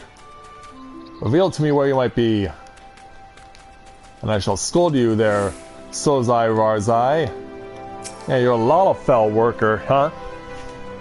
Oh, thanks, Mom. Thanks for coming to say hello, and we're going to be doing this again tomorrow about the same time, so you can join me again tomorrow for another live webcast, so I'll see you then. How am I supposed to go work on an empty stomach? Go on, guess what I had for breakfast? Breaded sticks or ash tuna, huh?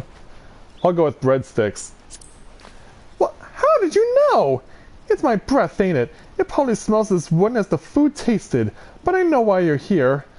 I'd just as soon get some real food in me, but I ain't one to reject the summons from the captain. Alright, go do what you gotta do there, Sozai.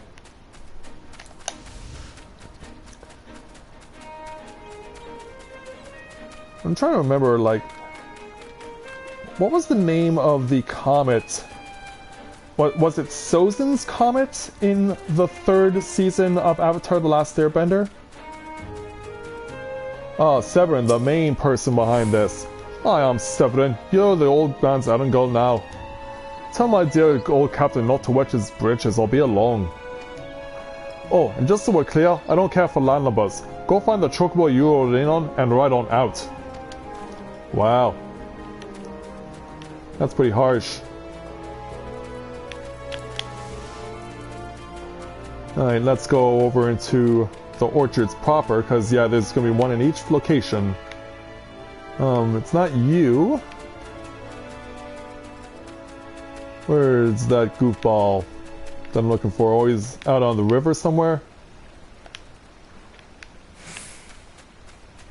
I imagine you cannot be too far as the orchards are concerned. Oh, there is an orchard on the other side of the river. I didn't notice. I didn't know it clear that there was another orchard on the other side of the river. Well, let's go ahead and find Aylmer, huh? Hey there. So Stellan sent you. And what do you reckon I say to that? Work is for the weak and witless? I've saucier seeds to sow. Let's go with this one. Damn right. Didn't get where I am by taking guff from any glorified gardeners. But I suppose I could see to what he wants to get him off my back. Yeah, because this is a pretty big deal there, guys. Your very livelihoods could be at stake. And not just your new ones, but your old ones too. Now, which side of the orchard is this one going to be at? Probably the far end.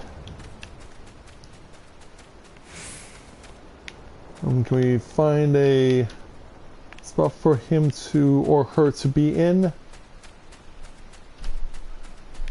The weird thing is, though, is that as I'm trying to do this pan over, I just pull myself further away from the red circle. I don't put myself closer into it.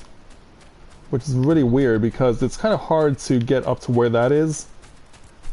So whoever this last person is has to be around here somewhere. Right over here at the mouth of the river. It's Ermhus. Hello there. Axes were made for splitting skulls, not stumps. You know what I did in my sailing days? Skirmishing or wanton slaughter? I'll go with wanton slaughter. You bet your bosom I did, lass. Aye, those were the days.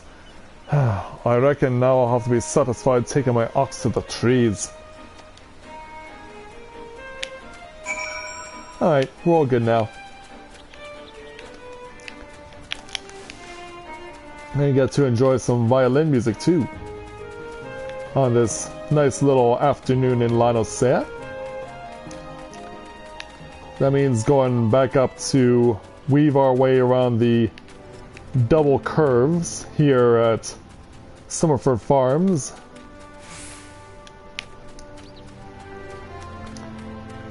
Oh, and Gurkhant also has a main story quest for us. Well, let's finish Sailworms first.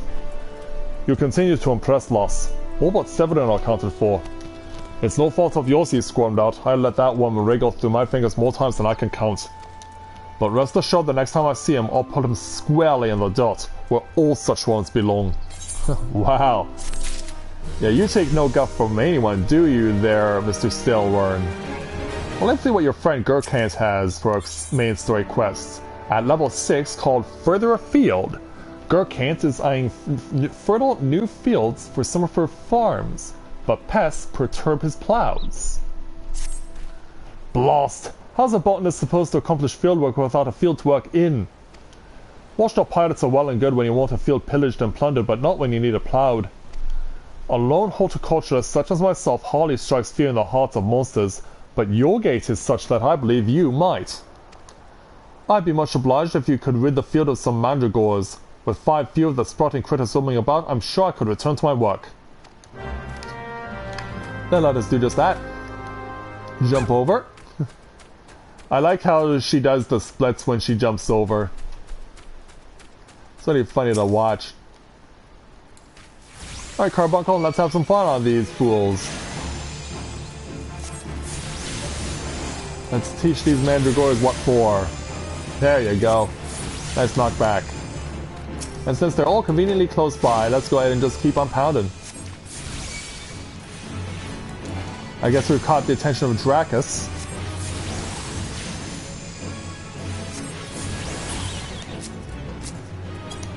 Oh, he's just gonna keep on going? Apparently he appreciates my work ethic. It's nice to know that other players, even if they're first-timers, recognize what you're doing.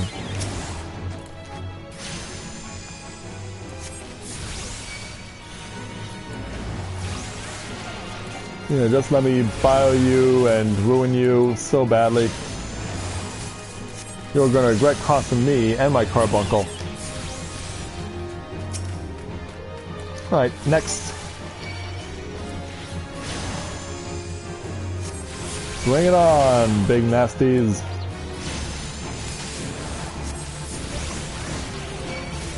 Should have them down. There we go. Alright, back up this way.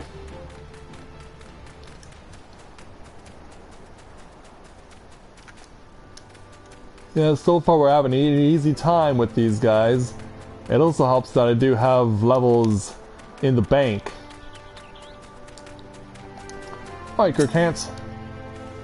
Oh, about that, you've already done more than that whole lot of soulful sleeslogs combined. If they only spent half as much time proving their worth as they do talking about it. Alright, so we're done with you, which means Staleworm, let's go back over to you then.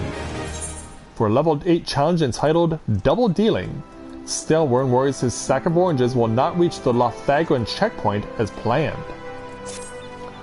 Pains me to say, but with all the guild in the world can't buy loyalty. There are some like you who can be trusted, but then there are others. Until now, I've had no choice but to rely on that charlatan Severin, even though I am full aware he's been doing shady deals behind my back. More than once I've heard tell of improper trading with goblins. I wouldn't be the least bit surprised if that were happening right now. Not a Belagor sack of oranges vanished as did Severin. I want you to find and confront the bastard for me, Kiru. I'm sure there's wrongdoing afoot, so be sure to doubt anything that comes out of his mouth. Confront Severin and cast doubts on his actions, as I need to get myself a drink of water, because my voice is going.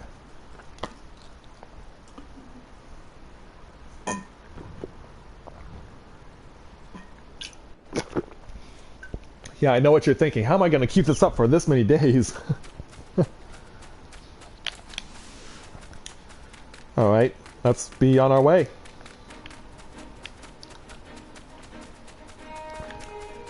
Yeah, I figure I might do a part 2 on this next week.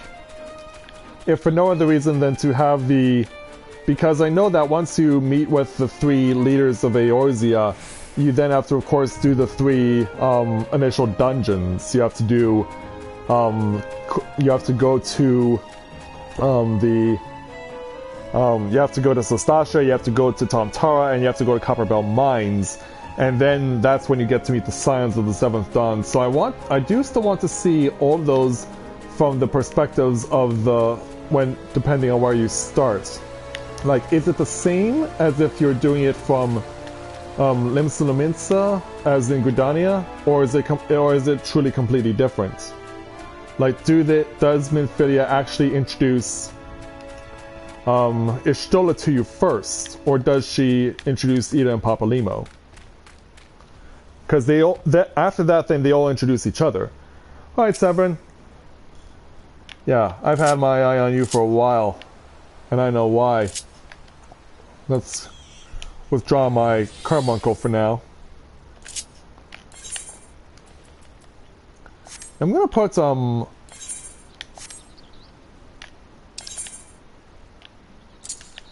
gonna put this over here for now, just so that I have it available.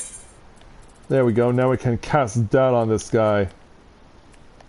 Hey, you!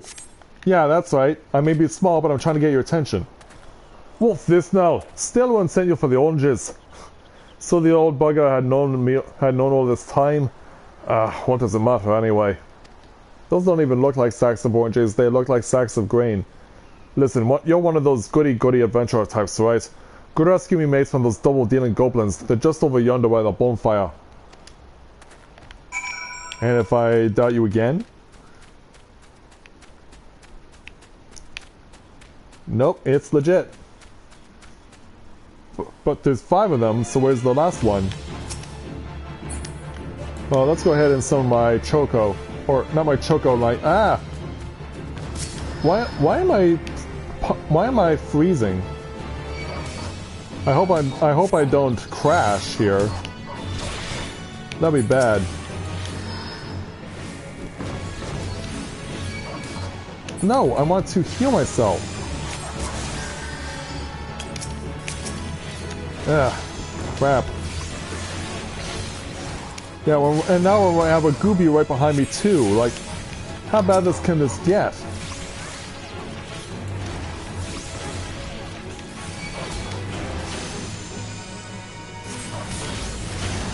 Like, stay off my back there, you nasty.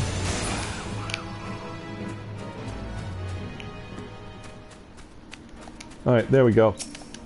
Let's rescue these guys. Yeah, you're being helped out by a female Alpha. How do you feel? Stefan sent you. Ha! The way he flew out of here, I was sure he had sold us down the river. Elmer?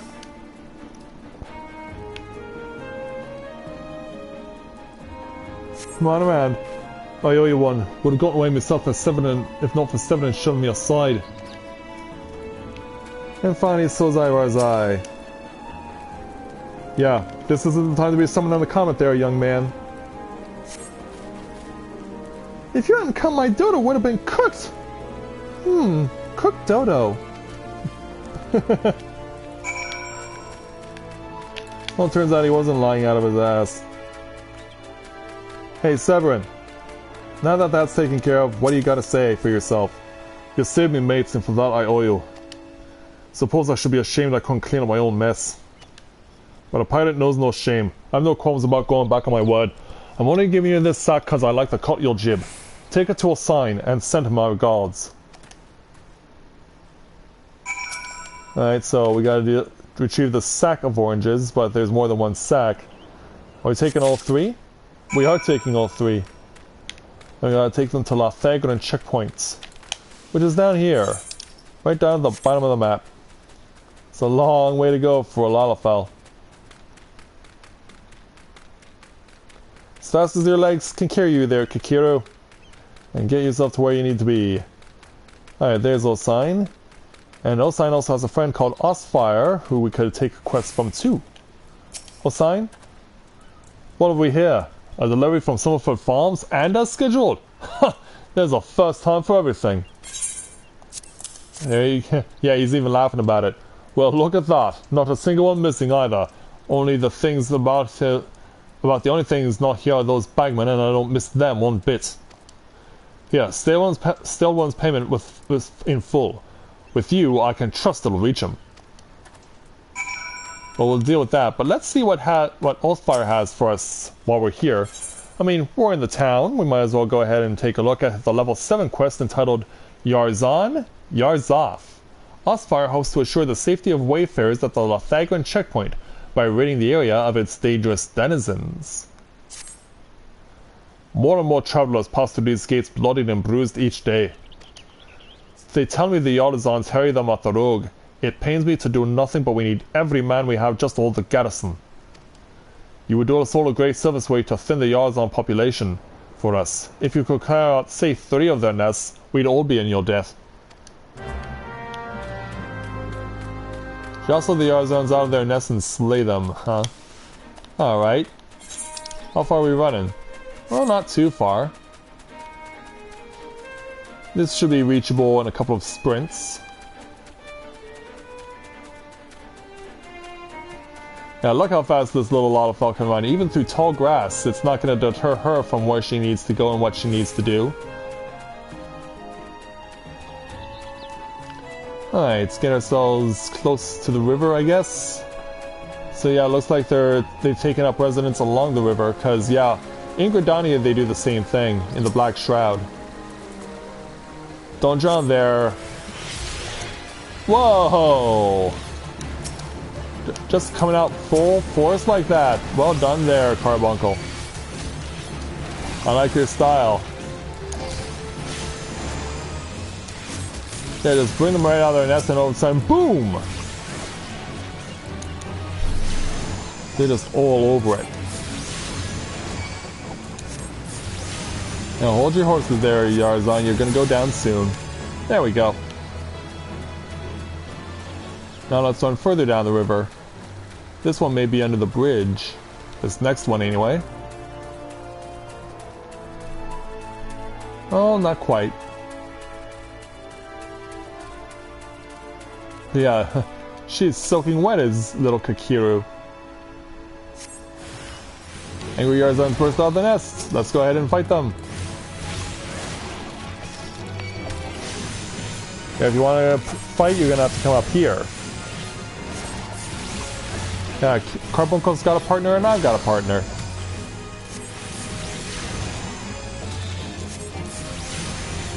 Yeah, you're going down there, big nasty Yarzan. You're dead. I win that fight. And this last one right in the middle of the river. Alright. Let's go to it then. Alright, bring it. And Carbuncle, you too. Yeah, and Carbuncle, you too. Alright, that's one down. Yeah, want to try and fight me? I can assure you that will not go well. Oh, I got to crush your enemies one. Alright. So that means I must have completed at least 100. Gotten at least 100 kills. Yep, there we go.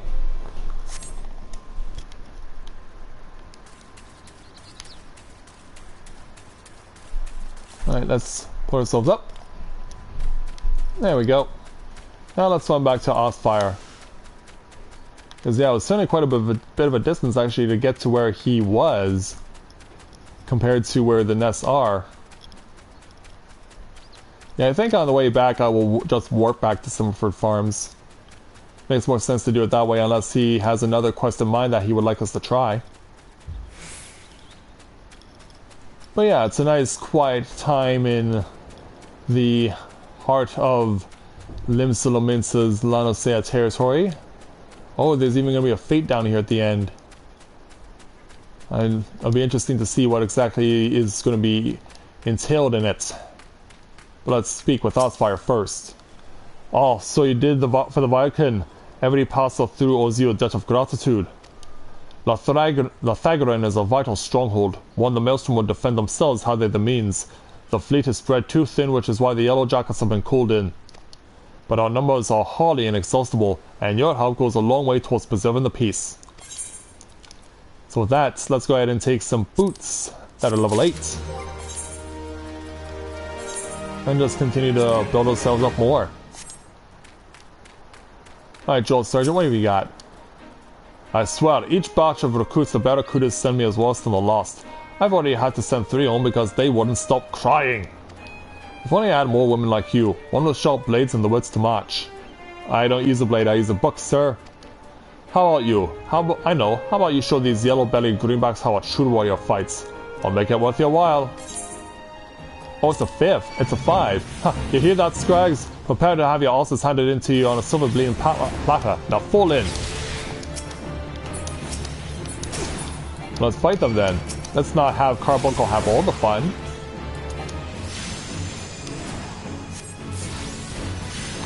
Yeah, feeling sick yet?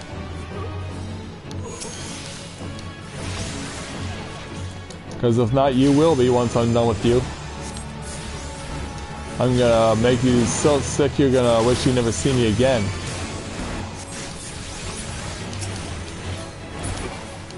Right, that goes that one. Who's next? Whoa. Well done there, Mr. Carbuncle. Or is it a Miss Carbuncle? Yeah, I don't know if Carbuncle necessarily has a gender or not.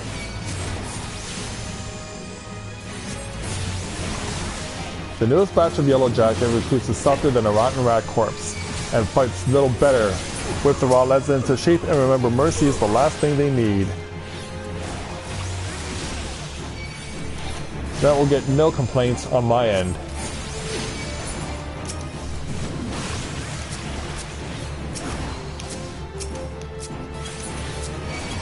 Okay, apparently I cannot protect my Carbuncle.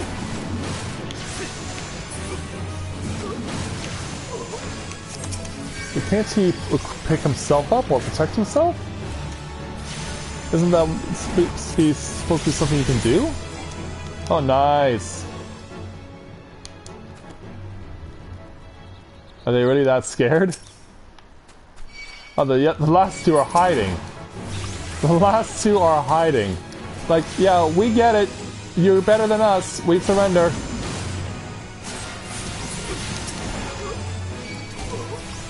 Well, sadly, I'm not done yet. I've got to finish you guys off.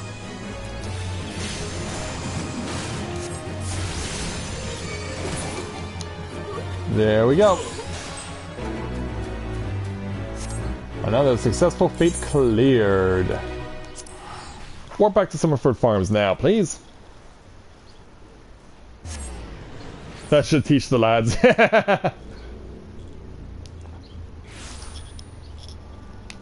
Alright. So we gotta go back to Stelwarn, which means we gotta come back down here. Because he's gonna be around here somewhere. There we go. Hey, Stelwarn. Back in one piece. That's relief. How did you fare, Kiru? Well, this is what we got. Ah, this is what I was aiming for. Looks to be all I owed, all right.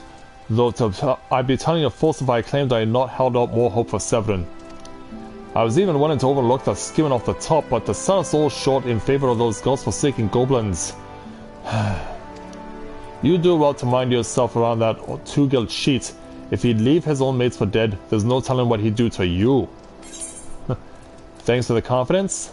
Anyway, let's go ahead and take a new book. Inching ourselves ever closer to level 10. Alright, so Stelwarn has nothing left for us, but there is a new side quest that we can take down here at the bottom with Kamkar. Or Kamnar. Or... okay, it's Kanmar. Alright, so let's take Kanmar's quest at level 8. Entitled, A Pound of Cure. High potions are in short supply at Titter's Rest, and Kanmar hopes to remedy that. Yeah, the Rogan names are getting as crazy as the Mikote names. Hey there, Kanmar. if you're heading to Tilla's Rest, I have a favor to ask of you. The pirates have been away from sea for too long, and their broken hearts have turned to bloodshed for solace. A full supply of medicine barely lasts a week. If you could buy a high potion and take it up to Widerlof, you may well save some lives. Oh, and I do have a high potion. I wasn't even aware when I got one, but hey, whatever, I'll take it. Take it and run with it. Because yeah, I'd been just collecting ethers, I wasn't even aware I had high potions. We're not going that far. It's not that far of a journey to get this quest done. And it'll put me that much closer to getting to level 10 for Kikiru. Alright, over the river. In fact, Widerlof is right next to a farmer in need, so we might want to help him too. I'm going to have to use the washroom again though, because my body's kind of starting to bail on me. I'm pulling out of potions. Any sorry sufferer knocking on my door may as well be knocking on souls. All I can offer them is a prayer. Never fear, we've got the one high potion here. When I gold-feared man, I'd say we were heaven sent. After the dust settles from the next pirate patrol, some sorry soul will owe you his lousy life. I pity the poor fish out of water. At first I thought the fights were just to kill time, but now I believe some truly have a death wish. There's naught that can be done about that. We can't make them want to live. All we can do is hope they learn to love the land. And so with that, let's go ahead and get ourselves a belt for the first time. And add to our power. And our defense too. Can't forget the defense. So yeah, stats are not coming around all that badly. So, gonna make a quick run to the washroom here and be back in a moment.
Alright, got that splash and dash taken care of. Now let's go ahead and help this farmer in need.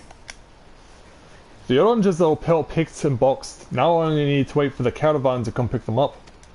The problem is the caravan is nowhere in sight, and I can already hear the rats clawing their way out from under the rocks. It won't be long before they find their way into the crates.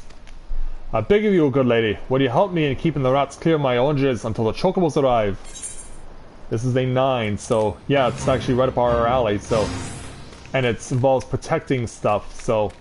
Yeah, good luck. Because yeah, these are pretty tough, especially if you only have one person helping you. Or none, for that matter. And we see yellow jackets arriving. Where are the rats? Where are the rats? Here they are. Alright, so yeah, you keep those guys, you keep those two occupied. I'll focus on these guys. Or focus on this rat.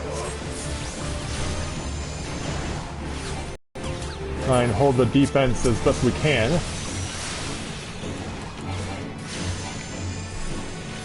Yeah, let them come my way.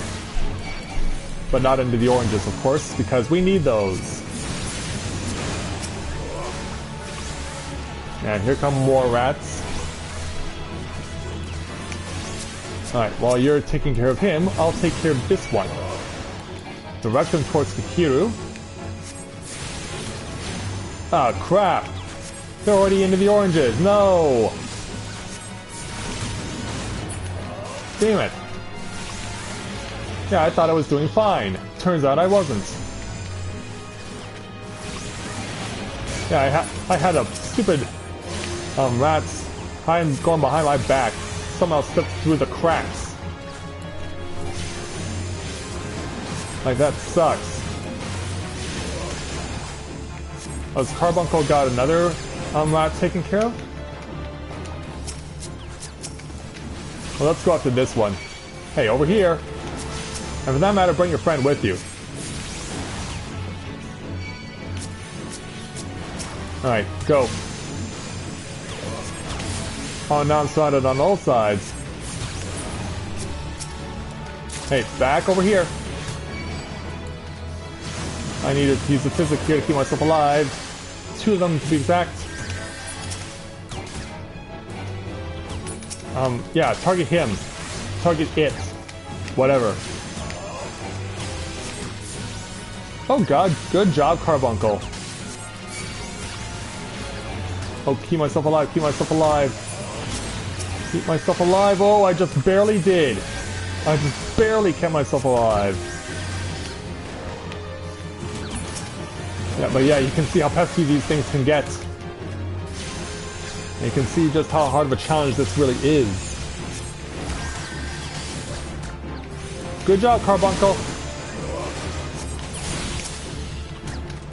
Now it's your turn. Yeah, we still have the original Yellow Jackets of this quest going. Need to keep myself alive, though.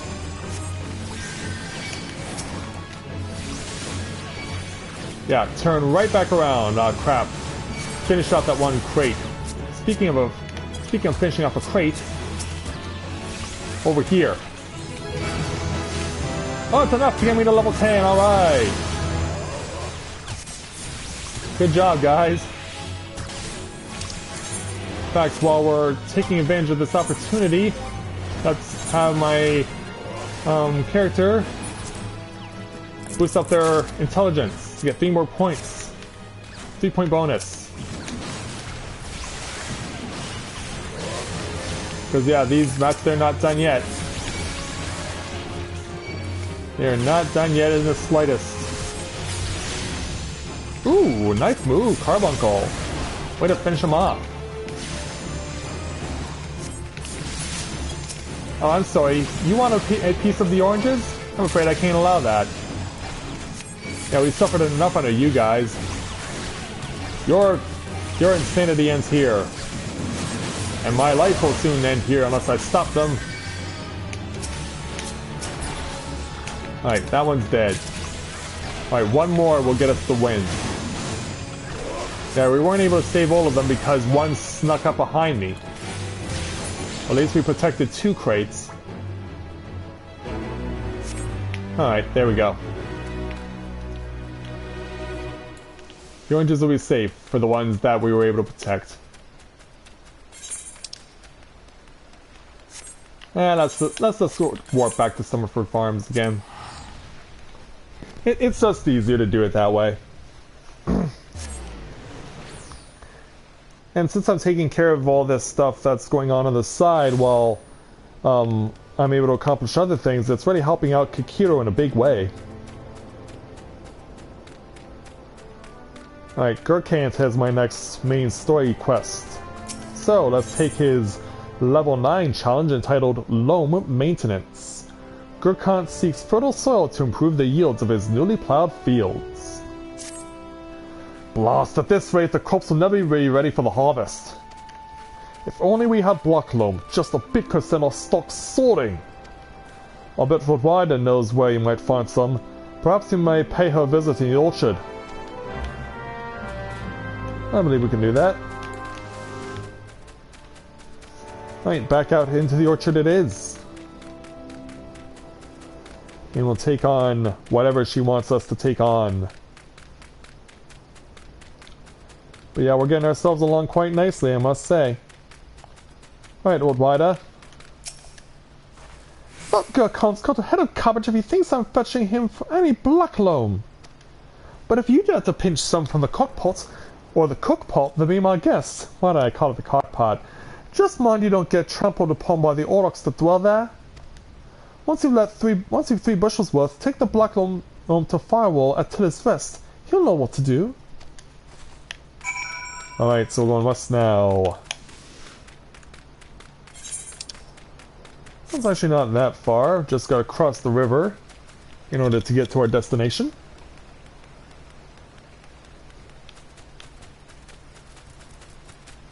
Let's see where we can find the person of interest. Oh, we got Grounded Pirates. Well, we can't take these guys on now because we're level 9. So yeah, let's start bringing them over here into the worst night of their lives. Swan dive into the worst night of your life.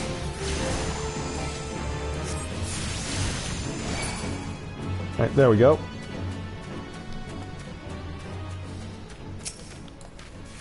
Hey, pirate, over here. You want some? Come get some. And I shall make you suffer for trying to mess with me.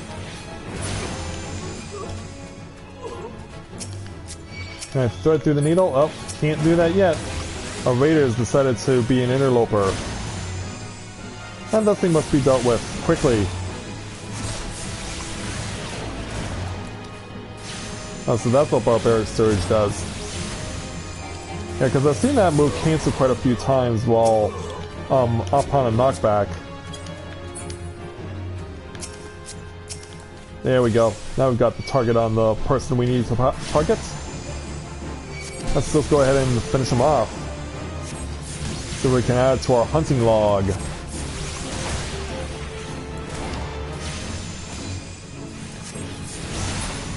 Alright, down it goes. So now how many is that on the hunting log? That is 7. Still need 3, but everything else is in lower Lano. So yeah, we can do all that when we reach those points. Let's go around the cook pot, the perimeter of it, and make our way inside. Yeah, we got wounded Aurochs here, and so, yeah, as such, these guys are not going to give up their territory so easily. Let's start dealing with them. And hopefully we don't end up seeing the Fate monster that appears in here.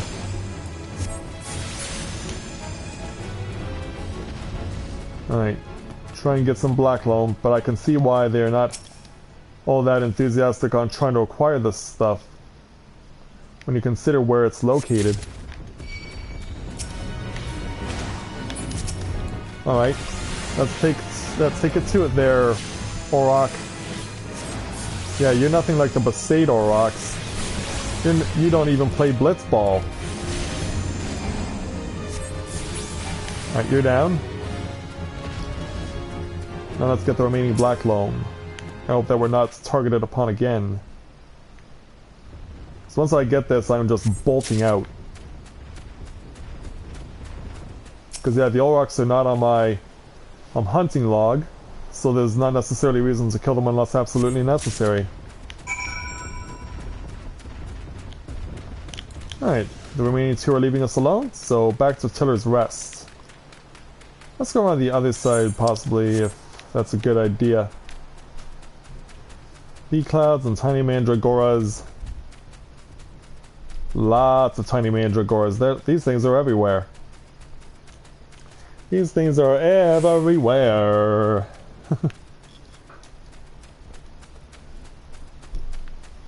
But yeah, I'm glad of the fact that I'm doing as well as I am, considering that I've never done this for Limsa Lominsa before, the opening part of the game. So I'm glad with where I'm going with it. Hey, Firewall. Make sure to keep out those viruses, would you, for me, please? Even the weeds whether aren't dying, this doesn't look tough. That's why we have Black Loam. But a bit of this Black Loam ought to change all that. I haven't seen any in ages. Gathering Black Loam is not for the weak of will, nor the weak of stomach, eh? Oh, don't tell the good content provider I neglected to mention where Black Loam comes from. Well, surely you figured it out on your own from the cloying stench. It comes from the Auroch's lair of all places. Well, why dwell on whom misled you, whom about what? What matters is that your efforts have brought us the Black Loam, and we can expect a bountiful harvest as a result. Thank you. And with that, we'll go ahead and take a pair of level 8 gloves. Even though those aren't necessarily gloves, they're ring bands. There's the difference. Alright, Firewall, you got our next quest. So, from level 9 quest next, entitled Plowshares to Swords. Firewall needs stolen farm tools recovered. Confounded pirates, they know nothing of tilling, only killing. Stealing our shovels to melt and forge into axes of all things. They're biting the hand that feeds on them, angry Mongols. I'd love to teach those curs a lesson in obedience myself, if I hadn't sworn to Selwyn that I wouldn't fight no more. So I need you to bring back our farm tools and make sure those dogs reap what they've sown. Yeah, I can completely understand there, Firewall. I mean, when you're taking on pop-up ads and phishing scams and things like that, it can be easy to not be focused on trying to deal with pirates. So we cover stolen farm tools from the pirates, so we just beat them up and that's how we do it. And it doesn't matter who we attack, just as long as we don't attack Captain Peter Pigeon. Actually, it's Peter Pigeon Toe. I didn't notice the toe in there until after we started fighting. Alright, Raider, your turn. Yeah, I imagine we'll have to come and cross paths with you again at some point. Ooh, no thank you. No, thank you. Right. Let's go ahead and pluck one more from the lot. Go for it, Carbuncle. We can do this. In fact, we've been doing this quite convincingly for a long time.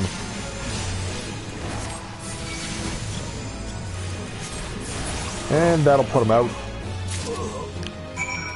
Take them back to Firewall now. Yeah, crazy that the Tiller's Rest is just a stone's throw away from that den of pirates. It's pretty crazy when you think about it. Hey, Firewall. I wonder what those sea dogs will try and steal when there's no harvest. Well, let's start with giving you these back first.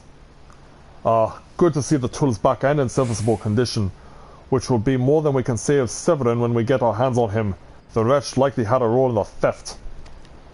Despite him meeting the pirates in secret I did, I couldn't care less that the wastrel won't work, but when he consults with cut purses that take our tools away, he's crossed the line. Still, ought to know what sort of scallywag he's dealing with. Take word to him, would you? That we can do. Let's warp our way over back to Summerford. Yeah, I'm getting lazy at this point, but we've been at this for 4 hours now, so we probably should try and speed things up as much as we can where possible. Alright, Stillborn, let's make our way back to you. Hey, big man. Pirates making off with their own tools. Firewall did well to not take matters into his own hands. Last thing I need is blood on my crops. But I'll be damned if Severin thinks he can take us for fools. His treachery won't go unpunished. So let's take some level 8 leggings now. Oh, I'm already wearing a pair. Really? Yeah, she is. Alright. So then, let's go ahead and take an elegant bronze piece instead for 100 gil. And then speak with Selwyn again. I've come to expect a great deal from you, Lost, and you've never once let me down. Yet what I ask of you now goes beyond all I've asked for. Would you hear my plea all the same? For the level 9 challenge entitled Just Deserts. Selwyn has reason to believe that Severin is up to no good. Something must be done.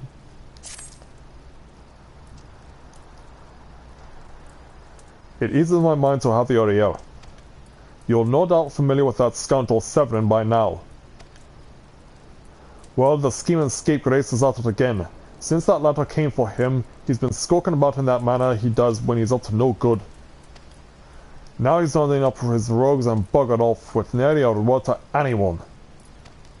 I've grown accustomed to his insolence, but something tells me this is different. It ain't exactly damning, but when last I heard words with him, he didn't look defiant so much as hunted. I can't help but think he's gone looking for trouble and found more than he wanted. So I was hoping you might hunt his sooty hide down and drag it back here before it's too late. The ungrateful little cur bites me every chance he gets, but I can't quite bring myself to cut him loose. I suppose he reminds me a bit of my younger self. Suffice it to say, I'd rather he didn't come to a sticky end. As for how to find him, I try asking Grenada at the Aetherite. She was the last one to see him. I dare say she'll be able to tell you where he was headed. Alright.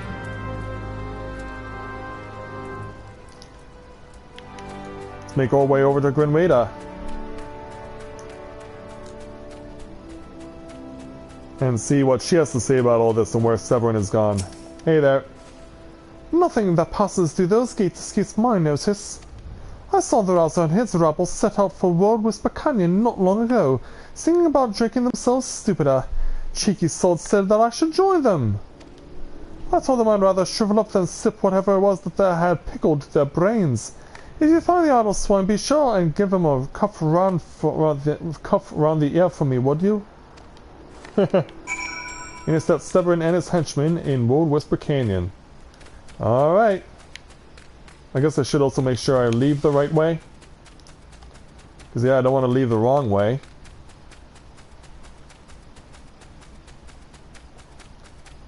Where is our exit? Here it is. Let's mend at you first.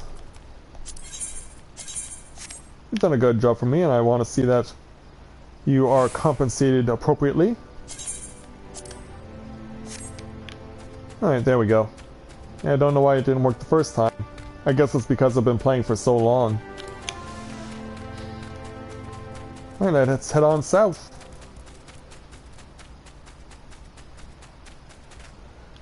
And make our way to the west as well. I can take a shortcut around here. That'll help us out a bit. And that'll get us to the Tiller's Rest and then off toward Whisper Canyon. So you'll just leave the land to the woads. I've risked my life for nothing.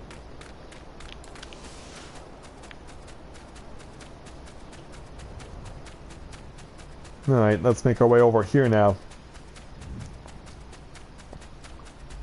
Because yeah, I can see where their target is located. They're probably right at the top of the ramps. Either that or they're right at the bottom of them. Yeah, they'll be beneath me. I guess I won't. Considering they're pirates, I probably would not be surprised by that. Oh, we found Elmer. No. Okay, what are you doing here? Of all the dirty, deceitful, downright dastardly deeds that slippery bastard's done! Claiming to take the lads out for a drink only to lead us straight into a bloody trap. It don't get no lower than that. Of course, I've learned to stay a step ahead of old Severin, so I was ready. But the others weren't so lucky. You've got to help him!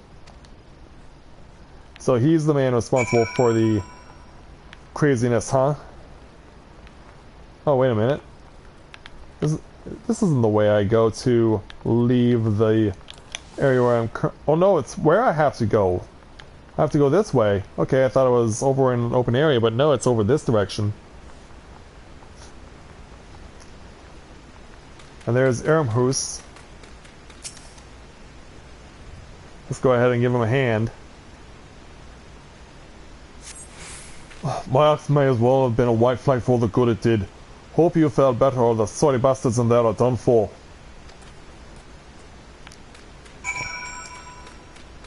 Alright, and it's here where we'll pick up Sozai Rarzai in time for this next challenge, and we can see where Severin is. But our focus is on Sozai. Let's give him a hand. Severin might have got us into this mess, but I ain't about to let him give his life for us. I'd sooner bow to a fishback than be in that conniving bastard's debt. To arms! That's what I'm here for. Level 13. If you think that level 13, but yeah. So now let's see what's going on. A true knave. You betray even yourself, Severin. Ouch. Yeah. We were prepared to overlook the matter of your desertion on the condition that you provided us with suitable replacements. That was the agreement. Yet your latest change of heart leaves your debt to us unpaid. Few are they who betray the Serpent Reapers twice. You will not do so a third time. Hi. Counting behind your protector will only delay the inevitable. Honorless wretch, your life is all you have left. And worthless though it be, we shall take it. And so... it's the arrival of this guy. O mournful voice of creation, send unto me a creature of the abyss, my thrall to command that I may smite mine enemies. So this happens at level 14 in Gridania. So why is it happening at level 9 in Lominsa? This is weird. So then what do you have to do for the next 5 levels when you're in Lominsa for main story quests? Alright. Defeat the clay golem. We'll buy them and then we'll ruin them. Oh, nice job! I knew I could count on you there, Carbuncle.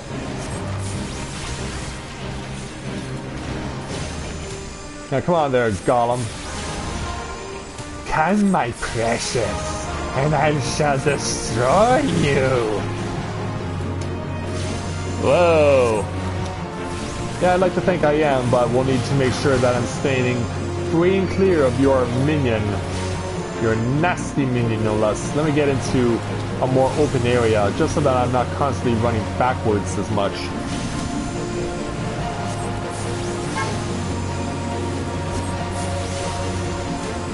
Yeah, we don't want to run backwards too much. Oh, no thank you. I will pass on that. I will not find myself on your receiving end, if you would be so kind. Let's reset it again. Oh. Let's ruin you. Let's make an example of you. Yeah, how can you be at level 9 here and level 14 over in Gridania? The golem has never been so sorely tested. Well, that's why I am who I am. And besides, this is only a level 10. You could have at least given me a level 15 or a 20. Anyway, I win.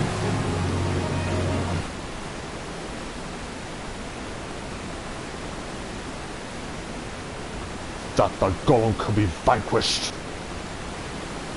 That woman is no ordinary adventurer. Yeah, I'm looking for you, and you've disappeared from around the waterfalls. Anyway. Yeah, whatever happened to the mugs that were around? Oh, another cutscene. Hey, Ashtola. The snake slithered away. I am only glad he did not have the chance to sink his fangs more deeply into you. Glad I could help. But yeah, now we get to have an echo sequence for the first time. So what will we see when we go to this sequence? It's a Shola skulking about, trying to get information. Comes across Severin, or maybe Severin's cronies, maybe? Those pirates do not belong to any of the known Lominsa factions. Whom do they serve? The Beast Tribes? Surely not. But the timing of their appearance coincides all too neatly with the recent surge in Sahagin and Kobold activity. Something is afoot. The question is, what? Yeah, into her pondering pose that she's so well known for. Could it be that the tribes are planning to summon their primals? 12 help us if it should prove so.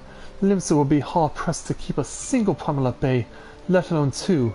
But all is yet speculation. I must needs find evidence.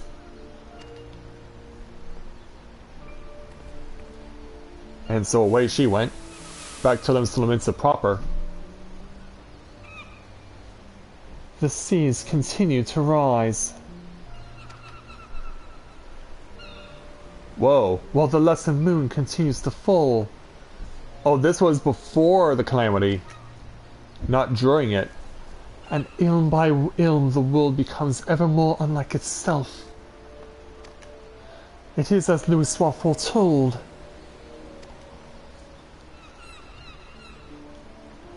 The coming of chaos has rendered the laws of nature mutable, blurring the boundary between the material and ethereal planes. Little now stands between us and the primals. But they are not here yet. Though time be against us, hope shall ever be on our side. Never did the creed of Charlian ring more true.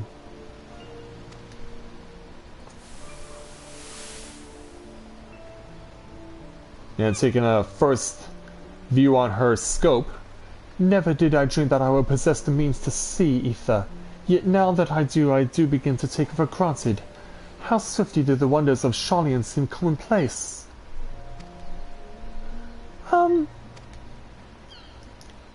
You're like, why are you wearing that? Yeah, here, for you. Here, for you. Have you come for the festivities? Today, the Maelstrom officially makes that great hole in the sea its training ground. Join in the celebrations. Are you wanting to partake in flowers, Stola? You are. And how sweet it is.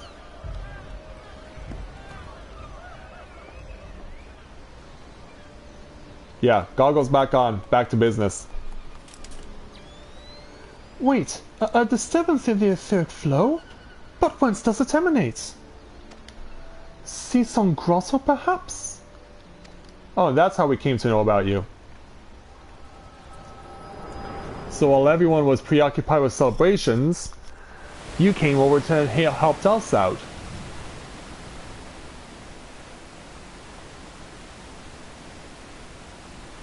What have we here? Can you walk? Oh, yeah, you're helping out Severin. And by Ling Shell. 'Tis I. Regrettably, no. He eluded me. Understood. I will inform the Commodore. And as for me?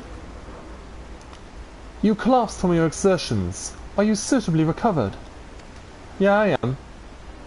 Severin here has apprised me of all that has transpired. His account sheds some light upon how you came to be attacked by a golem of all things. A golem is a mindless automaton, inert save when commanded to be otherwise. Common pirates cannot hope to control such a thing, so arcane are its workings. But then these tattooed wretches are no common pirates. They are the minions of the Sahagan. As to their purpose, well, I shall get to the bottom of it. But first, I must escort Severin back to his place of employment. I dare say Stelwyn will be wondering what has become of him. And you too, for that matter. I will bear word of him of your preservation, but I am certain he would like to thank you in person. Pray pay the man a visit. Yeah, I could definitely do that. Ah, he told me of you, but perchance he did not tell you of me. My name is Stola. I am a naturalist of sorts, surveying the ether in the hope that I might offer up some clue as to our predicament. I'd say I owed you my life, but that don't cover it. If it weren't for you, my friends would be dead and all. 'Tis a debt I can never repay, but will not make things worse by running away. Take me to Summerford Farms, and I'll face the consequences.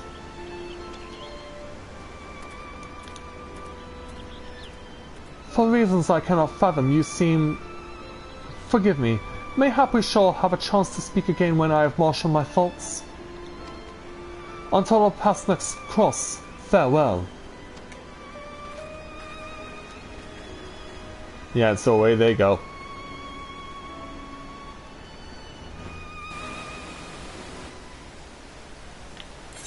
Alright, let's walk back to Summerford Farms. Yeah, who knew we would do so much here?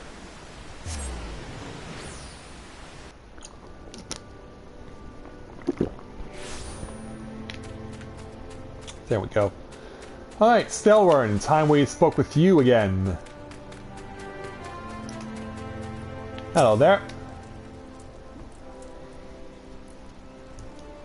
So after Severin gets what's coming to him, "Hello, I knew you'd return. Ishola's delivered Severin a bit ago. Tales of your heroic deeds precede you." The rest came shuffling back too, the lot of them sporting the same haunted expression. "It's me who's to blame for that. That and the rest. I was once a serpent weaver. A thrall to Sahagan. Seven hells, weavers may look and sound and act like pirates, but they're not but the fishbox flunkies. Us pirates ain't much for laws, but there are things we won't do. We've got a code, see, but the reavers never followed a word of it. A few years back, they started snatching law-abiding Lominsans. I'd only just taken my oath when our captain bent the knee to his new Sahagan monsters. I knew I had to get away. So I crept off one night, got myself a new name and found myself a new home. Summerford Farms. Trouble is, secrets don't stay secret for long around here, and the word soon spread, all the way back to the sea. The penalty for desertion is death, but the Reavers offered me a way out instead. My freedom in exchange for my mates. The letter.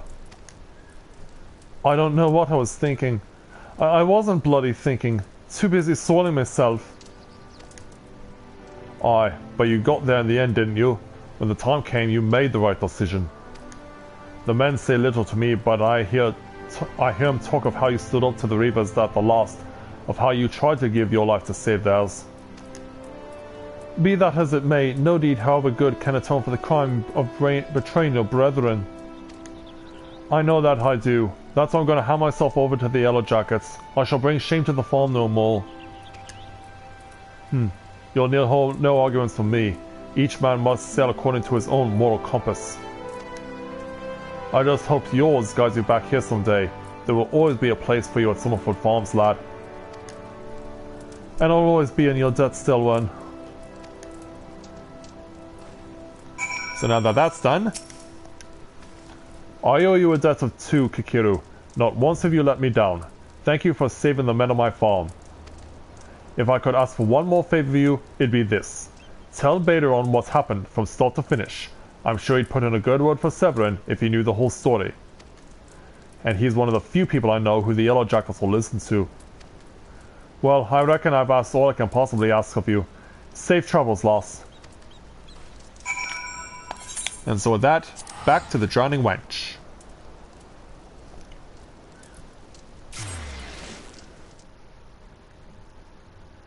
And we'll get to enjoy the music as we return into the lower decks. Because yeah, everyone loves the Limsa Lominsa theme music.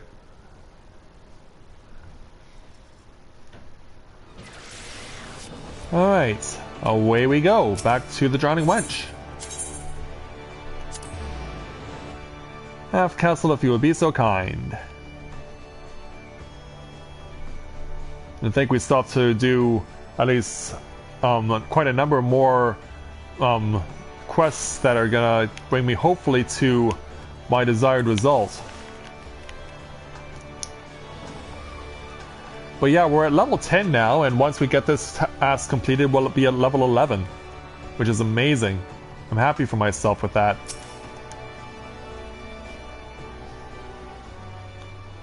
So let's talk to Baderon. Bloody hells, life on the farm ain't quite how I pictured it. Oh, but you needn't worry yourself over young Severin. The Yellow Jackets has hands out the punishments as good a mate of mine. If I ask him nice, I reckon he'd be willing to commute the lad's sentence from hanging to keelhaul, and kindly gent that he is. I'm only jesting with ye. I'll see he's treated fair. Now it sounds to me like you've done everything old Stelom asks of ye and more. Justifying me generous finder's fee in the process. Much obliged, lass. As for a reward, well, she's a lonely lady, this drowning wench of mine. I'd fancy you keeping her company for a spell, with 3 women aboard.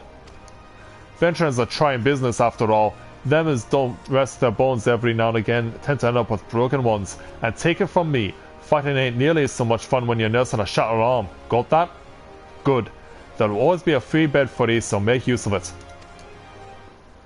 So we now have access to in-rooms, not that we're necessarily going to use them.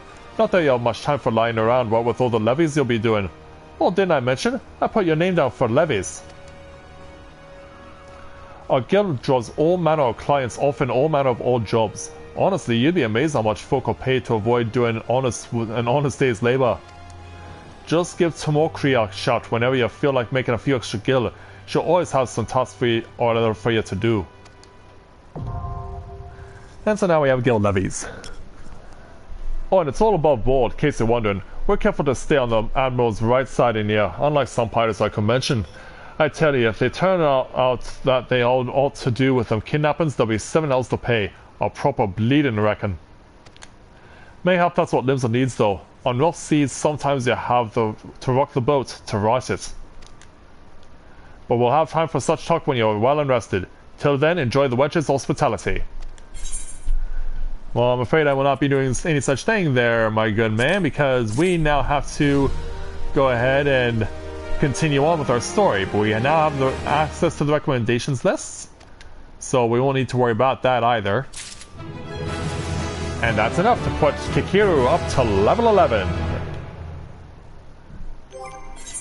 Let's go ahead and put on my new hat and show it off to you guys. So that's what it looks like. But that would take away from her beautiful hairstyle. We wouldn't want that. 8. Alright. I'm satisfied with this, so yeah. Come on there, Mr. Well, actually, before we do that, let's go ahead and speak with Tomokri for the lev mats, for the guild levies. Starting with the level 10, entitled Levies of Swift Perch. Tomokri is responsible for assigning guild levies at the Drowning Wench, and is offering you an introduction to the world of lev quests. Greetings, Kikiru. Beideron has been most effusive in his praise of your accomplishments. Have you considered putting your abilities to use for the Adventurers Guild by undertaking a guild levy or two? Guild levies are the means by which we document requests for assistance from the citizenry, prior to assigning them to adventurers possessed of the necessary skills. From battlecraft levies that require the extermination of monsters to tradecraft levies that ask for the creation of goods, the tasks we term levy quests are many and varied in their nature. Should your interest be piqued, I suggest you make your way to Swiftperch and speak with Swagskiff. He'll be happy to set you on your feet on the path to completing your first levy quest. Now, where is Swiftperch necessarily? Trying to remember then where it is. But actually, I do know where it is, but it's just a matter of actually getting there. Because I don't actually know of any ways to expedite yourself to Swiftperch. Because it's not accessible by boat. It's just an out-of-the-way settlement. What I can do, though, is go to the Fisherman's Guild. And from there, see if I can't take a ferry over to Aleport. Because that's the best way of access. We're going to Aleport. Oh, it's out of... Oh, you can't get it until level 15, so you would have to get there manually. And that's a long way out.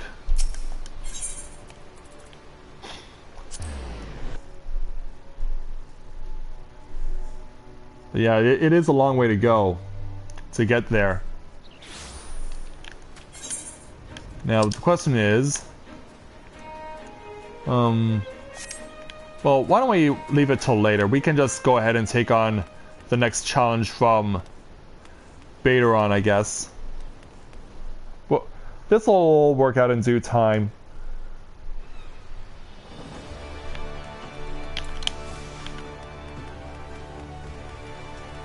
Alright, let's go up the stairs then.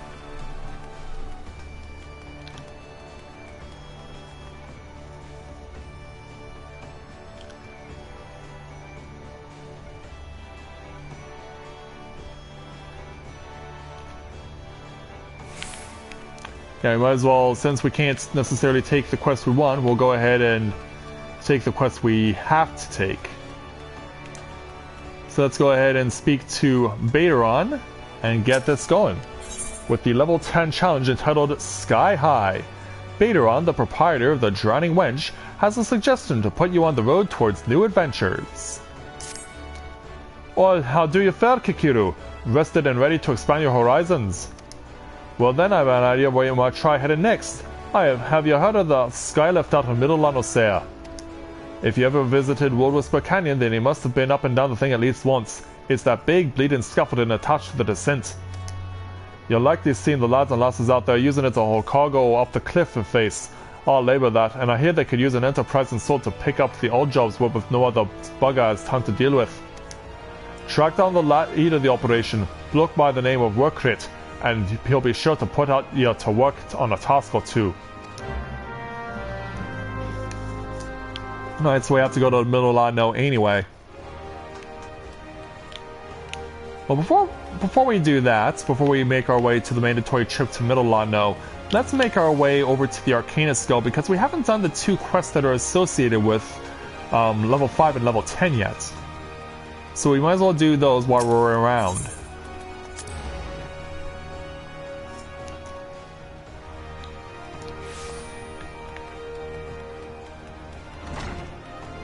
Alright. Mr. Sturbergheim, sorry it's taken so long to get back to you, but we had things to do. Let's take on the level 5 challenge entitled, What's in the Box? Acting Guildmaster Sturbergheim wishes to assess the improvement of your Arcanema skills. Ah, Kakiru, isn't it? Are you eating well? An empty stomach distracts the mind and leads to heavy judgment. I must often mind my Arcanists to take meals, so ensconced do they become in their studies. Speaking of such, have you been practicing your tactics with Carbuncle? I believe it is time to assess the improvement of your skills. As with your previous trial, I would have you defeat foes in Lanosea. 3 wild dodos and 3 tiny mandragores to be precise. Watch carefully the behavior of your opponents, formulate an effective strategy, and utilize your arcane entity to its fullest potential. I expect you to be back in time for breakfast. Well, breakfast has already gone on. We're pretty much to the point where it's lunch now. Speaking of lunch, I haven't had it yet, but I'm just going to continue on here. Alright, Lower Nano.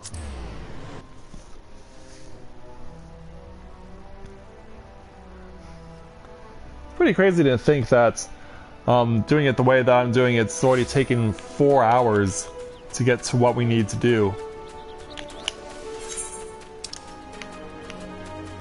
Okay, this is for the level 5. Yep, it is.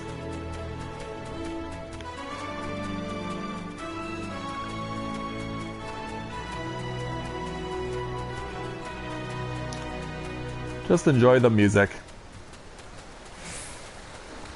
And run through the river, too.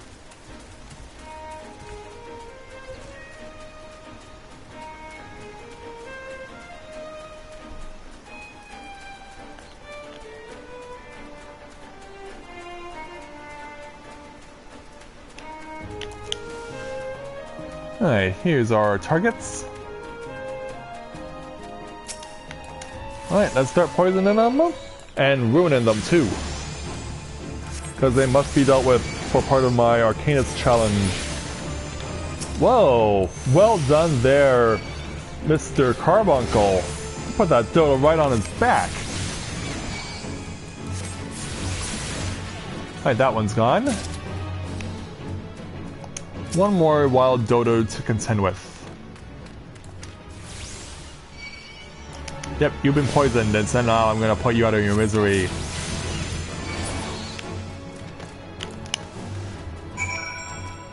Alright, onward. Now let's find some mandragoras. You've definitely clustered up around this area. And so now we will have to deal with them. Come on, you ugly. There you go. And now it's you. You're the next to suffer at my wrath. Even though I don't have much of a wrath because I am a Lalafell.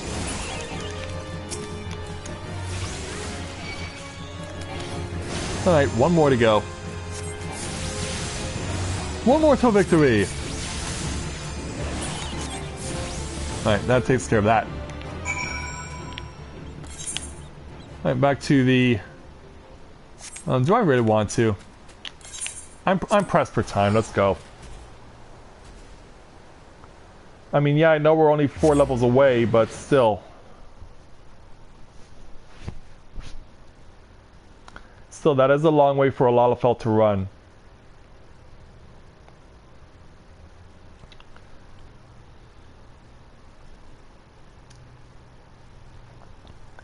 And it must be busy in Limsa Lominsa on this Sunday afternoon. Because yeah, it's taking me quite a bit of time to load in. Now lots of brand new people coming in and doing what they're doing. Let's go up to the Arcanist Guild.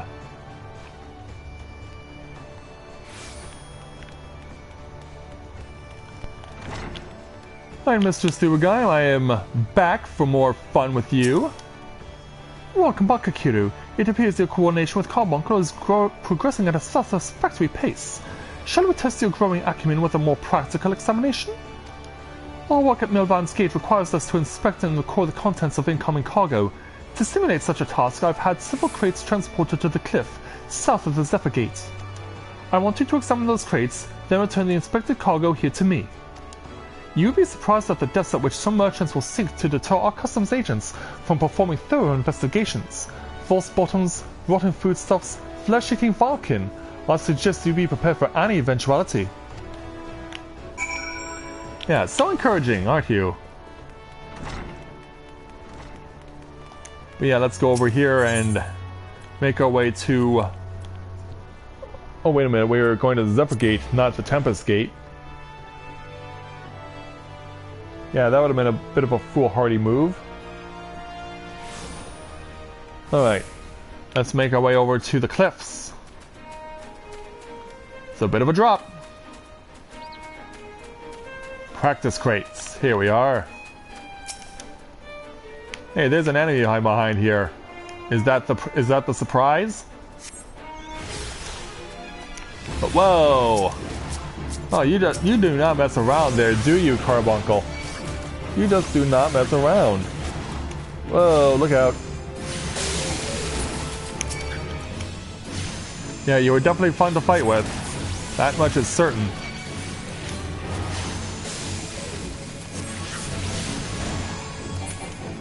Alright, that takes care of them. Now we actually have to collect the crates. Many of these things are going to be heavy for a Lalafell.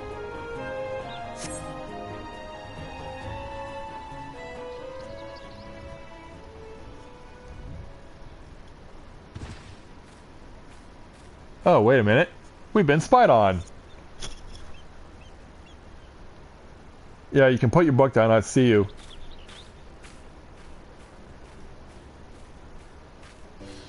I'm not a threat. Pray ignore my presence for the present and allow me a moment to cogitate.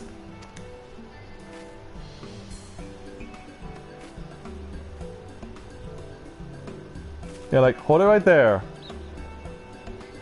The reaction to my sudden appearance was within expected parameters, but I must admit I did not expect so proficient a performance against the enemy set against you. Yet, effective as though your tactics were, I spy much room for improvement. As I watched you battle, the wheels of my mind whirled into motion, as they are wont to do, inventing other possible strategies you may have employed. Yeah, so perplexed. Let's see, taking into account your current level of ability, factoring in the etheric constant, multiplying by the number of opponents, then applying your tactics to other potential combat scenarios. Oh dear, my calculations indicate failure upon counting threat level 9785. That's a lot, young lady. Well, we'll have to see what we can do about that. Though the opportune window to do so has passed, I will nevertheless introduce myself. I'm Clahia, a Melvin's Gate assessor. Acting Guildmaster Thurbergheim elected me to oversee your training and provide any necessary guidance in the instruction in the field of Arcanema. With a big smile on her face, no less. From what I've observed thus far, you have an admirable grasp of the fundamentals. I do, however, wish to confirm one small detail. Regarding your choice of arcane geometries, what factor most influences your actions during battle?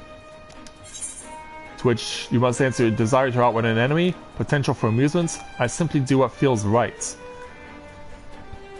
We'll go with desire to outwit an enemy.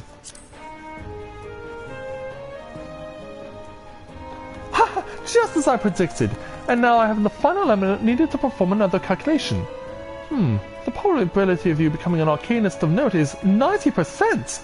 Give it or take 0.5%. Yes, the certainty is quite high. After all, I only know of one other practitioner who responded to my question in the same manner. It was the man who bestowed upon me this grimoire, the Guildmaster himself. While our inscrutable leader is, as I'm sure you've heard, on an indefinite leave of absence, he did leave us with this most notorious saying to date. Strategy is a tool used to manipulate one situation to the desired reality. No matter how gifted you and I might be, however, the instantaneous manipulation of reality that might cause us to suddenly become mighty arcanists is beyond our present abilities. Discipline and experience is the final strategy in this case. I suggest you continue to focus on refining your aptitude with Carbuncle.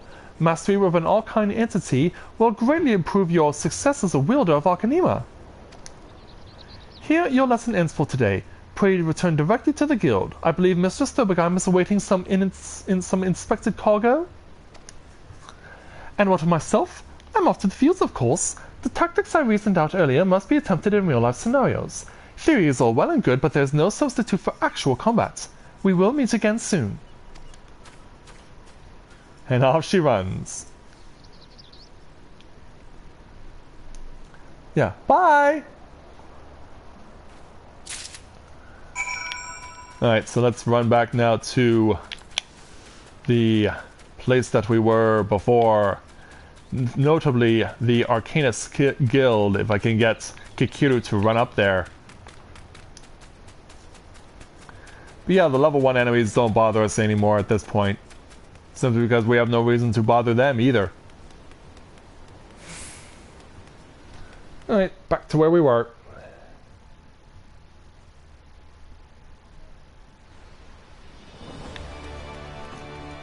Now, why is it so easy to load in when coming in through Bulwark Hall? Is it just simply because of the fact of the number of people that are in and about this area?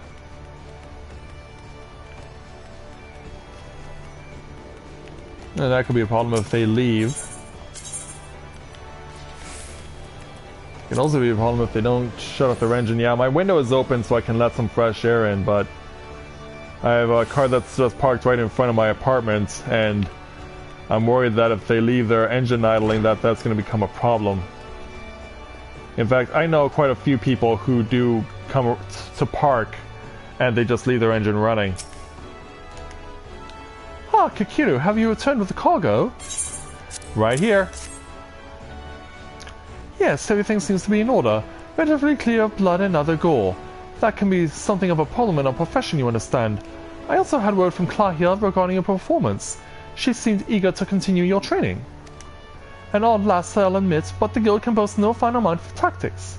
You would do well to heed the instruction she offers, particularly that which touches on the diligent approach to our art. Did you perhaps notice the battered tome Clahia carries? That initiate's grimoire has served her from the day she entered the guild. She has her reasons, but it's admittedly strange to see she's kept it all the way to her present position as Forseer. I fear such an intense focus on Arcanema has led her to overlook other important aspects of life. As our master strategist guides your Arcanist training, I hope that you might return the favor and help to broaden her own perspective somewhat. But enough of that for the moment. You have done well this day, Kikiru. Continue your practice with Carbuncle as Clahia has bid. I will be here when the time has come for your next lesson.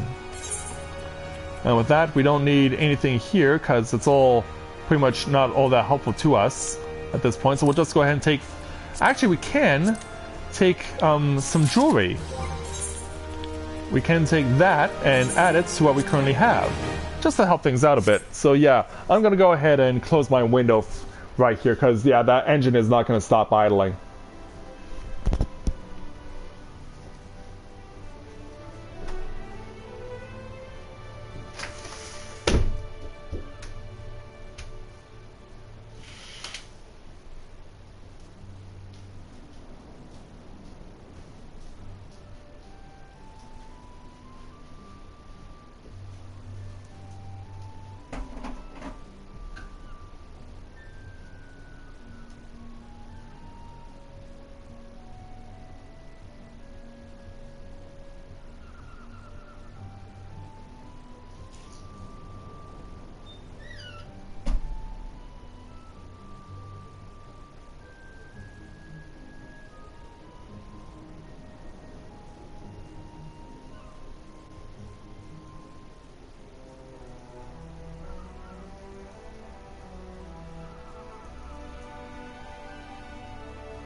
Alright.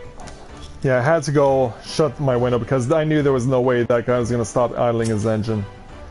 So yeah, let's go ahead and speak with Mr. Sturbergheim because we still have another challenge to take on, a level 10 to be precise. And this time we're taking on Tactical Planning. Acting Guildmaster Sturbergheim wishes to assess the improvement of your Arcanema skills.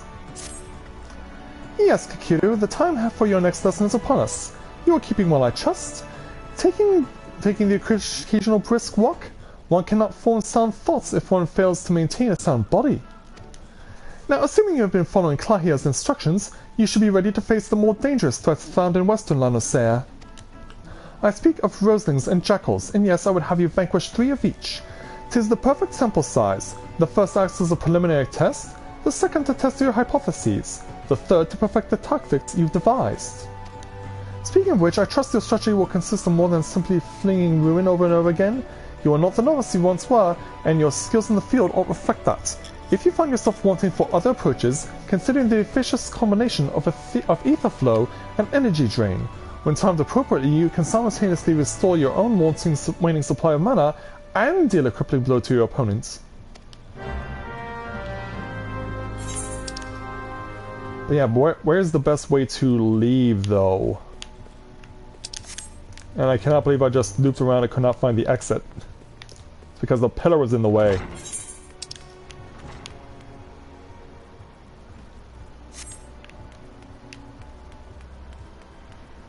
Alright, well, I need to figure out the best way to get to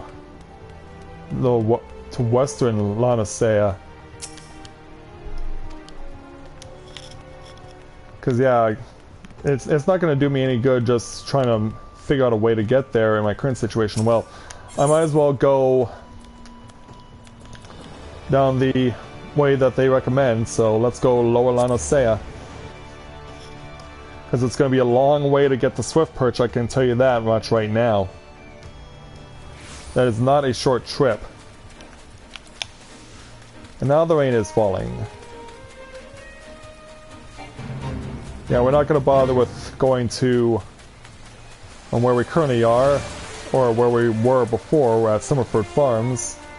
We're just going to run straight on through.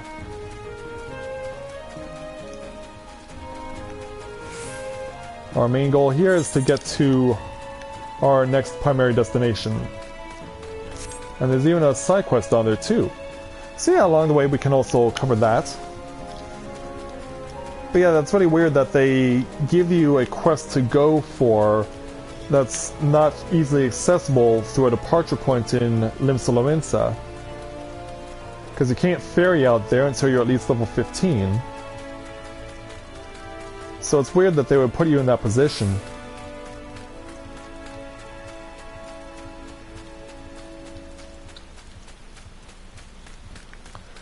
At least we're moving on here right now.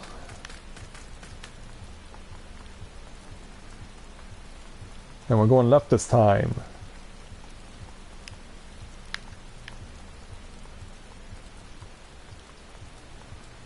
Here we go, here's the bottom. So yeah, I might as well speak with you and also your friend down at the bridge there. Beidon sent you out here, did he? Then consider yourself welcome at the Skylift. Look at that bloody cliff, will you? One blast of fire hell from that huge dragon was all it took to split the ground in half. Cargo still needs to get through those, so this mess with wood and pulleys was the solution to our problem. Well, one of them at least. If the gods were kind, and they ain't, I'd have about a dozen more workers to handle me growing little headaches. And so with that, we'll go ahead and take some leggings to add to our support. Okay, and I thought my bonus was accepted. I guess for some reason it wasn't. Maybe because I was in battle or something. But yeah, let's talk with two people on the bridge, starting with Kazai Boizai. Quite the name. With a level 10 challenge entitled Keeping It Fresh. Kazai Boizai's, a cargo transporter at the Skylift, needs a helping hand to keep his fish fresh. Look sharp, lassie. I've got a job for you. We don't have much time, so listen close. Today I got me too many fish and not enough water sprite cores to keep them. Cool. You see me problem? Now I can't be delivering crates of rotted fish, so I need you to head over yonder and dance with them dripping sprites till you collected 3 of their chili essences. You do realize I don't want you to actually dance with them, right? Noted. Yeah, they're not far away. In fact, they're right over on the other side of the bridge. So we can go ahead and fight them too. Step aside, Megalo Crab. My beef isn't with you, and neither is my chicken or my poultry either, or my fish. Yeah, I have no fish to pick with you.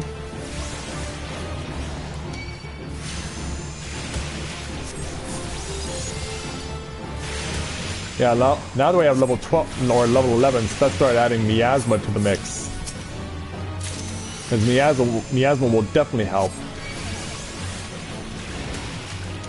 Yeah, you can just overload these guys with status afflictions. Just make their lives completely miserable. Alright, need one more sprite. And one more sprite is on the far side of the circle. Alright.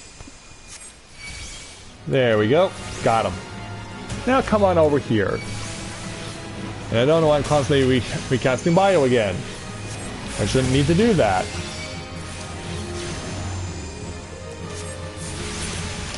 Alright, there we go. That takes care of that. Well, it definitely helped that we did finish that one level 10 challenge with work hilts. Or work hits, rather. Hey there, Kazai. You back already? Don't keep me waiting now. Let's see those cores. Here you go. Hi, lassie. You done well. Can't wait to get these beauties into me fish crates. That ought to keep the catch fresh and make customers happy. There's a whole mess of delivery companies what make use of the skylift. You slip up one time, and the bastard's liable to steal your business. That sounds pretty rough. Maybe we can take on your next challenge as well, at level 10 entitled Baiting Buzzards. Kazai Boyzai, our cargo transport at the skylift, wants you to slay buzzards that have been attacking wagons on the road. You've shown yourself to be a useful lass. What do you say you doing me another favor? We've been having a wee problem with buzzards sweeping down and snatching cargo from the wagons while they're traveling the road to the naval checkpoint. Most days them feathered hellions stay well enough away, but it seems they can't resist a wagon once loaded with meat. Well, I say we make use of that weakness to lure the greedy buggers into a trap. Take this here sack of rotting rat meat and set it down in vulture territory. That'll be where the buzzards make their nests. When the bastards show up for their feast, you start breaking and break beaks with a vengeance. Easy. And I only need to kill 2.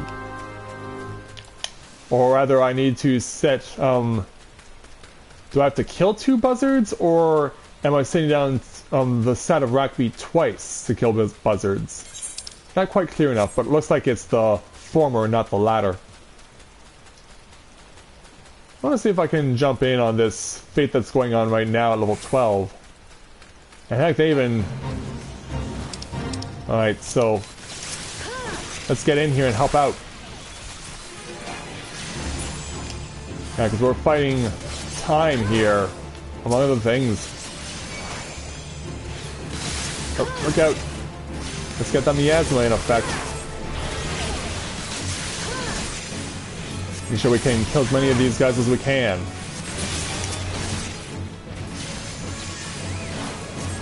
And make sure that they know exactly why we do what we do.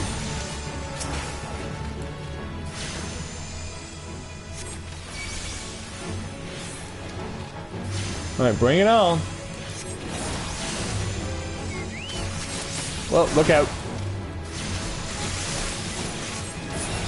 I wonder why Chess Grey named their chocobo after me. No, I'm sure it wasn't actually after me. I'm sure it was after a person that they know with that name.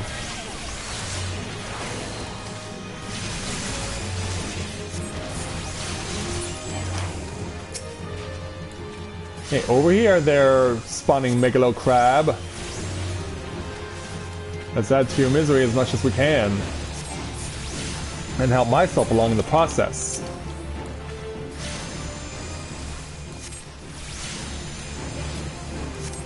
Oh, and there's... oh, okay.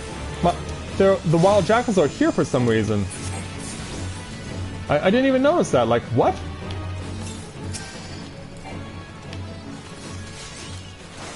Alright, miasma and bio to make the megalocrab's life a slow, painful, torturous walk.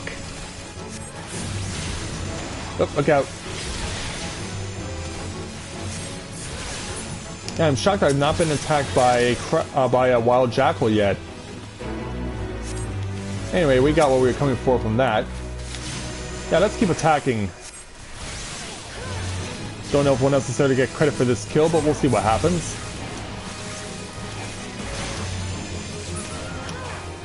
Alright, he's down. And now it's got 2 more killed off. Oh, look out! Gotta hurt him bad here.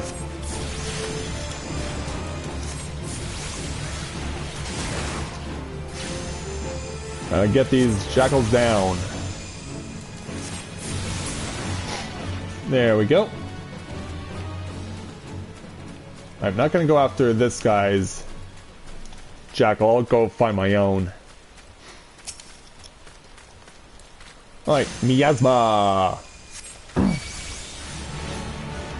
Even though the pages of my book are definitely getting all soggy, but I'm sure they're made of parchment or something.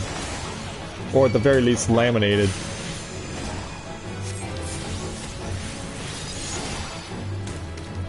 Oop.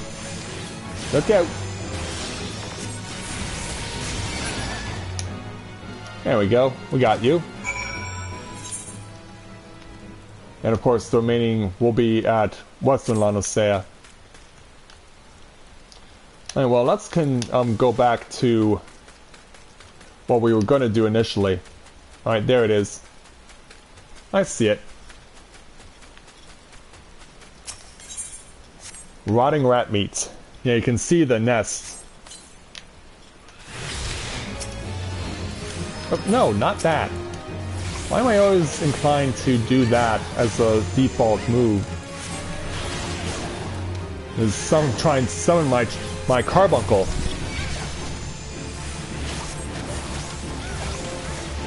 We applied the bio.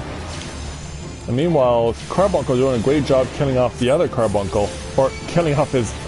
He's not killing off his own, he's killing off the other buzzard is what he's doing.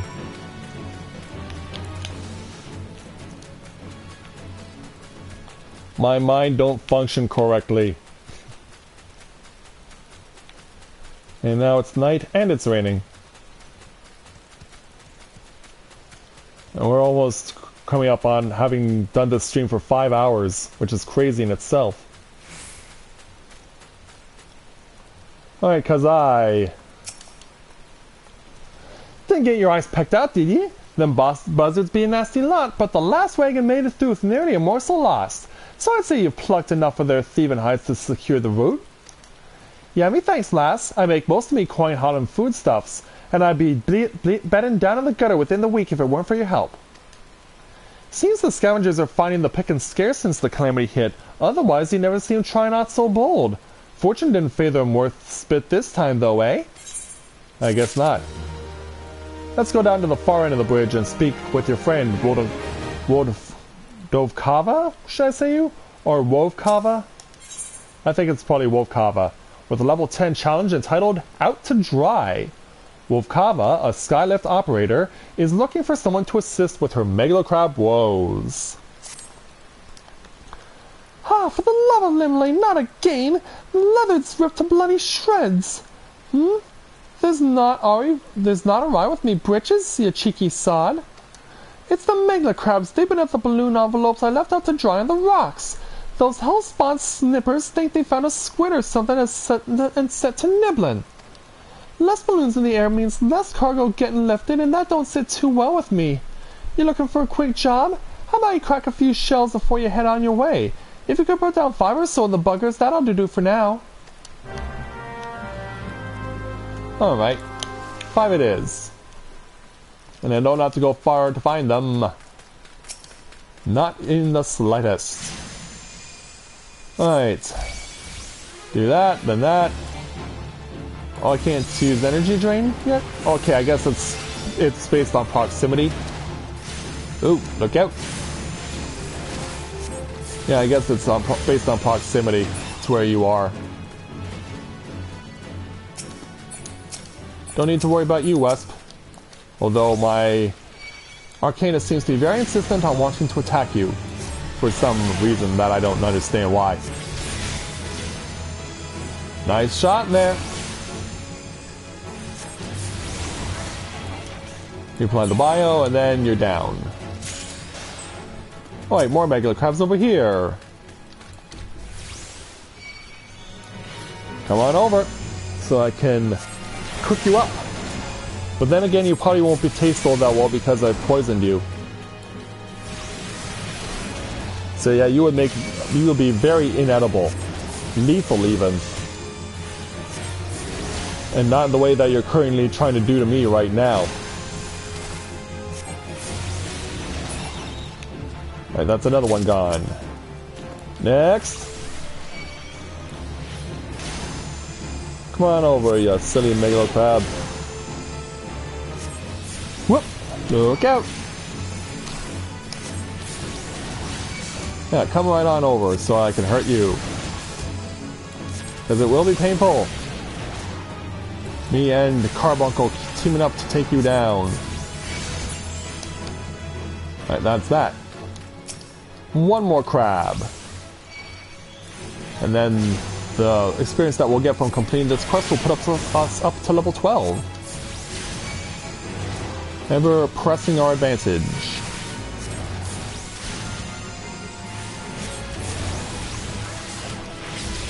Yeah, you think you're so bad? You think you're so hot? Well, think again. Yeah, you're getting left to waste there, Megalo Crab. Alright, 5 crabs down. So let's hustle back over to Wolfkava. Or Wolfaka. These crazy names, I tell ya. Alright, Wolfaka. You take care of them, Snippers. Good bloody riddance. Nice work there, lass.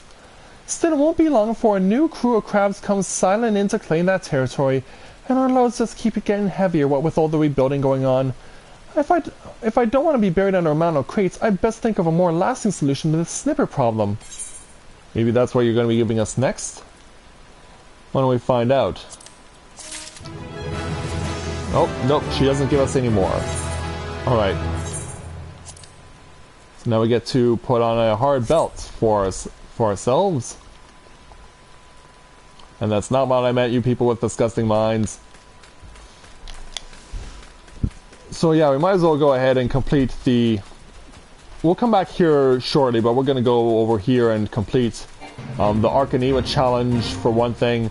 And then we're also going to go ahead and finish the Swift Perch quests that we've been asked to take care of.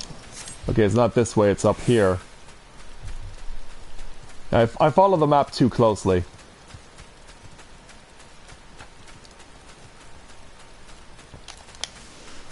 But yeah, we're now up to level 12 as an Arcanist. But it's still a long way to run. And you didn't have to run this far in Gridania at all. Yeah, bring it on, Jackals. No point coming after me because I'm running for my life. We dropped Carbuncle. Carbuncle fell too far behind and is out of the running. Anyway, let's go ahead and cross over. 980 points for unearthing Western Lano. Oh, and there's a bit of a windstorm around here. But yeah, here are the Roselings at last. Let's start making your life miserable there, Roseling. And while we're here, we might as well also, of course, go over to Swift Perch.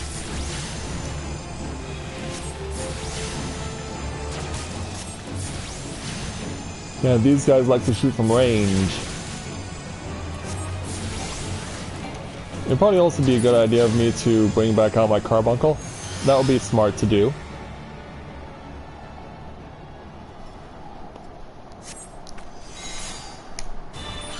There we go.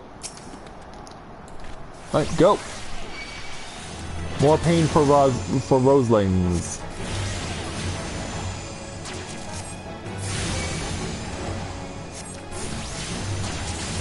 And we'll re-bio you. We'll re-bio you. Yeah, I'm getting my Stephen Colbert on. And miasma.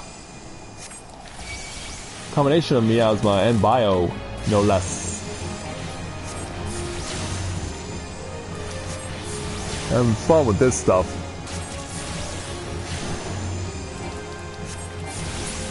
Okay, there we go. Alright, so that takes care of that, but we're not done yet, because there's an aetherite down here that we need to touch. Run through those bushes there, Kikiru.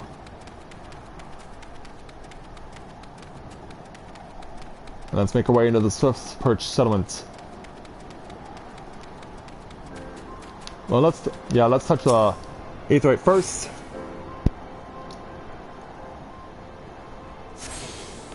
Alright. And now back to over to Swigskiff. Greetings, Lost. My name is Swigskiff and I'm in charge of assigning local levy quests here at Swift Perch. Tomokri sent me my way, did ye? Well then, let's get you started. Right after we see if you've got the brass to overcome the challenges you're likely to encounter around these parts. Take a look over what the task outlined in this skill levy. You reckon you can handle it? So yeah, we're gonna get grabbing crabs as our first challenge. And we get a turban for a reward, but I can't use that because I'm a mage.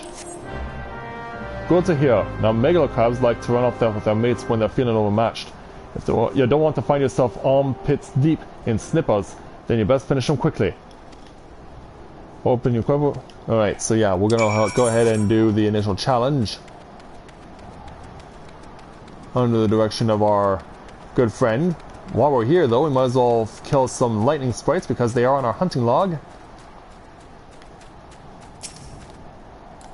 Alright, let's do this.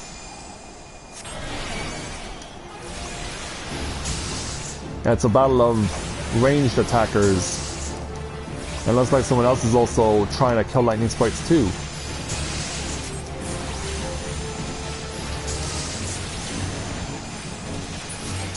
Alright, there we go. That's taken care of.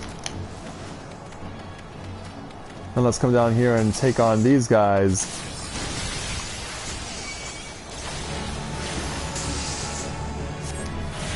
And show them that even things made of energy can still get sick.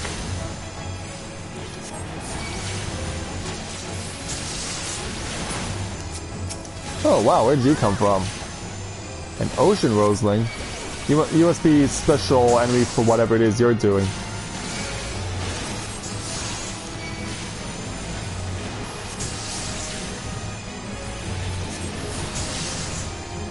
Let's get them out of our hair soon. Awesome. Alright, that's another clearance of the hunting log. So now that we've got that, let's go ahead and stay into this area and accept the quest that we're going to be asked to do. Alright, let's do it. Alright, so it's this big bad crab that we're going to have to contend with. I was actually expecting him to be like a legitimate threat, but yeah. Carbuncle's already gotten a huge head start on him.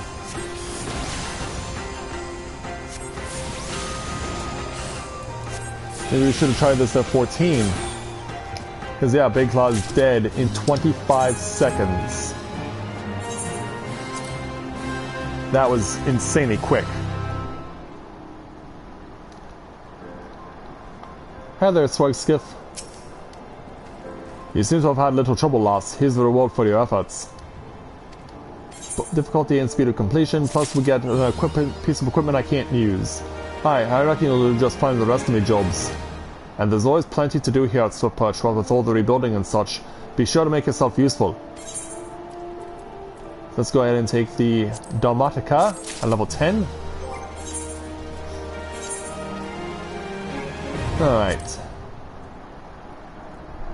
See, now she's completely head to toe in red except for one piece of equipment.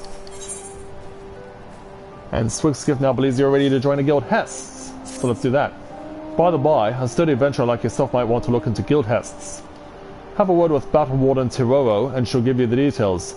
Don't you fret, no lass, I'll set her straight if she has any doubts as to your ability. Alright, Tiroro. Let's go ahead and talk to you and get our easy experience. Word travels quickly in Swift Perch. Here to learn about Guild Hests, are we? What's a Guild Hest? Why, it's a behest issued by the Adventurers Guild. Savvy? When a certain task brought to the attention of the Guild is a little too grand for a levy, but not grand enough for grand company involvement, they're deemed Guild Hests, and sent to yours truly. But don't let the lack of grandeur fool you. The tasks are anything but simple. Most take place in tight quarters, and all require precision teamwork twixt you and your battlemates. So what you get in return for placing your network on the Loppin block? Besides the beaming grin from Battle Roarer and Tiro, fame, fortune, the usual. So I presume you'll be joining our next operation? That's what I'm here for. So yeah, now we can take those Guild Hests now from Tiroro. So yeah, while we're getting other stuff taken care of, we can get a Guild Hest activated in order to further advance ourselves. Let's start with the basic one. Basic training enemy parties. So yeah, while that's going on, let's go make our way over to... we might as well go back to Lominsa to continue on with the level 10 Arcanist quest. Because it could take a while for the Guild Levy to... or the Guild Hest rather, to activate.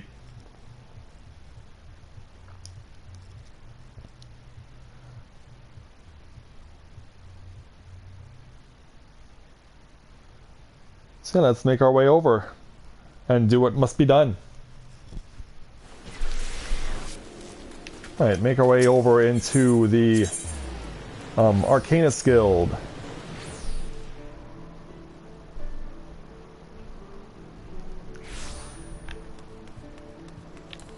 Alright, let's go inside and speak with the mistress. Welcome back, Kikiru. How did it feel to conquer such ferocious foes?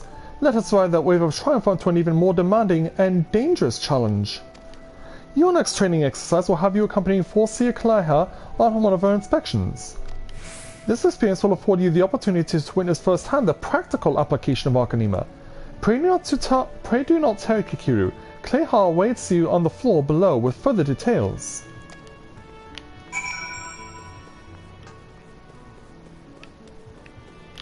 Alright, let's run down to the bottom and see what she has in store for us. Jump over the gate. And there she is right here. A timely appearance as I expected. Shall I proceed directly to the job at hand? I have been tasked with examining the wares of a goblin peddler caravan run by the Boylstocks family. Our agents suspect these beastmen merchants of dealing in forbidden goods. As such, I have calculated that announcing an inspection has a 60% chance of inviting physical violence. I have prepared a strategy to respond to this with possible shift into hostilities, but there is an important precondition you should be made aware of before we discuss the finer points of my plan. Though I am considered gifted in the formation of tactics, I lack the reflexes and coordination necessary to employ many of those self-same strategies on the field of battle. Pray keep this factor in mind and adjust your perceptions accordingly. Now, should the goblins offer battle, you are to execute combat pattern 1345, otherwise known as Stratagem Focused Fire. You and your Emerald Carbuncle will concentrate your attacks on a single foe, and one by one, the enemy will weather under the combined onslaught. Probability of victory, 95%. Reports place the peddlers in the vicinity of the cookpot, in Middle Lanosea. I will depart immediately to assess the situation. Seek me out once you arrive. And yes, away she goes. So yeah, gotta run back upstairs. Yeah, hard to believe we've been going at this for 5 hours, and actually, I'll tell you the truth, this has actually been going a lot quicker than I've been anticipating, to be honest. Alright, so over to Middle Lano. Now, since we have the one quest going on right now, with while I'm waiting on the guild Hest to go into effect, I'm actually going to not meet up with Klahia at this time, but rather continue on with what's going on back up over here at the Skylift. It makes more sense to do it this way right now, just because if I'm called into battle, that will take away my... If I'm going into a mandatory battle, that will take away my duty finder, and I'll have to reset it. Speaking of my duty finder, okay, it's still waiting on stuff to happen.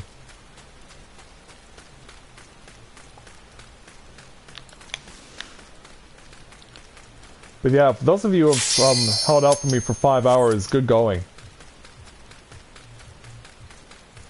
Good going on making it this far. You know, all we need is now another DPS and we're good to go.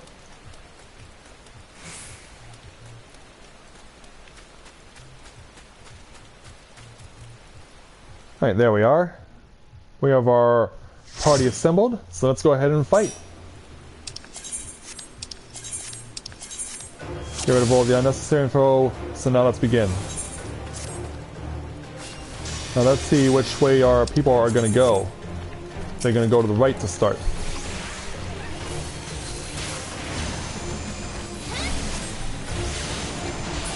Let's hand out pain as best as we can, as quickly as possible.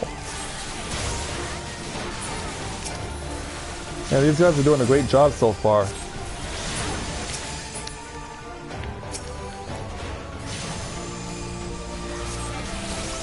Tink knows what he wants and what he needs to do.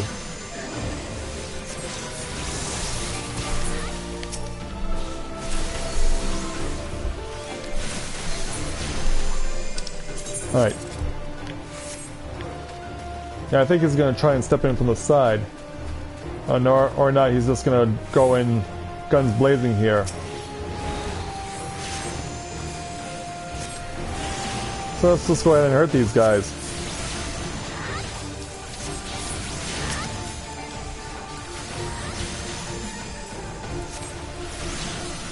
And so far they're not much of a challenge, which shouldn't be surprising because they are level 10s.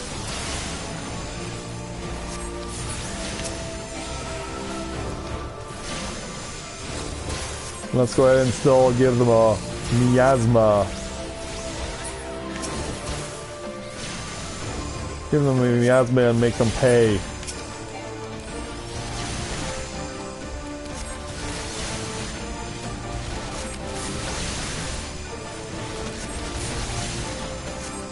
Hopefully we'll get this down quickly. There we go. We got our victory.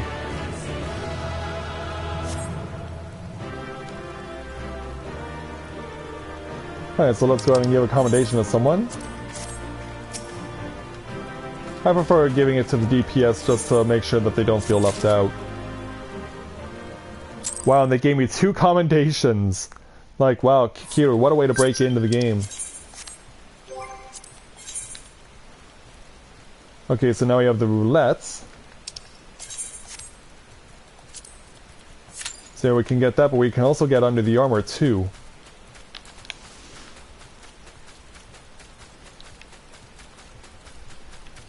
Okay, Clay is not engaged in battle.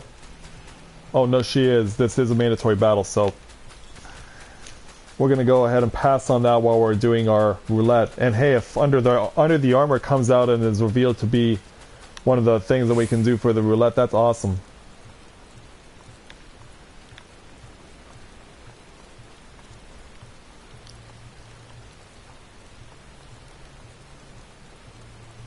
Here we are.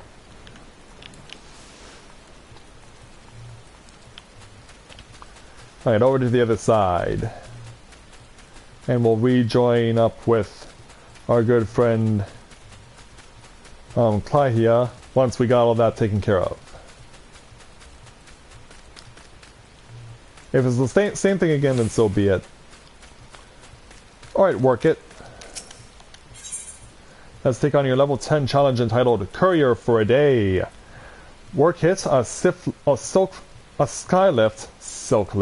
Skylift operator needs an adventurer to deliver some forgotten packages. Oh, great gobs of gobby spit. There's still a couple of parcels left in the balloon. And wouldn't you know, the bloody courier has already left. Here now, lads, you seem to have your hands free. Do a poor sort of favour and deliver these packages to the personages what are written on the cards here. You can read, can't ye? This one's for Singatov of the foremast, and the other's for Jessamine of the Deneville checkpoint.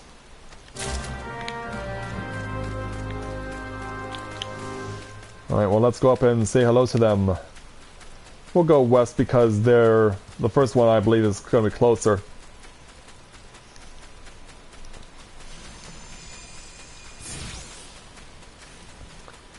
Yeah, here's Singatov. Hello there, sir. Oh, they come from the Skylift. You didn't happen to overhear any talk of undelivered packages, did you? Yes, I did. Why, this is the very parcel I was expecting. Marvellous. The smell. Ah, that will be from the lavender pouches I ordered from the Red Rooster stead. The soldiers here at the foremast train until exhaustion, you see, often leaving them scant time to sluice away the day's sweat. The lavender fragrance helps cover their bodily aromas. So I see. James, did you have something to do with that? I'm referring to James from Team Rocket because his hair color looks like lavender. Which is weird because in one episode they actually said that James's hair was blue, which is completely untrue because it looks like a shade of lavender.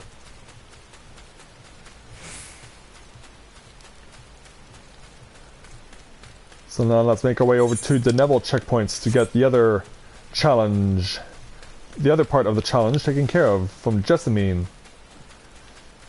And I kind of walked into that one, didn't I? Alright, Jessamine, let's go ahead and give you what you require. You come with the delivery from the Skylift? Please tell me it's the book my brother sent from the Lithagran checkpoint. I'm guessing so. Is it? Huzzah! Now I can spend my off-duty hours reading instead of losing my wages throwing knuckles with the captain. The gods know there is precious little else that passes for amusement around here. So I see. Anyway, back the way we go. Back to where we came from.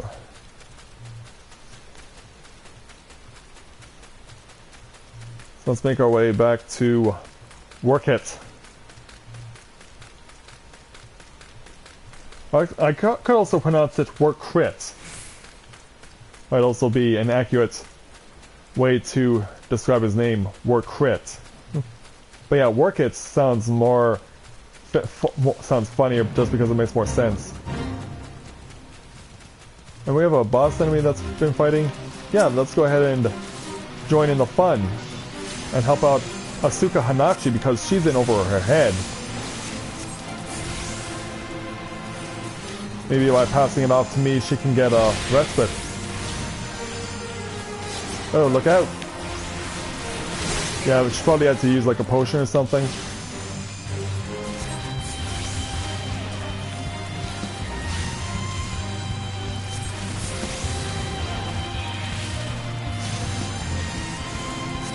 Alright, sure, then we almost got ya. And down you go. Now how much do I get credited? I get a silver credit for that quest. Alright, back to Work Crit. Trying to fight off all this rain here and Lanosea. Hey big man. All sorted then. Thank you kindly, adventurer. 'Twouldn't do to have people whispering nasty rumours about the quality of our delivery services. With all this loading and unloading, there's always a chance that something gets left behind. We wouldn't even need the damn balloons if we could carve a ramp up the cliff face somehow. Bah, but the city ain't got the time or guild for that. What with the beast tribes and the Empire breathing down our bloody necks. All the competing cargo companies had to pool their resources just to get this little operation off the ground. Get it? Off the ground? Any road, we'll just have to do things the hard way for now. And with that, my last piece of level 10 gear is now available to me, and so now everything that is worn by our good friend Miss Kikiru is now completely red. The complete full blood red set. So yeah, since we're still waiting on the roulette, okay, so she's the last person in priority. Well, let's speak with Workcrit first for the level 11 challenge entitled Thanks a Million. Workcrit, a skylift operator, needs you to recover a cargo load abandoned by a terrified wagon driver and deliver it to its intended recipients. Glad I'm to see it again, Loss. A wagon driver just returned on a great bloody hurry, screaming about some monstrosity what sprang out from a million-cold seeding in his cargo. Seems the gutless bastard tossed it over the side or turn a tail and run for his life. I needed to head down the road, recover that seedling, and deliver it to Lauf over in Swift Perch in western Lanosea. Whatever he pays you for the cargo is yours to keep. After all, I don't rightly know what else is lurking inside the plant, and you deserve to be rewarded for your troubles. Oh, and you'll also find an aetheryte in Swift Perch, so the journey should be worth your while. Yeah, I already attuned to that. But yeah, you're quite welcome. Meanwhile, we'll make our way back up, if I can, from this point.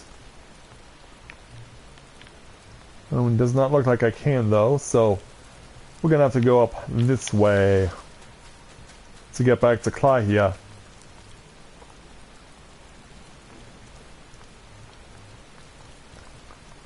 So yeah, we'll definitely be putting a few workouts in for our little Lalafell. Oh. Oh, won't get a shout out about this hunt yet. And besides, she can't do it anyway because it's a level 50. I mean, I can get close to it to see, give a good estimate here.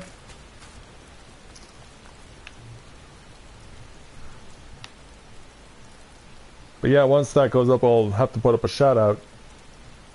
Who knows, it might already be dead by the time I'm done this one. But we'll see what happens.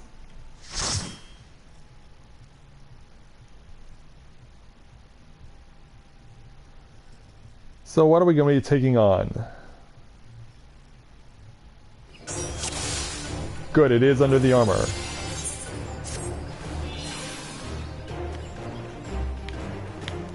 Alright, let's be on our way in here.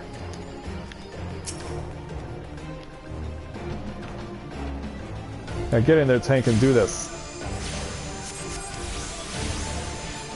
Let's make Bachman suffer! And let him know that we want him to reunite with Turner and be part of Overdrive again.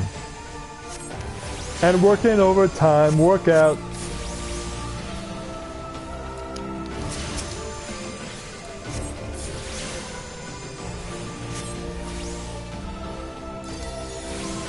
Make sure we can keep everything going on the up and up.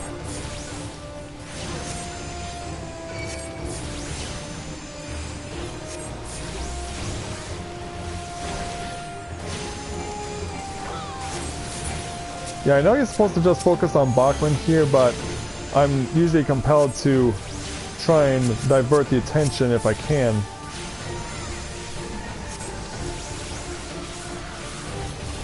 Because yeah, a rookie tank can get in over their head.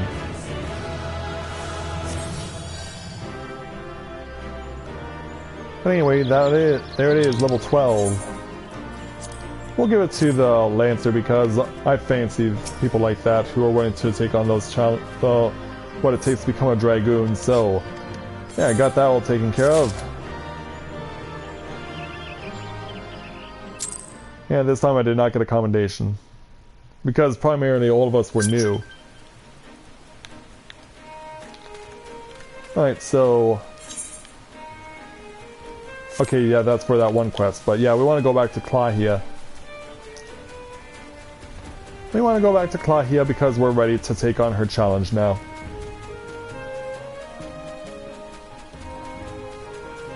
Alright, Klahia. Ready to throw down.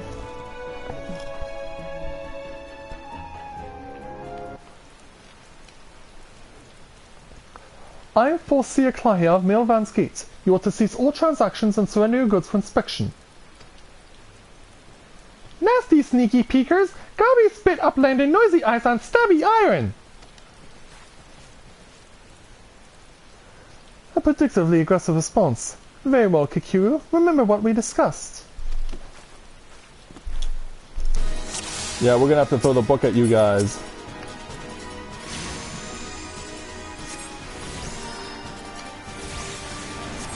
Yeah, you will have to be made to pay for your crimes. But don't say I didn't warn you.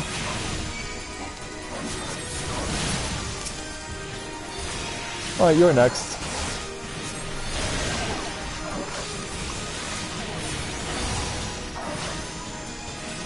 Yeah, I forget how many of these we have to fight. Because it's been so long since I've done this. Yeah, but now here come the next wave.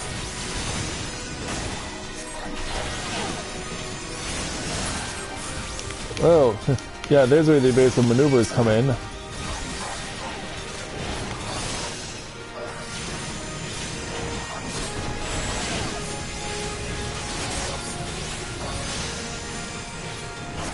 Yeah, just keep on trying there, get people. Oh, look out. Yeah, I probably shouldn't be standing so close to Klahia.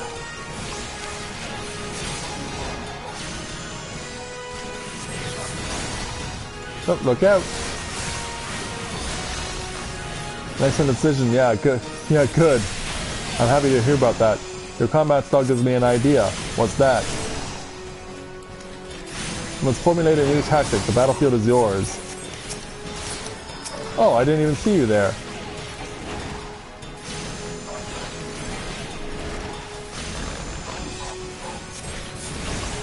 Oh, and I thought I had put miasma on you. Well, look out.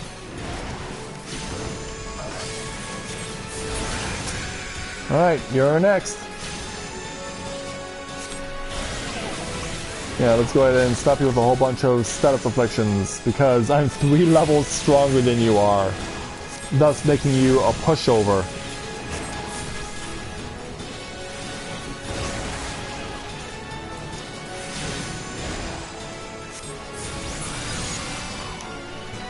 And that takes care of you guys. That was rather easy.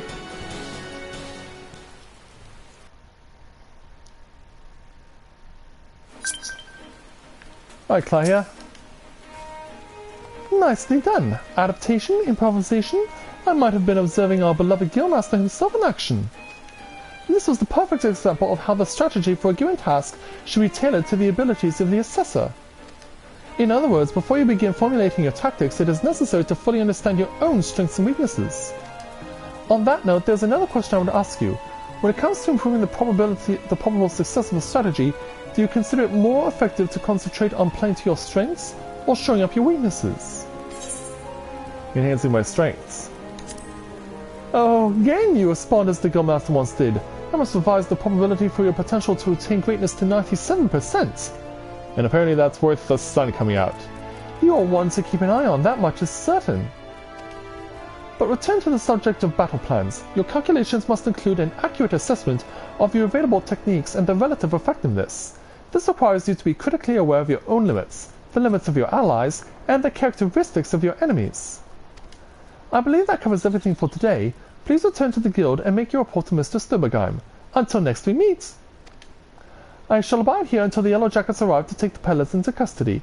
My strategies will keep me company.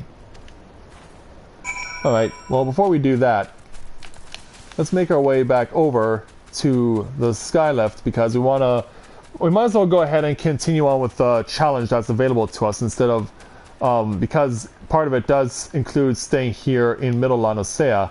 So it'll make sense for us to take on this challenge, go over to Swift Perch as they recommended, and then complete that there, warp back to Limsa Lominsa, clear that challenge with the Arcanist Guild, then warp back to Swift Perch to take on the next main story challenge. Whew, that was a mouthful.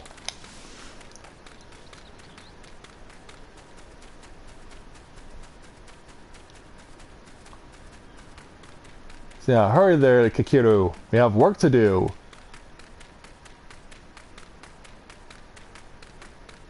Alright, making our way over to this guy, wherever he may be. Okay.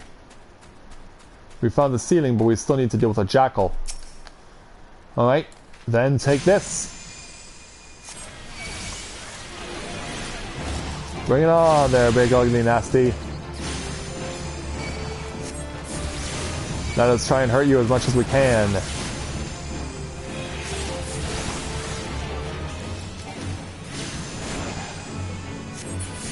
Alright, you're down. Million cord ceiling. Short slugs. Alright. Let's shore up our defenses against these slugs then. Whoa! Step back a bit from the AoE. Step back from the AoE and don't get yourself killed, please. Alright, now your turn. Oh, look out.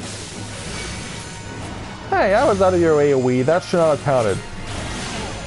I cry foul on you.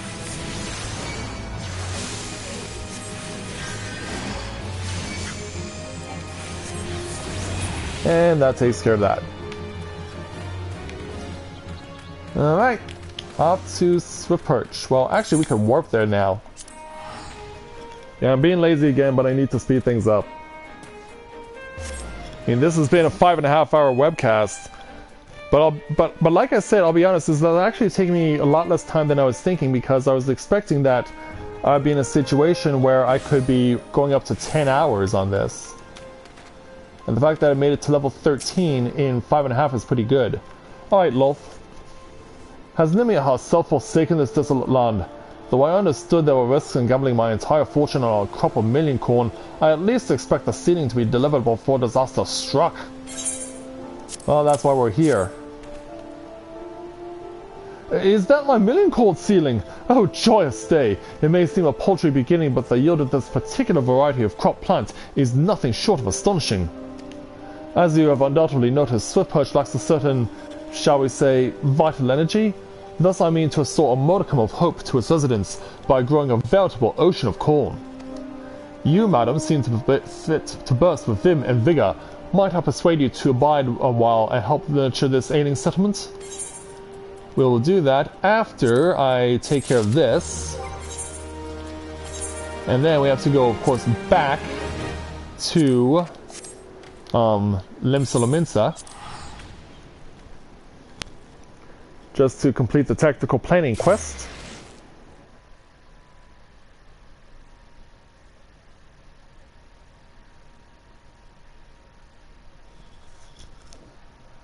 So I should return soon into the Arcanist Guild. But yeah, I'm going back through the long way because of how long it takes to load to get back into Lominsa through the main Aetherite.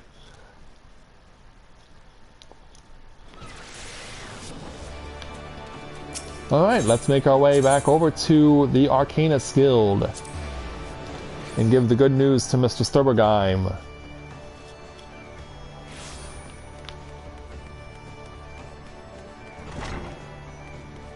Alright. Hello there, Guildmaster. Back from the field, Kikiru. Cla here contacted me with a summary of events. It seems you were treated to a lecture on knowing thyself. That particular lesson is ordinarily taught only to intermediate practitioners. Without a sufficient store of combat experience from which to draw, it is difficult to appreciate the profundity of such a seemingly simple truth. Nevertheless, I feel confident that you will soon be ready for a more ambitious assignment. Keep to your studies and maintain the razor edge of your mind. One last thing, Kikiru. Considering the dedication you've shown towards our discipline, I have decided to permit you leave to explore the teachings offered by other guilds. I would suggest, however, that you first master the science of Arcanema. The strategic training you receive here will serve you well no matter the path you eventually choose to walk. Return to me when your reason tells you the time is right. And so yeah, now that that's taken care of, we'll see if we can take any of the 10s. But we cannot. We can, however, get a new grimoire, so we'll definitely take advantage of that. And pick up 2 bronze pieces, too. So we're done with the Maple Pika tricks.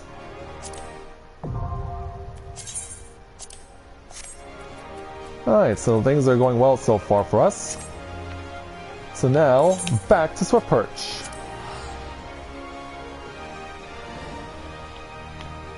So follow me, Carbuncle. We're going back to Western Lanosea.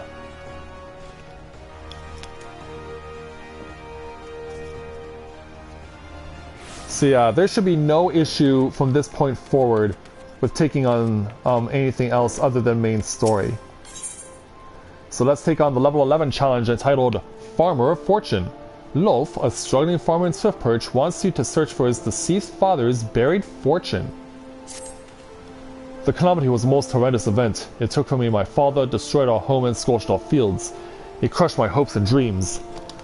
All that I have left of my dear old dad is in his notebook. He scrawled down a fair bit of nonsense in that ratty dog-eared tome, but as I was leafing through the pages one day, I found a passage entitled For the Future. It described the location where my father had buried his earthly wealth, in an area that was once a bustling neighborhood. I was not aware our family possessed much in the way of treasures. Could the crafty rapscallion have squirreled away a bulging bag of gil or precious stones? Just think of the contribution I might make to Swiftperch's survival with such a fortune at my disposal. The catch? Ah, yes, the catch.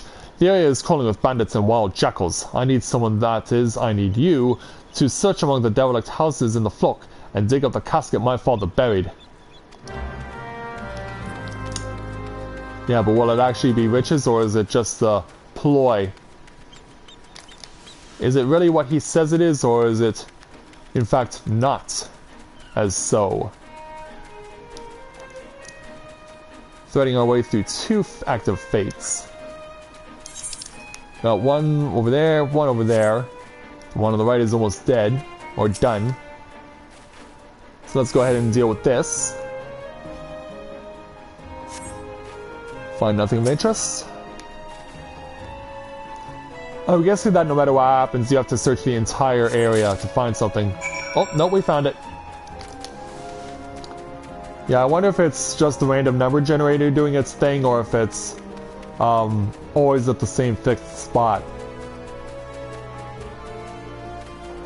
Anyway, let's hustle on down here.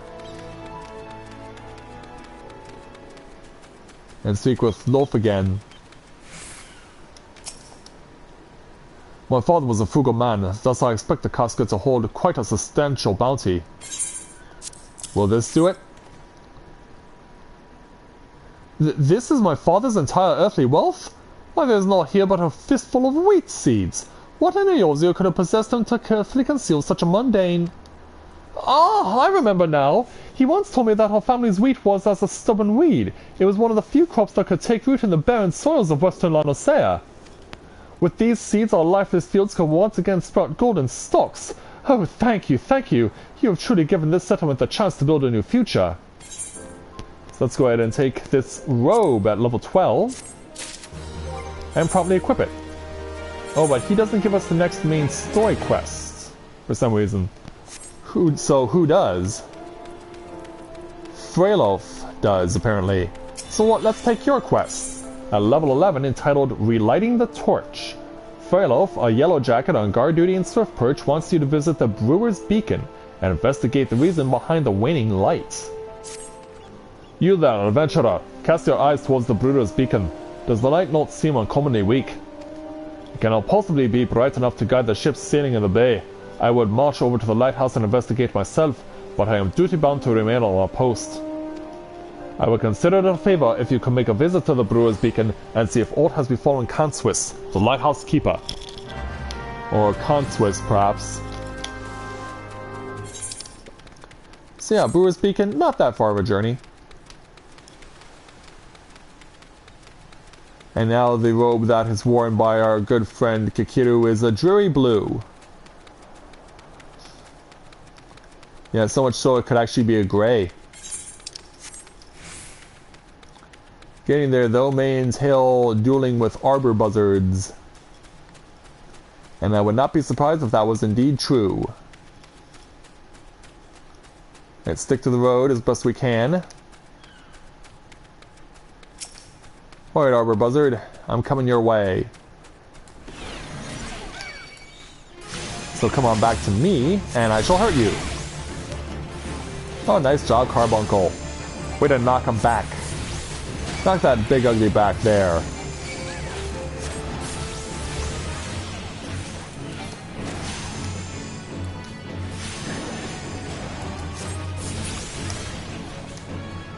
Alright, Kanswis, let's make our way over here. And say hello to you. You male or female? This is a female. You see a yellow jacket sent you here. Hey, my light's grown dim, has it? Well, of course it bloody has. The bomb that fuels me furnace has not been buggered off, you see. If I don't get that beacon fixed up soon, there'll be trouble on the water. I know you're just a messenger, lass, but I can tell eventually when I see one. I'm gonna need you to chase down that bomb and bring back a claw what you ripped from its smouldering corpse. Take here this iron brazier and set her down in the middle of the flock, somewhere near the scarecrow, I'd say. You get a nice fire going and that frisky bomb will soon be about. Watch you don't cinch your eyebrows, lass. So how far is that? Not too far. It will require me walking past these feral arbor buzzards again. And that can be a bit of a thing in itself. Set the iron brazier on the ground near the scarecrow. Alright, that must be it right there. But some people without brains do an awful lot of talking, don't they? Yes. Yes, I guess you're right. I haven't got a brain. Only straw. Set the iron brazier on the ground near the scarecrow. Now light the brazier.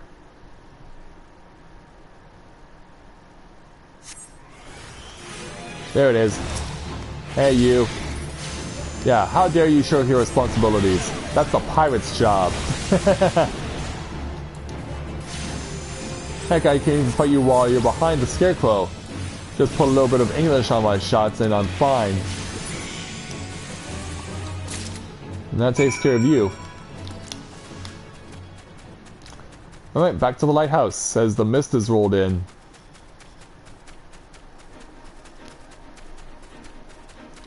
Mist is rolled in, so now we gotta deal with that too. Thankfully, the arbor buzzard has not... I was gonna say it hasn't respawned yet, but it has. Oh. Right over here, there, buzzard. I invite you to come my way so that you may suffer pain in the worst possible ways.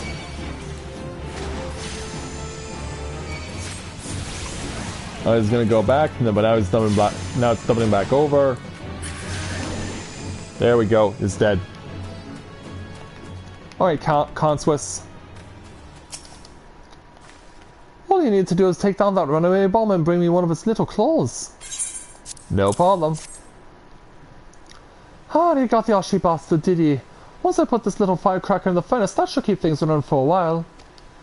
I had myself a bit of a look while he was gone, and Limlane cursed me if the furnace wasn't all bent and broken. Small wonder the bloody bomb was able to escape. I patched things up as best I could, but he ain't no smithy. You might want to have a chat with that yellow jacket friend of yours at Swiftperch, and have him pass the word back to someone in Limsa. Alright, so we gotta go back to Mr. Frelof.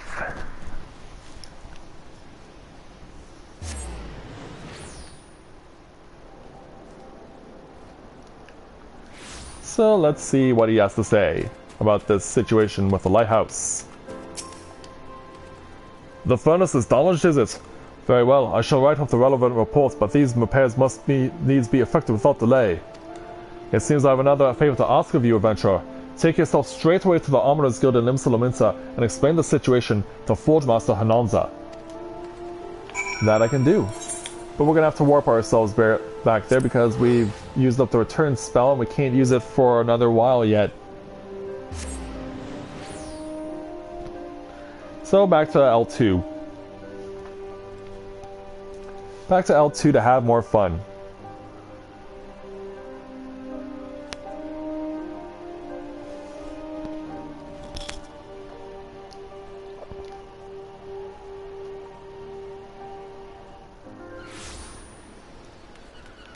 Alright, so for this we have to go up to the aft castle in order to speak with Hananza, who we've already spoken to before.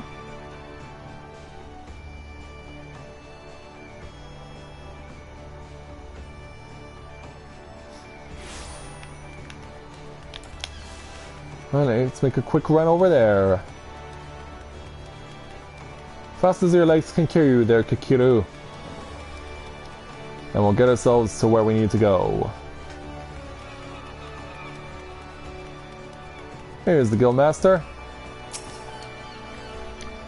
The furnace in the brewer's beacon needs repairs. Pyrogold's I just sent someone out to take over it not a week past. Mayhap the bomb Conswiss had trapped in there was a touch too volatile? I'll have an officer visit the lighthouse and pay special attention to reinforcing the casing of that furnace. Your work is done here, adventurer. May the navigator guide you on your journeys. Let's go ahead and take a pair of shoes.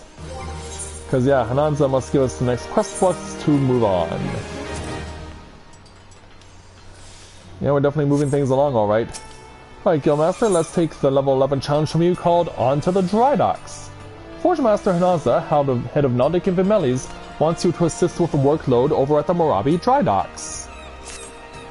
Let's say you want to take on more work from Nordic Invimelis? We've a great hulking warship to build and can certainly use an extra hand for any number of tasks. For your first job, I need you to run this missive over to Oftgrim, the head of the shipwright at the Morabi Dry Docks. We forged most of the ship's bits and pieces here at the Armorers Guild, but the actual construction takes place at the docks found in the south of Lower Nanosea.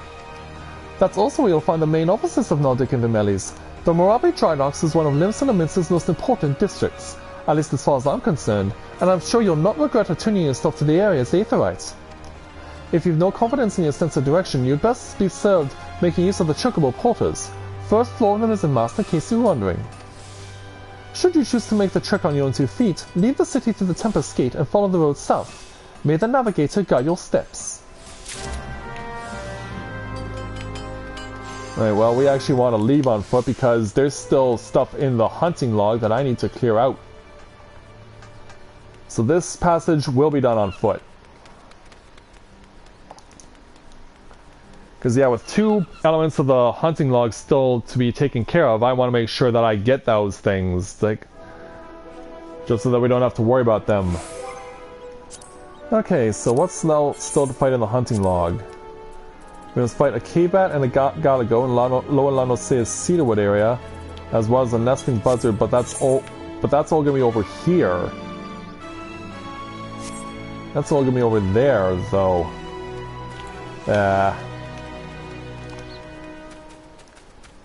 I guess we might as well just finish this off now.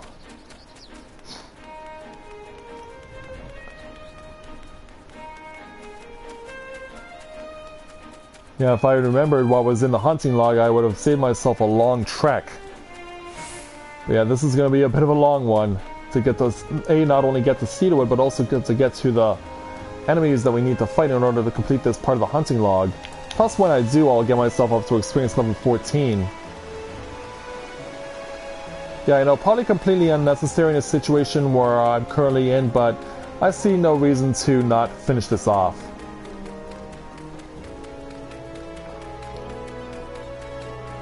I'm in the general area, I should at least do that.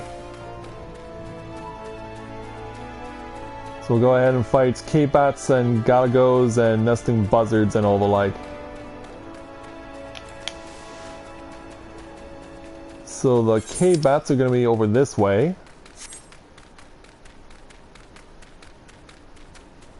Because this is where the cave is located. And we'll go ahead and start beating up bats. There you are. Let's start clipping your wings. To add towards our hunting log totals. Alright, that's 1 down. Now it's your turn.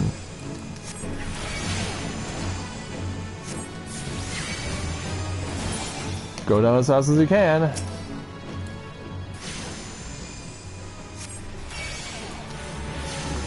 Alright, who's next to suffer from me?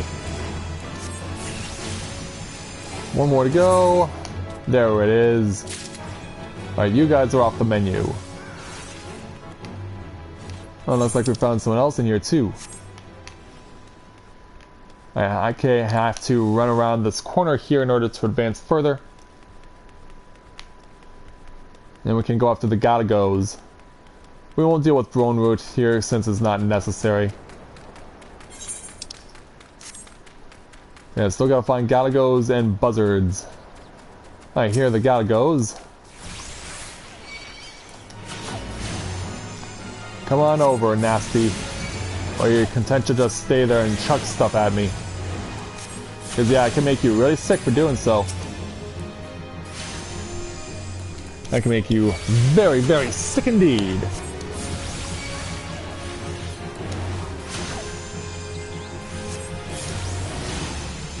Just bring it on, I'll make you suffer. There we go, one more to go. Yeah, you are going nowhere. Not until I've at least finished you off.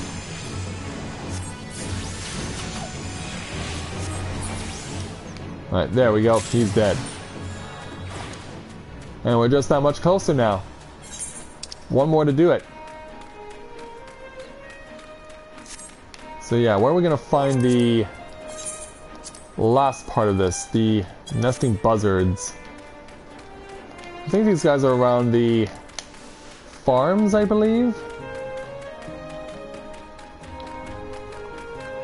Okay, that's a fate over there. Not interested in the fate, we're only interested in finding nesting buzzards. Only question is where to locate them. Alright, so we got dodos down there.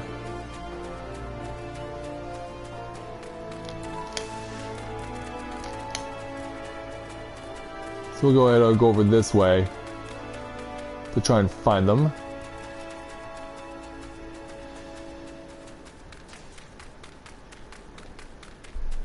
Yeah, where are you silly buzzards? Because yeah, I figured I would have crossed you by now. We're in the Great Fleet now. Where are these things? Over here. I'd have figured you'd be closer to the farm. Turns out not the case, but let's go ahead and get rid of you guys. Let's go ahead and get rid of you guys and complete my first part of the hunting log for being an Arcanist. Hey, where do you think you're going? Did I say you could leave? Because I did not say you could leave. Who said you could leave? Alright, there we go. And now it's your turn.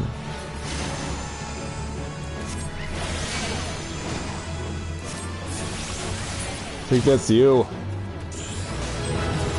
There we go.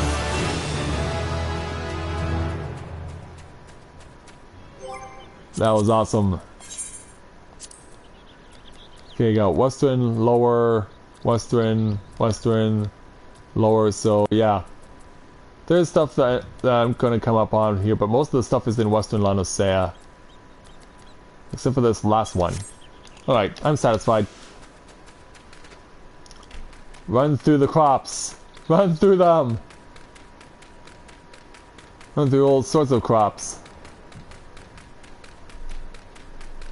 Alright, jump up and over. And make our way to the south. Because yeah, we've kept the people at Moravi Dry Docks waiting for too long.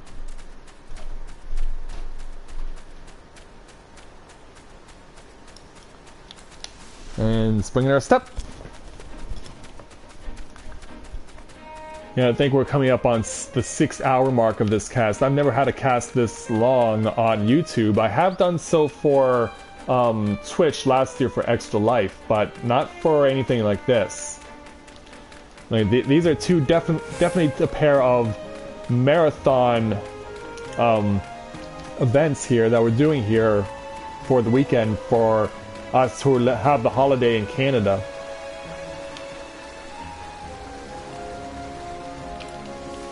Alright, let's now start moving our way south.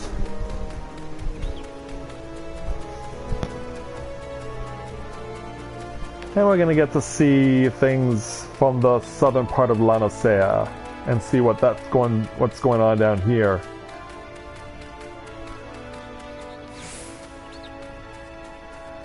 As the sun sets on another beautiful day in Lanosea. Alright, preparing to cross the bridge, but we won't bother with what's going on here with Dosrael.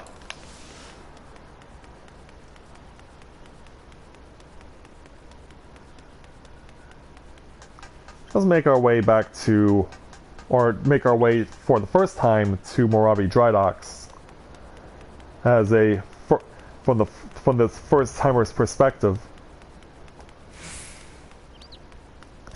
But yeah, I am glad that I'm doing that this way because it really gives you a full and proper understanding of what it's like to be a person playing this game for the first time.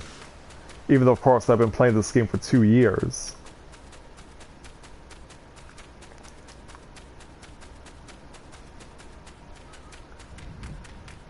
Alright, here's the Moravi Dry Docks right over here. I'm not going to worry about the fate. We're just going to arrive on the Dry Docks. There's a chocobo keep, but we don't need his services.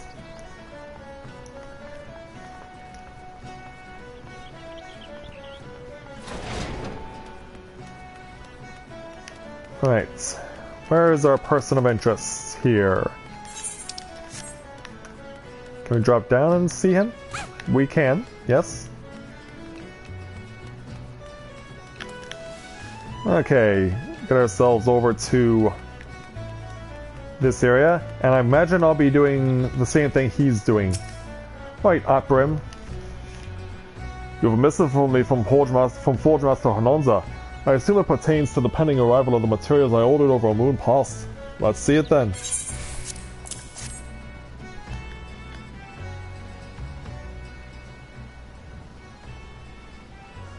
Blast and botheration! Another delay! Well, I am well aware of the shortage of skilled artisans, but this is insufferable!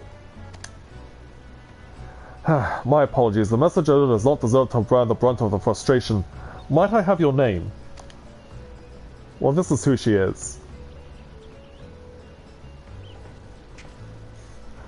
Kikiru, is it?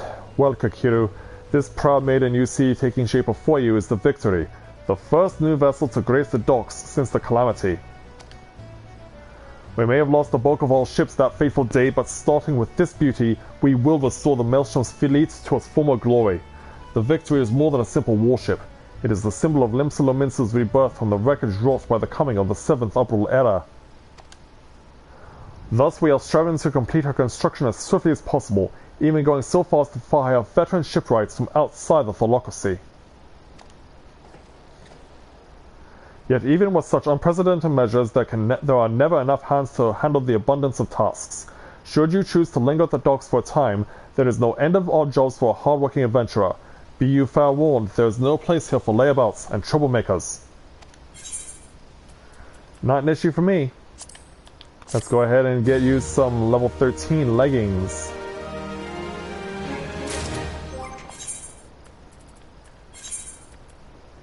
Crazy how this is going along, isn't it? Alright, Atbrim, let's take your level 12 challenge entitled Without a Doubt. Atbrim is looking for a member of his crew and the items he was supposed to deliver. Where in the 7 hells is that man? Not once in 12 moons has he been late with a shipment, and now 2 whole turns of the sun without a single word. A shipwright of mine, a young man named Philsmid, recently left Candlekeep Quay to retrieve several crates of supplies ordered from Lominsa, but is yet to return. I have sent several missives to Haldbroda, but his replies are always the same. He does not recall ever seeing the right, nor the supplies he was scheduled to collect. That man knows something, and I severely doubt he is telling me the whole truth. As I cannot leave my post, I would ask you to travel to Candlekeep Quay in my stead and inform Haldbroda that if he insists on playing these games, I will personally see that he is transferred to Turtleback Island, where he can rot alone in the middle of the sea for eternity. Quite the threat.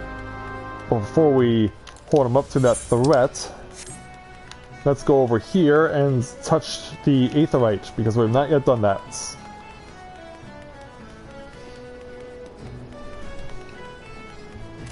Save one, please? Oh, save, please. Oh, hello there, iNerd. Welcome aboard. Yeah, what do you need to save for? Like, this is just a webcast that I'm doing, like, and everything auto saves, so you won't need to worry about saving in this game. Every quest that you do, every action that you do is automatically saved, so there's no worrying about that sort of thing. So we're gonna hustle on down to Candlekeep Key and see what's going on. Excuse me, Megalo Crab. So here's where Candlekeep Key is. It's actually home to the level 50 ninja challenge if you ever take on becoming a rogue and then eventually becoming a ninja. Take our gear and then let's speak with Halbroda. Hey, does that self-righteous dog Aldbrim doubt that I've never told him anything less than the truth? Well, that's what I'm here to do, is to doubt what you are doing. Hey, you. Yeah, I'm looking at you. Turtleback Island? He cannot do that. Can he? I swear my poor Nana's grave, Navigator Restless Soul, I know not of this fearless mid nor his precious supplies. Hells, we here at the Key have had enough trouble these past few suns, what with the sinking of that Lominsa cargo ship off the Salt Strand. I haven't had time to take a proper piss, let alone make note of every scrag that wanders off in the grip. And with that, we complete that challenge, so let's take the next one. At level 12, entitled Writing the Shipwright.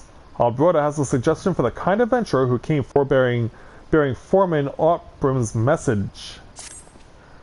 Now, the way I see it, if you have the time to be standing here questioning my character, then you most certainly have the time to get that arse of yours down to the Salt Strand and help us search for survivors of the wreck. Who knows, you might just run across this feral smid everyone seems so eager to find. Here's to hoping the Navigator hasn't found him first. Alright, let's see if what you say is indeed true. So it means we gotta get past this fate, which has just been finished. Acknowledge its completion, thank you. Alright, where's our person? Oh, here you are. I'm Fearless Smid. You say the foreman's wandering on me whereabouts? I thought he might be, but you must know I cannot show me face of the dry docks until I've righted the terrible wrong I caused. 2 nights past, I made the trip from the dry docks to Candlekeep Key just as the foreman asked. The seas were rough and the captain of the cargo ship was wary of bringing it too close to the cliffs, so I paid a few coins to a fisher to take me out to meet her. By the time we was halfway twixt shore and ship, the swells had risen to nigh on 10 yawns, and it wasn't long afore the waves had a hold of us. Try as we might to steady the boat, nature's grip was too tight, and we was flung headlong into the Lominsa gully. When I awoke, both ships were gone, and the cargo I was to collect lay strewn across the Salt Strand. I've made every effort to salvage it, but now the sands are crawling with Kakirin, and I ain't warm for sword. And now you see why it is I cannot return to the dry docks. So yeah, we gotta pick up what's left of the ship. But we can do so while also killing off some enemies as part of our hunting log. I mean, they're so conveniently close by, there's no reason why we can't. Oh, look out! Look out and avoid the disaster! Come on, get him! There we go. Yeah, he noticed me, so let's go ahead and fight him. So now we can get the wheel, the rigging, and the sailcloth. That's not much to go on. Hopefully we'll be able to deal with it first. I gotta get rid of this digger first before I can start obtaining content.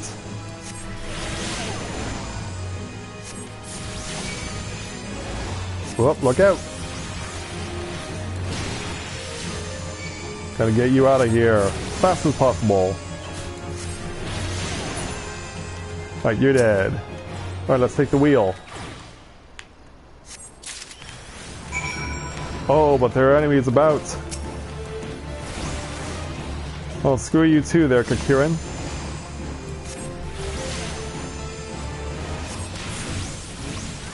Yeah, screw you and just go away.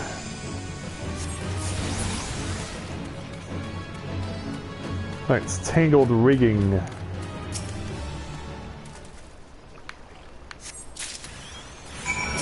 Oh, you guys are all over the place. No mercy shown, I guess. But that is a decision you will regret. Is not showing us mercy. Alright, that takes care of that. That just leaves the sailcloth. I can see why it's folded. It looks so nice and neat. Alright, Beachcomber. Time to take you out.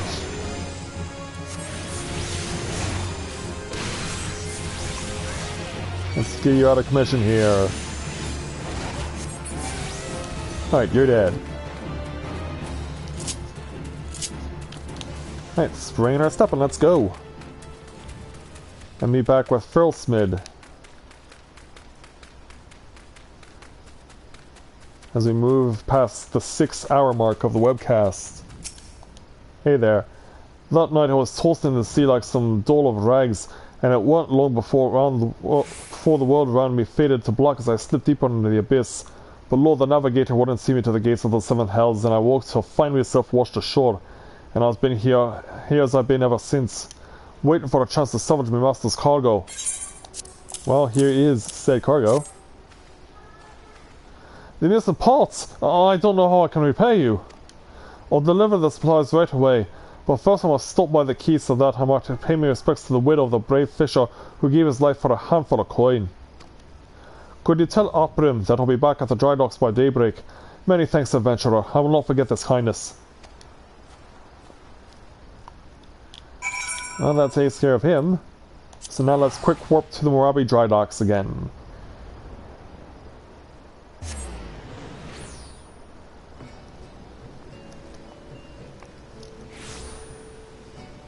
Alright. Let's go over to Oprim and give him the good news. If I can remember where that passage is, because it's so narrow and hard to find. Here it is. Yeah, there you are, Oprim. Gotta give you what's left. I'm related to have heard that both Frillsmid and both supplies are unharmed, though it was foolish of him to believe that I would blame him for that which was obviously out of his hands. You see, there was no storm that day, and the sails here adjacent to the dry docks were as calm as a slumbering child. This leads me to believe that the trouble the ships encountered off Candlekeep Quay was less of a natural sort, the sort of which the Sahagin had been known to conjure. Is that so? Maybe by going along further we can find out more. First, let's equip my new Picatrix. And then speak with Oprim again to take on his level 13 challenge entitled Do Angry Pirates Dream? Victory Foreman Oprim is considering recommending you for an important job involving dry dock security. Kikiru, while I originally had your doubts about your motives, you have repeatedly proven yourself an asset to Nordic and Vimelis. I still do not like you, but that does not mean that I do not trust you. Thanks. Givthotha, head of the watch here at the dry docks, believes that pirates may be plotting an attack on the Victory and she requires assistance investigating a group of unsavory individuals making camp nearby. I have recommended you for the task. Despite all Limsa endured before, during, and following the calamity, the fact there are still those who would turn their backs on the city-state just so they might line their pockets with a few handfuls of coin, just the thought of it sickens me. And so he points us that direction. As he should, because yeah, it's probably like, where else are they gonna go?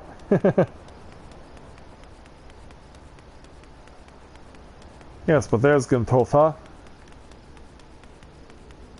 Hello there. Ah, yes, I had a feeling you'd be the one Oprim sent. Since you first arrived at the Morabi dry docks, I've had my men watch you. Oh, there's no need to get angry. I make it a point to keep an eye on all those new to the area. It is simply protocol. And you'll be pleased to know that nothing incriminating was found. You appear to be a model citizen. That and the foreman seem to think somewhat highly of you, which I must admit is quite shocking. The man doesn't even trust his own mother. Very well then, I assume Oprim informed you of what your task would entail. The pirates we believe are conspiring to raid the dry docks were last seen making a camp near an ancient stone called the Mark of the Spinner. I would have you approach the men, posing as a lost adventurer, and see if you cannot somehow learn of their intentions. Kanango, stationed at the rear gates, can provide you with an exact location of the camp. Kanango, huh? Or is it Sanango? Well, I guess it takes all ways to question what a name is truly pronounced as. Here you are. Kikiru! I knew it! No more sardines for Kanango. Tonight I shall dine on the finest salmon on the peninsula. Why? Well, I had a little wager going with some of the other gods on whom Oprim would recommend for the next job. My money was on you. Ah, the job. Yes, of course. If you follow the road past the gates to the southeast, you will eventually come to a barren cape with a single large half-stone half buried in the cliff overlooking the sea. Followers of the 12 say it is a holy place dedicated to Novaura the Spinner. I'd be surprised if the pirates camped up there were aware of that, though.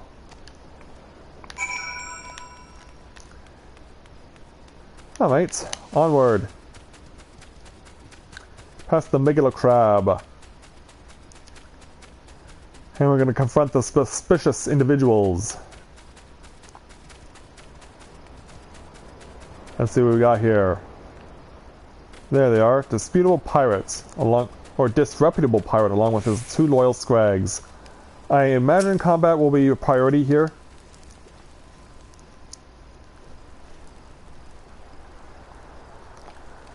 I'm giving you to the Council 9 to step back on that path and carry your venture and off back onto whatever rock it is you crawled off from under. You're not giving me till 10? You see, I had it up to my ears with your type roaming and the ills like they was your hills to roam. It's getting to be that kind that a man cannot enjoy a mug of rum without some shite breath outlander running up asking which way to the local levy met. 7 hells if I know I'm a bloody pirate, gods damn it! Those balls, once we have my boy back, I put this god-forsaken pisshole on an island so far behind me, ain't no one remember I was ever here. Come on, Scrags, we've knives to sharpen.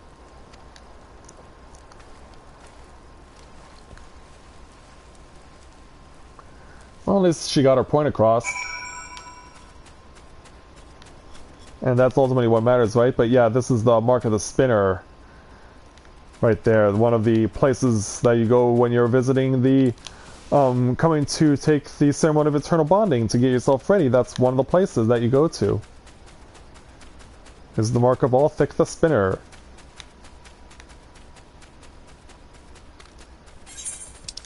Oh no, no, it's Nemea. Nemea is the Spinner.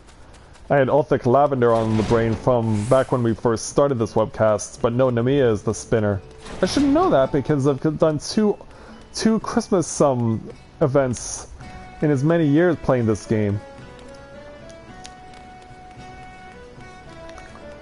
Alright, good Tota. So the trespassers are indeed pirates and they are indeed planning something. But what is this talk of getting me boy back? Could it be that the target never was the victory? Something is not right and I won't sit by idly waiting for those pirates to make the first move. I shall order increased patrols immediately. Thank you again for your help, Kikiru. It appears we were wise to put our trust in you. Well, thank you very much for your sentiments. Okay, so I can't take either of these two. I gotta take this. A hard leather light pouch. And I'm level 15. Da da da! Brum. Thank you, Tota. What do you got next for me? Here's the challenge we were looking for. The level 14 entitled Victory in Peril. Give Tota, a captain of the watch at the Morabi Dry Docks, wishes your aid in dealing with potential intruders. I am concerned, Kikiru. It appears that the pirates I had you investigate are on the move. They creep ever closer to the dry docks, so I assume they mean to target the Victory herself. That ship is the symbol of everything Limsa Lominsa strives to become, and I will not allow these base scoundrels to lay a single finger upon her hull. We must apprehend them before they put their plans into motion, and you, Kikiru, are just the woman to do it. Without your capable assistance, I fear the security of their dry docks cannot be guaranteed. Not moments ago, my guards submitted reports of suspicious activity in the area. Pray begin your efforts by listening to one of their accounts firsthand. It matters not whom you choose to speak with, but be sure to question either Earthwest at the front gate or Kanango at the rear. Any suspicious saboteurs you encounter during the course of your investigation are to be interrogated. Report any and all findings directly to me.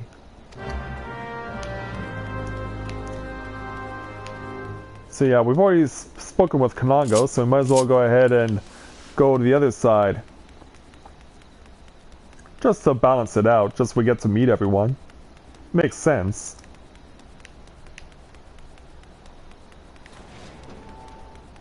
Okay, so we have to actually run right out of town to find whoever we're going after. Well, we've already spoken with Kanango, so we're speaking with Rogadin at the other gate, whose name I've already forgotten. I've always been terrible with names. Earthwist. Hello there, sir. Gatotha sent you to follow up on my report. Well, it was not too long ago that I saw some unsavory sorts slinking along the top bluff near Empty Hut just over yonder. It may be that he's still about. If you got the time of adventure, I much appreciate you getting up there to take a look. Find the shifty-eyed sailor, huh? I believe we can do that. Yeah, we're gonna pass on the fate because I don't need to worry about that. But man, did I have to run right through all the dodos?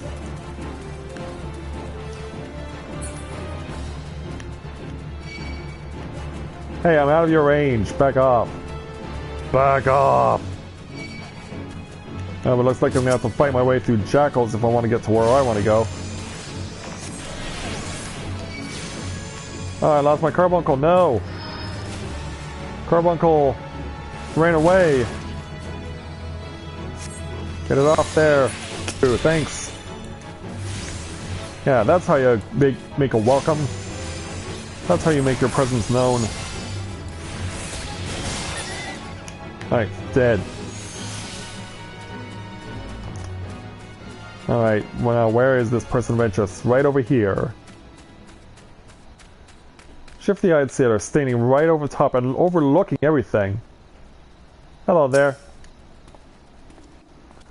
Bah, you spoke to me, did ye? Well, you're too late. What's to happen is already happening. Oh, is that so? Yeah, sadly you cannot jump over the top here. Sadly, that's not allowed. Nope, you gotta run around in order to get to where you need to go.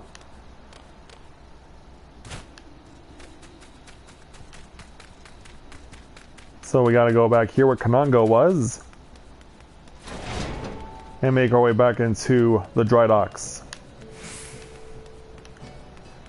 Because yeah, Kantotha now has a quest for us to do. And will involve battle, so it's time for us to get to it.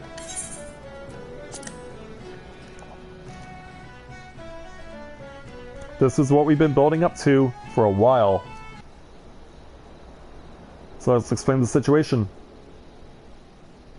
So, you found me one of those pirates, did you? I knew you were the right adventurer to ask for aid. But what could these knaves be plotting? What's to happen is already happening? Captain! Trouble! At the shipyard! Easy now, soldier. Who did this to you? Pirates! Out of nowhere! Stuck me good.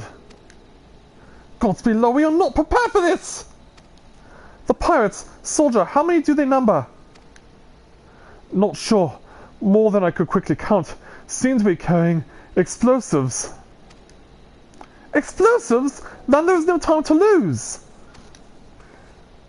Kikiru, you heard the situation. Make your way to the shipyard and engage those intruders. I will see to this man's wounds, then follow after. Make haste now.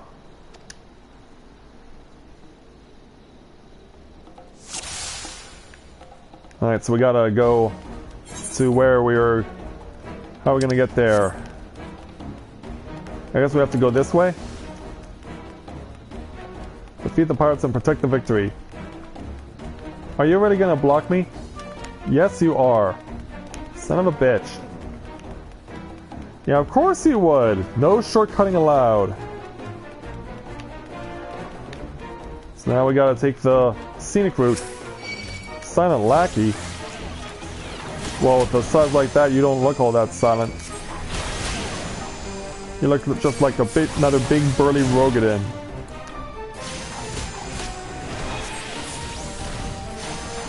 But I can see why you're trying to keep a low profile, because you use bows and arrows to conceal yourselves.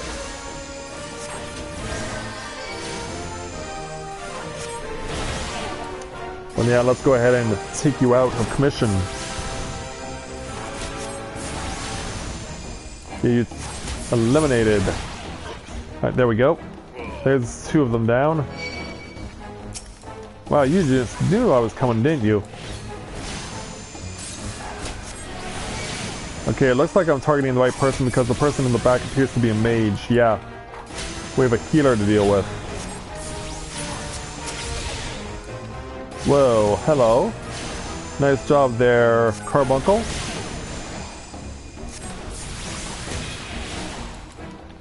Yeah, by the time I kill this guy, my heavy should be weared off. Or worn off. Weared off. Wow. Alright.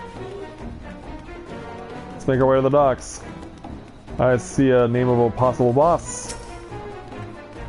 And looks like he's got Oprim put over here. Oh, wait a minute. We don't even get to fight the guy straight up? Never reckon it'd be this easy. Still don't trust those slimy bastards, but the plan worked like a charm. Oh, so here's that suspicious part. Ah, what are you doing, you great bloody fool? Shut your trap, boy. This'll all be over soon. All that's left now is to blow this ugly pile of driftwood into splinters. And that's not good. Why would you do such a thing? Have you any idea how important this ship is? What it represents? Aye, and that's what makes it all the sweeter. Whatever it takes to knock some sense into my treacherous, backstabbing son. Oh wait, that's your son? Oh wow. Now that's terrible. A son appears to betray his father, and the father takes exception. Imagine a boy of mine giving up the pirate life to become a shipwright, and building a bleeding maelstrom vessel at that. What under Limlane's wide green ocean made you take up with these self-righteous shites? You're the one with no bloody sense, though. Don't you see? The pirates had their glory days, but the era is over. Yeah, hey there, big and ugly. Oh, I wonder why Oprim never spoke of his father. I would have never thought. This ship's a symbol, alright, of everything and what went wrong with the world, and I mean to shatter it into 100,000 pieces. And the pirates have already laid claim to it, apparently. Gimtotha, Kikiru, pray beat the tar out of this bloated sea slug and make sure no harm comes to the victory. Yeah, I got my book and I'm not afraid to use it. I'll lecture you into losing.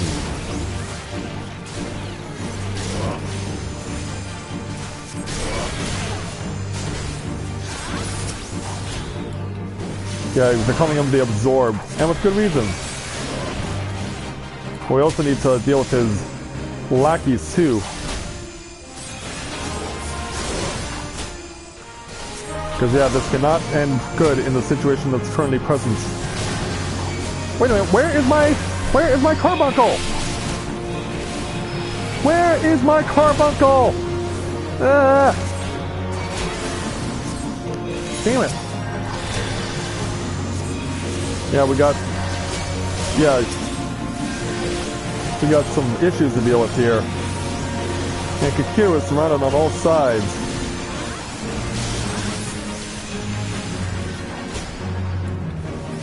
Let's get rid of your big nasties. Come on, pass that physic. Why is it taking so long to hurt you guys? Oh, that's why. Healer. Stupid healers.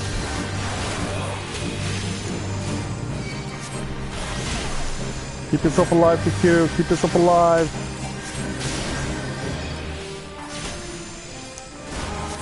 Yeah, I'm gonna take some ether off of you. Make it harder for you to cast. Alright, you're done. Now, oh, no, not that. Not that. No, stop doing that. Come on.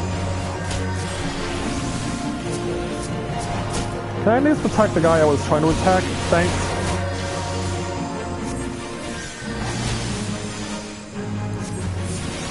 Yeah, come on over, Grim Tota.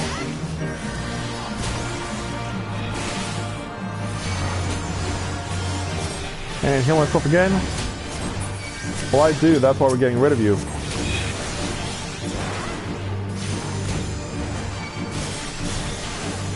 Crazy glint in his eye. That's not good.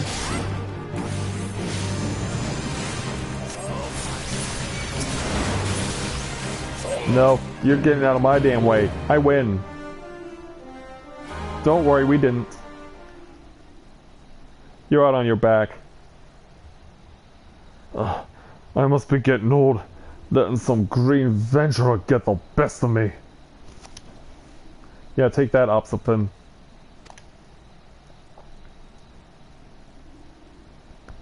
And as for the victory...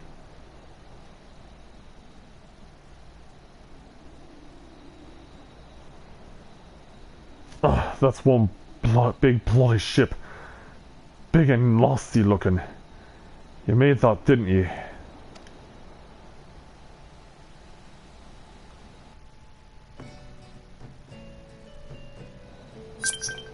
So yeah, is there no involvement with the, anyone else? My thanks, Kikiru. I shudder to think what may have become of the victory without your intervention. The pirates have made a right mess of things. I best get to sorting out the docks. And my thoughts could use some sorting out as well. Ever did my father have a way of turning my life upside down? Pray convey my thanks, and my apologize, to Gimtotha.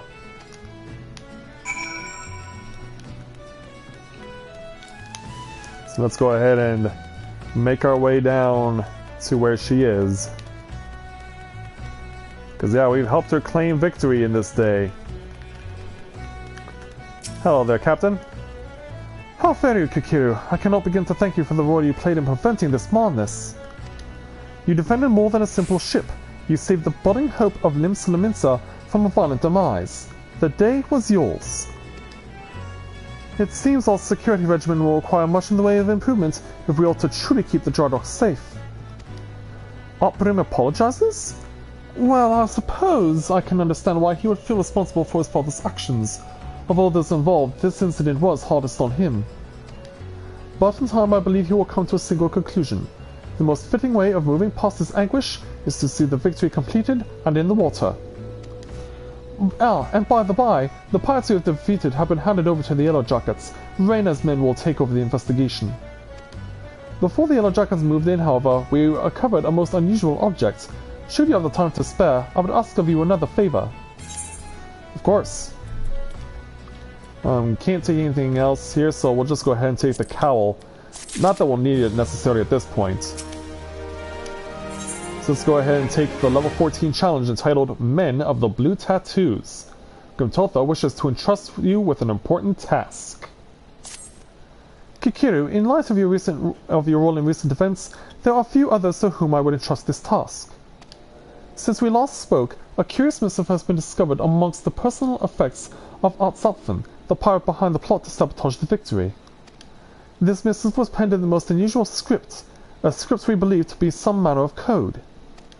Needless to say, anything which a proven enemy of Lominsa deems worthy of enciphering is like to be of great interest to the Maelstrom. Unfortunately, none among us can make any sense of the message. In cases such as this, I am told the Yellow Jackets are wont to turn to Betaron and its convenient connections. Thus I will have you deliver this missive to the proprietor of the Drowning Wench into his hand, and no other. Do you understand? Of course, there. And since it's going to be an easy 6,440 experience, I'll just go ahead and do that for you right now.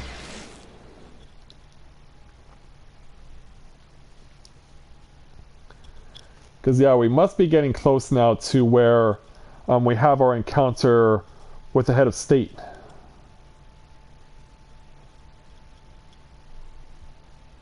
And to think that we've been going at this for 6.5 hours. That in itself is amazing. But yeah, the sun has yet to rise on Limsa on this day, but it will once all is right with the world.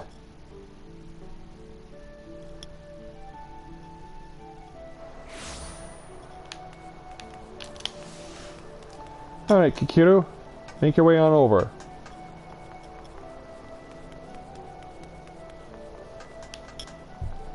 And let's go ahead, we'll go ahead and get our gear repaired, and then speak with Baderon. Ahoy there, Kikiru. I've been hearing about your deeds at the dry docks. Altbrim laid out the entire tale for me. Poor sod was still in and out his old man's part in business, but at least he kept the victory from being sunk afore she sailed. And for that, I owe you me thanks. You really made a sweet name for yourself here in Limsa, lass. Folk know that when they need somewhat doing. Hey, you need somewhat doing, and what might that be? That would be this. You want someone to read a message and written funny letters for you, and Grimtotha thought that I might know a man that could. Well, let's see it then.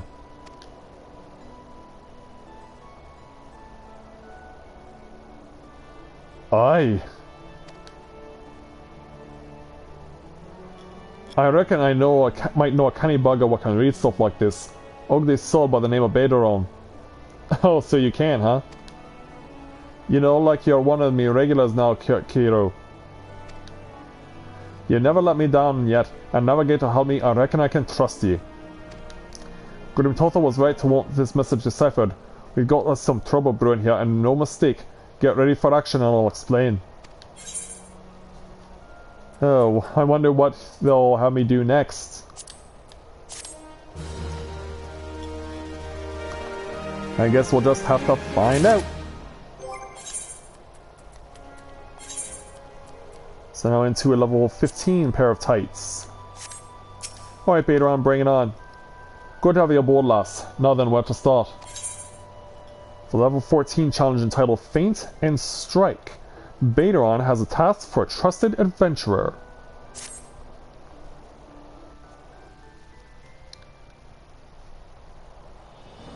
So let's see what's going on.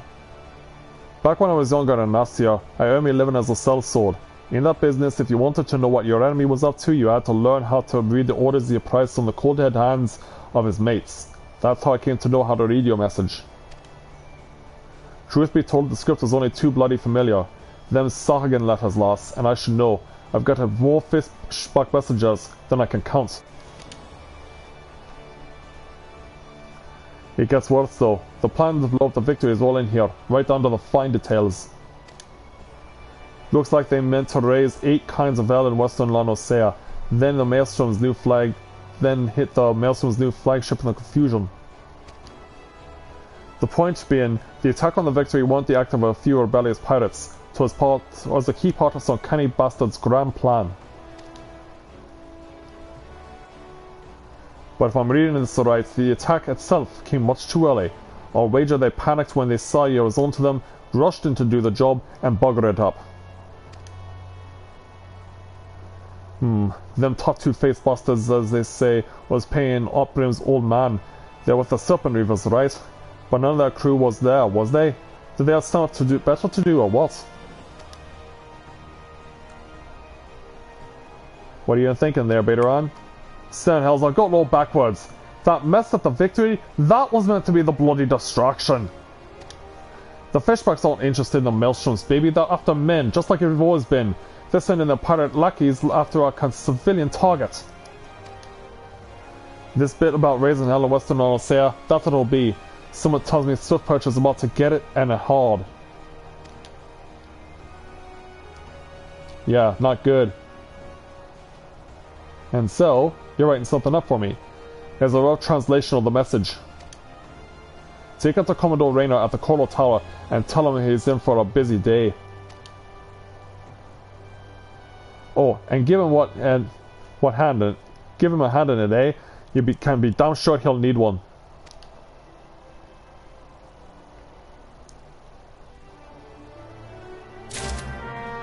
Well, now that we know what to do on that, let's make a mad dash, shall we? Going north to the Coral Tower. Yeah, we've certainly been doing a lot of running around here in Limsa Lominsa. 6.5 hours of it, no less. But we're almost to the end of this, I can assure you. Yeah, we're almost to the end of this craziness. So let's speak with Mr. Rayner and see what he has to say. Greetings, sir. Yes, hi, Rayner. You must be the adventurer whose name seems to be on everyone's lips. You ought to be commended for your part in thwarting the plot to destroy the victory. Now what can I do for you to this day? You bear an urgent message from Baderon. Why do I get the feeling that my hopes for a quiet morning are about to be cruelly dashed? Tell me, what is afoot?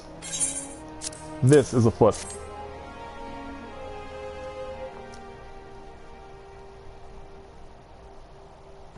An assault on Swift Perch? But we see nothing to suggest the Serpent Reavers are massing for an attack. But here's what happens. Or what he thinks is going to happen. Even so, it'd be foolish to discount the possibility. Baderon is rarely wrong about such matters. I will marshal the Yellow Jackets for battle immediately. The only question is where to send them. While I concur with Baderon's assessment that the attack on the dry docks was intended as a diversion, Swift Perch is but one of several possible targets for the main thrust. Commodore, sir! And then it happens.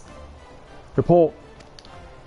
It's the Sahagin, sir. They mounted a large-scale assault on South Targate and threatened to overwhelm our defenses within the day. The garrison requests immediate reinforcements. By the Navigator, it seems my decision has been made for me. Muster the troops and give the order to march. Aye, the Serpent Reavers are in league with the Sahagin, which means there is every chance that this assault on Highgate may yet prove to be another feint. The fact remains, however, that we can ill afford to ignore it, and that leaves Swift Perch vulnerable to those pirate traitors. It is at times such as these that I wish the warriors of light yet walked among us, but wishes will avail us not. Kiru, you must serve in their absence. Make for Swift Perch with all haste, and lend your strength to the squads I can spare for the settlement's defense. Very well.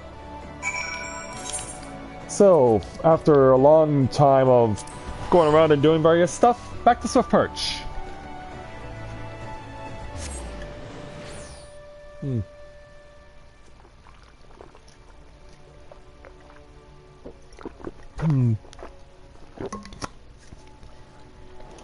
I'm actually surprised that my voice is held up as well as it has for 6.5 hours. But yeah, here's Rice Flow, so we gotta go to battle. Commodore Rayner sent word we'd be getting reinforcements, but I didn't expect him to send you. You certainly look like you've seen your share of action, though. You build a little resemblance to the wide-eyed whelp I met fresh off the ferry. In any case, do you know what you're fighting for here? This place, Swift Perch. It was rebuilt by folk who stood strong in the face of every hardship the calamity threw their way. And we're not about to let some fish-fancying scum claim the honor of being the ones who finally broke their spirits. Don't give those pirate bastards one bloody ilm, you hear me? And so, here we go.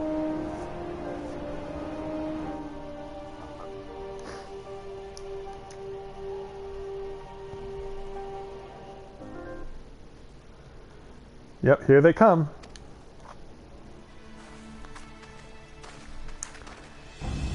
Yeah, civilians, back away. Here come these creeps. Now, I thought all them yellow jacket ones was meant to be busy. That useless scrag ain't full of a plan, has he? Now what? Pull back and wait for our Sahagin brothers? Piss on that. We ain't turning back empty-handed.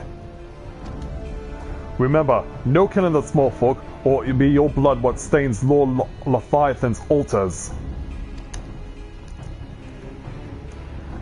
The yellow bellies you can butcher them at will. Them dirt-eating slugs will be crushed under the full might of the Serpent Reavers. Seems Swift Perch was the main target after all, eh? Squads 1 and 2, protect the townsfolk. Squad 3, you are rear guard. The rest of you, we meet our charge where we stand. Let us bear the Commodore word of our victory or no word at all. Yeah, they're ready to go. And so am I. Oh, gut all you yellow bellies and dance on your gizzards.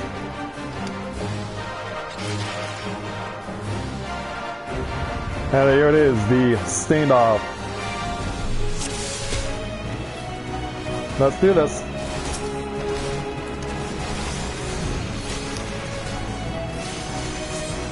Let's go and cover the perimeter first.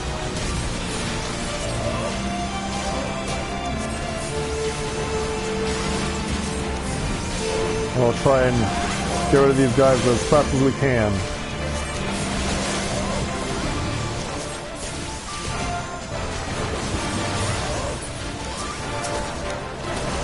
Oh, you're doing a good job for yourself there, Glaswell. No, I want to attack him. I want to attack this guy. And we want to get rid of the reinforcements as fast as we can.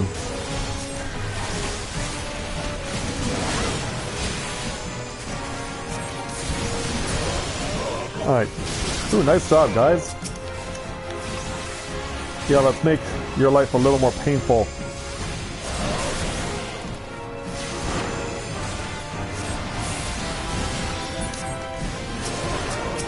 Alright. Yeah, looks like we gotta go up to the Salt Mage here and deal with their crap. Oh, Diviner! Diviner! Oh crap! Gotta stop this person.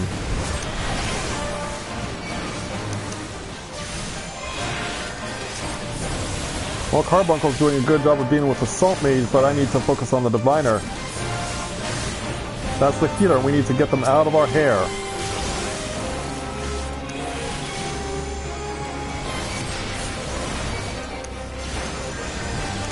Oh, crap. We lost one. Yeah, behind you there, big ugly.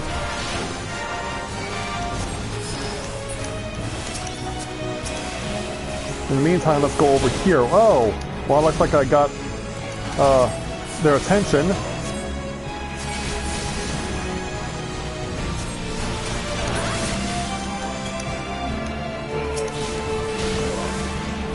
Ah, crap. What the? I died? What? What? I thought it was fine! No! Damn it! I've never failed this before. I've never failed a challenge like this before. Well, I guess this is the first time for everything, but man, how embarrassing. How embarrassing was that? Now, let's try this again. Wow. That's a shame that happened. Yeah, we see the boss appear, and then all of a sudden, wait a minute, I'm dead.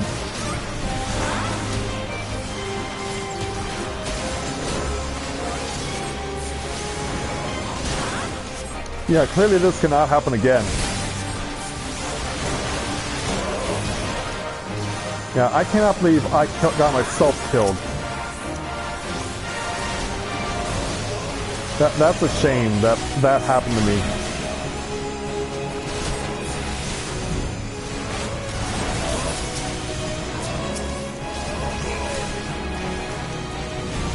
Yeah, I really feel bad that happened the way it did.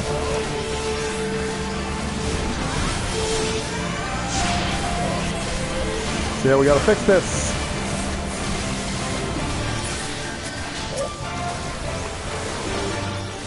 Gotta fix this in the worst way here.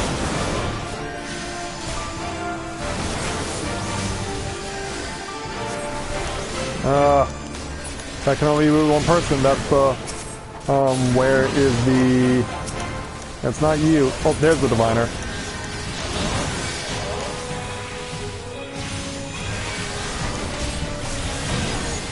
Let's take some off of you.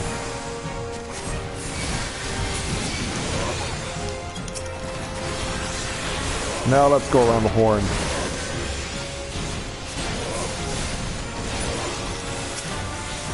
But yeah, I feel so bad that happened.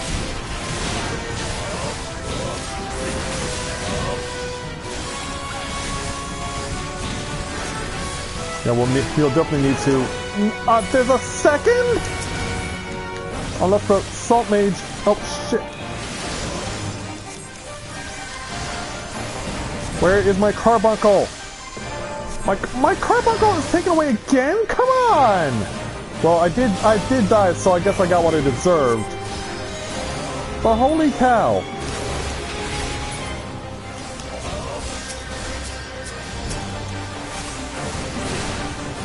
I feel so embarrassed right now.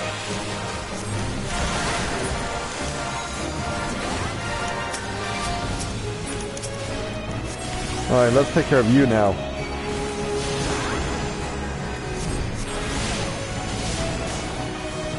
Now let's divert your attention over here. Whoa!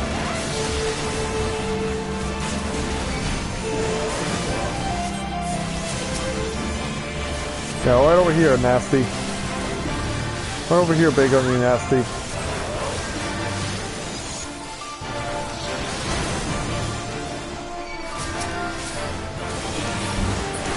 Is he still going? No, he's not. Okay, he's still over there. Okay, yeah, I'm trying to kill Banus.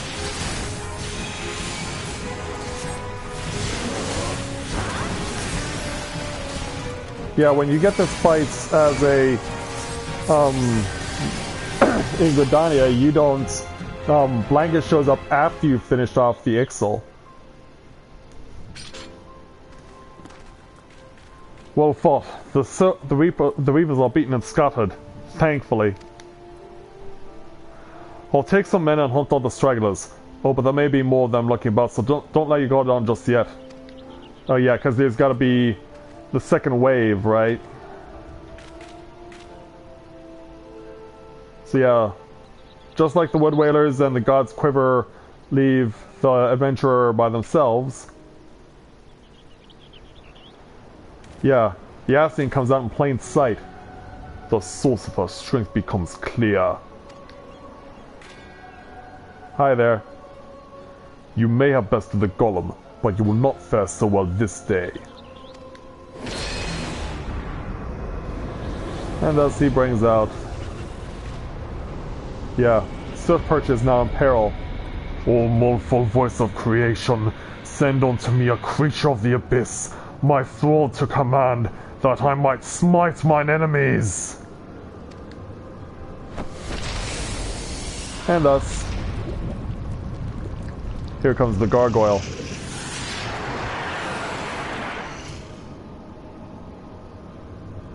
Your very being impels the plan. You cannot be suffered to live.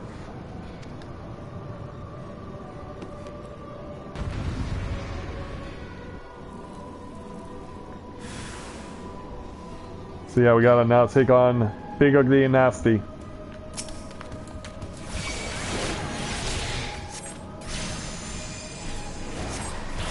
These vile gifts to the grave, huh?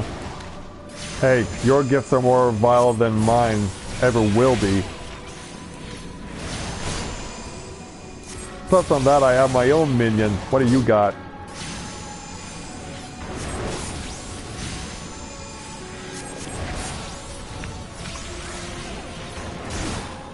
And we apply miasma.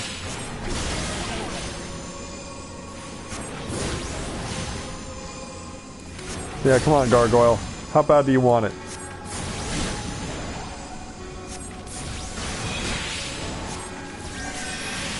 I just want it more, unlike you.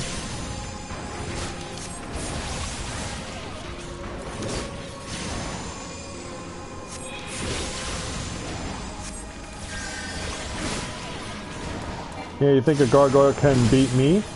Yeah, I don't think so. The Serpent Reavers can, but a gargoyle can't. Hiya, Stola. Welcome aboard. Well, I wasn't standing alone, I had Carbuncle out, but yeah, whatever.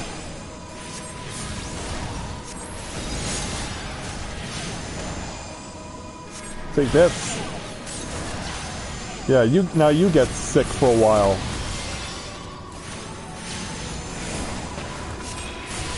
Yeah, you get sick for a while and let's see how you like it.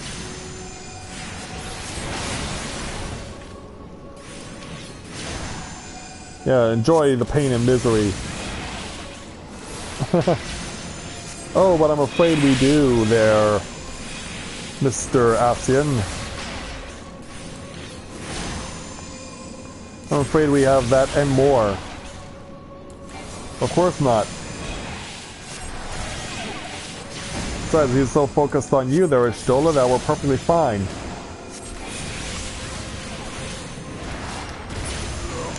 And there he goes. Gets crushed under Ishtola's rocks.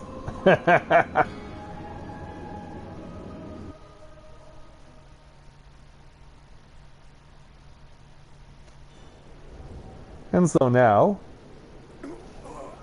I thought the wisdom of the Paracons should be brought low by mere mortals. Yeah, deal with it. Paracons, did he say? Then it is as I feared. They are known as the Bringers of Chaos, or Asians to give them their proper name. It would seem our suspicions were correct. It is they who have been manipulating the beast tribes.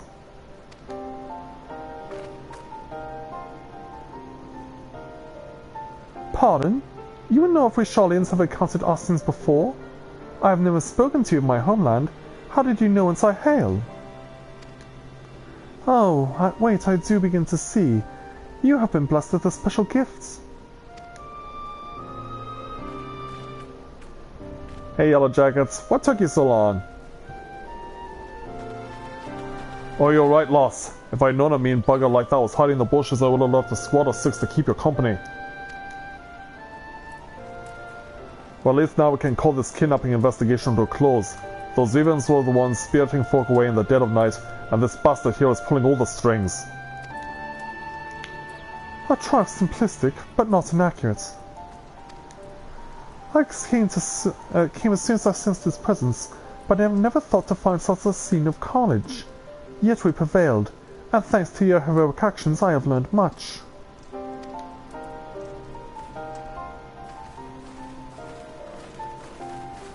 So, where does that leave us now? Aye, heroic is the word. I don't want to think about what would have happened if you hadn't been here, friend. And your assistance is much appreciated too, Lady Ashura. Please give our regards to the Scions.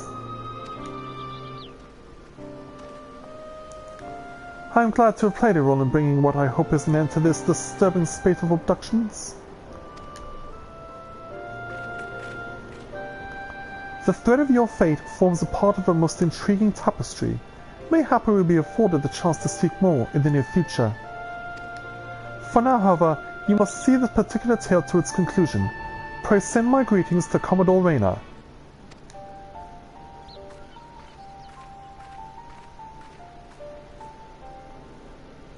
Yeah, away she goes. But left behind is crystal number 2. Yeah, it's definitely smoking, isn't it?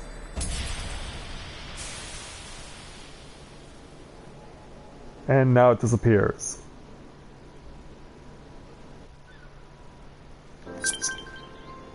Alright, back to Limsa Lominsa. Yeah, I would have thought of this place as just an out-of-the-way settlement, but now that I played this by doing the start from Limsa Lominsa, I see things a lot differently.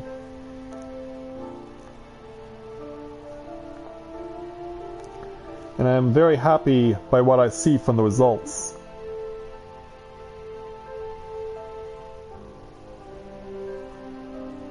So let's make our way now back to the Coral Tower, as known as the Marauders Guild, so let's make our way up there right now.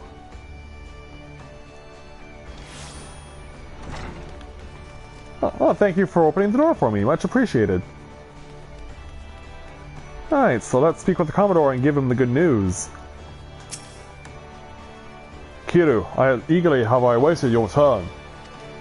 Word of your exploits is already spreading throughout the ranks. My troops and I owe you a great debt of gratitude for your timely assistance. You have shown yourself to be possessed of a sure arm, a strong spirit, and sound judgment. Would that Limsa Lominsa had more of your like. I have little doubt that you shall one day join the ranks of Eorzea's greatest adventurers. It is but a matter of time. Clearly, Baderon's eye for potential remains as sharp as ever, though I doubt even he imagined you capable of such feats. Might you favor me with your own account of the day's events? Such victories bear retelling. And so as they engage in conversation, there is much happiness to be had. His shoulder's been working with us for quite some time, you see.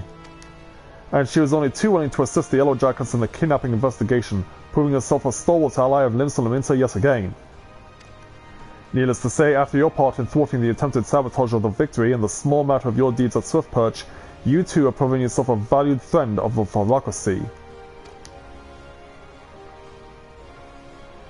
Yep, and that's when Head of State arrives.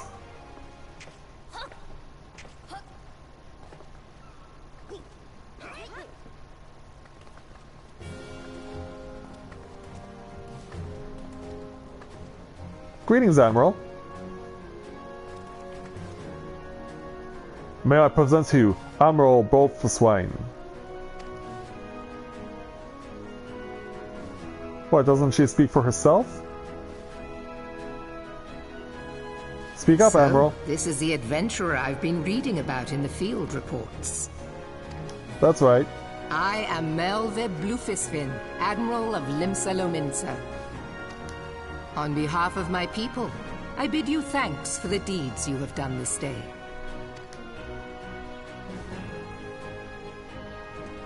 Oh, you have a gift? Thank you. A token of our gratitude. What worth is high regard without just reward, after all? Thank you so much.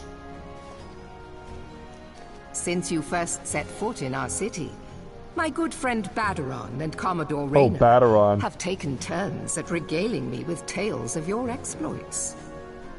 I've always pronounced it Baderon because there's a town nearby where I live called Baden, and the first 4 letters of that name are the same as with Baderon's name, so I always called him Baderon as a result. Safe to say, they left an impression. Join me at the coming banquet. A seat of honor at the celebratory feast is the least I can offer the woman who foiled the Sahagin. Thank you, there, Admiral. Yeah, no, and the Yellow Jackets must be disappointed by this. But the Commodore gives his word of regard. Don't be late. Of course not, Your Admiral. fellow guests will be eager to take the measure of their newest hero, and some do not take kindly to being kept waiting. Till then, may you walk in the light of the crystal. Yeah, and Arcanus is showing up all you axe wielders.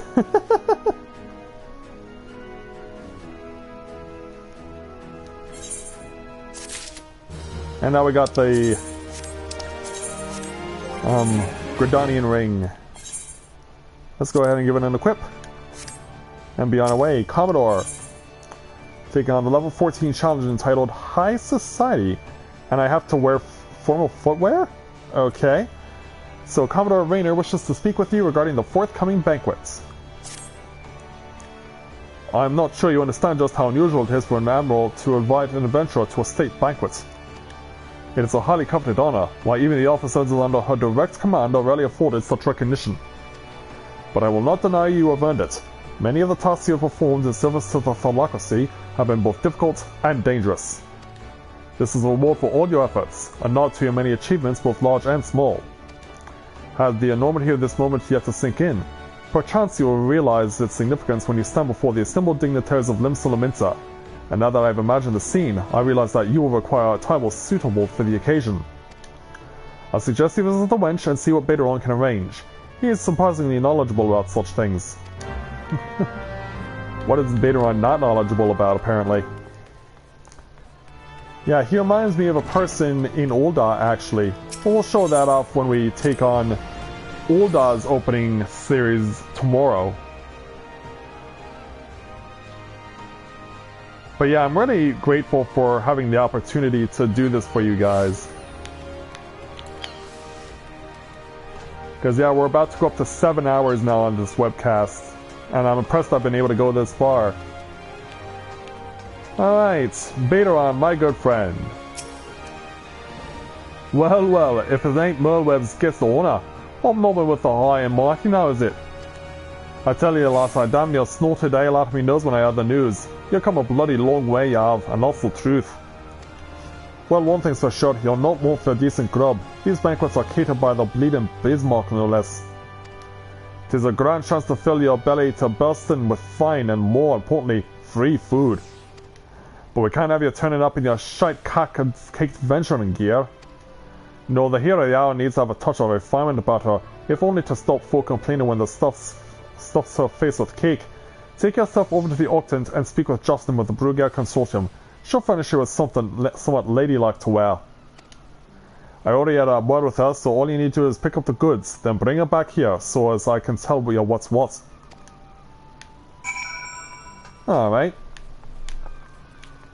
So the best way to do that, I guess, would be to go out this way.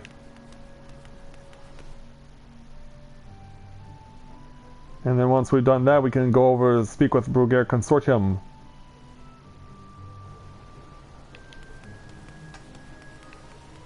Yeah, we'll go out this way because Justin will be right out here. Yes, there you are. Hey, Justin.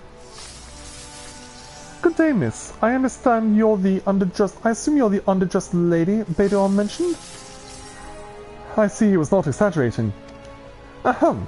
I've chosen these especially for you in your debut in polite society.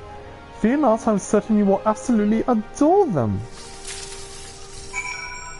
Show the Vaxaline box to Bateron. And getting up to where we need to go does require a bit of footwork. So go back up to the Drowning Wench.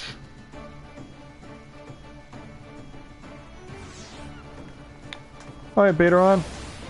Once I get around the railing, I'll come right back to you. Been to see Justin and Maudry. That's out of that box then. There we go. A nice pair of dress shoes for you. Our lass mightn't have much else to her name, but so long as she's got a decent pair of shoes on her feet, there ain't nowhere she can go. Think it was a gift from me and all the other folk you've done right by along the way. Aye, 'tis a very moving gesture, I know. Just don't go welling up on me, eh? Won't do for Limsa's new hero to turn up with the banquet soaked in her own tears and snow. Anyhow, that's your gob sorted. Now you just need to settle your nerves. Tell me when you're ready, and I'll tell you where you're meant to go. And that puts her up to level 16. Huzzah! Dress shoes. Although on a lot of felt, they probably don't look all that good. Let's go ahead and retire Carbuncle because, yeah, Carbuncle's purpose is finished for this webcast. So let's take on the level 14 challenge entitled A Mizzenmast We Passed. Bateron wants you to let him know when you're ready to depart for the banquets. You're ready then, are you? Good. The banquet will be starting soon. If you'd waited any longer, I'd have considered it my civic duty to have you hit you over the head and drag you there. Now you make sure you're wearing them fancy shoes when you turn up, alright? Carrying them won't do no good. They're meant to make you look like a lady, remember, not a lady's bleeding lackey. As for the directions, the feast's being held on the bridge in the Admiral's briefing room. Speak with Santhail in Bulwark Hall, and I'll show you the way. Just keep that head held high, lass. After everything you've done for Limsa, you have good reason to be proud. Don't let no eyeball bugger tell you different. Very well. Let's first take the... well, yeah, we want to go to Bulwark Hall. And then we want to cross over to the Admiral's quarters, which are over on this side. Hey there, Sergeant. Fancy dress shoes. Fancy dress shoes. An adventurer wearing fancy dress shoes. Oh, now those are some fancy dress shoes. Come, adventurer, I'll show you to the briefing room.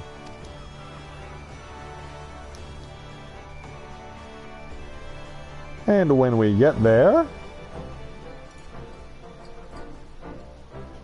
well, it's certainly an exciting moment among the members of the Maelstrom and the Yellow Jackets. Oh, hey, even Ishtola's here. Along with the Commodore, too. But of course, we must have the Admiral present as well. Hello there, Admiral. Brothers and sisters of the sea, join me now in honoring this woman for her services to our great nation. May the Navigator guide and protect her on her journey, till sea swallows all.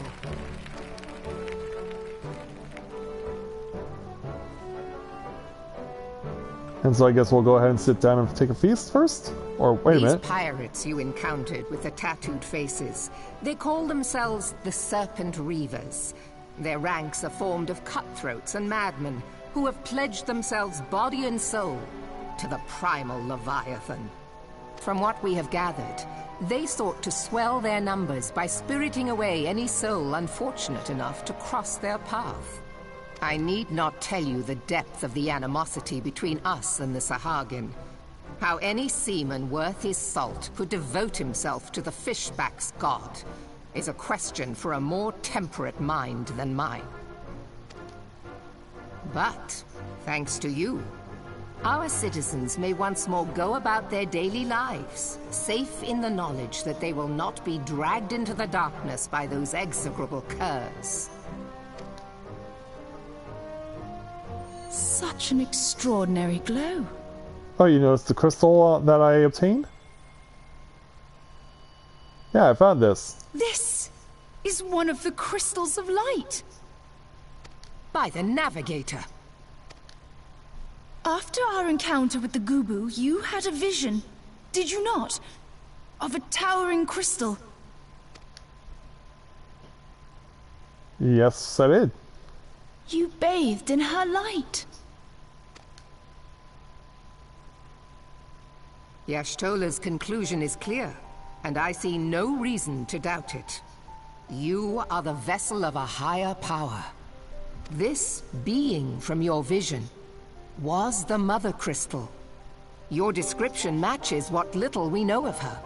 And if she has chosen you, then your deeds may yet shape the fate of nations, as once did the deeds of the Warriors of Light. Know you the tale? Like you, they were not of these lands, yet they fought to protect us all against the corruption of the Primals. When the Garlean Empire began its conquest of the realm, these heroes joined the Grand Companies and helped to reforge the Eorzean Alliance.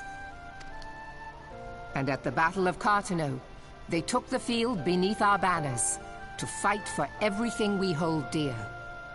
It was on that day, in the midst of that hell, that we lost them. Every soul who survived that battle will never forget how it was to fight beside them. We are proud to call them our comrades. Yet whenever we try to shout their names, the sound dies in our throats. And whenever we strain to see their faces with our mind's eye, naught but their shadows appear to us, set against a blinding light. Ask Yeah, any all the dancing is going on, Eorzean who and knew no one's them, even paying attention to and what the Admiral's story will be saying. the same. It is for this reason that we call them the Warriors of Light. When I look upon you, I cannot help but be reminded of them. Keep that crystal safe. In time, I believe the Mother Crystal will make clear her reasons for bestowing it upon you. Heed well her words, adventurer, for it is Hydaelyn herself who speaks. Yeah, here's the echo where we get to see how the calamity occurred through the Admiral's perspective. But will this necessarily be directly through the Admiral's perspective, though? Because the first time we did this, it was seen through all their perspectives. Through the Elder Seedseers, through the Admirals, and through the Generals.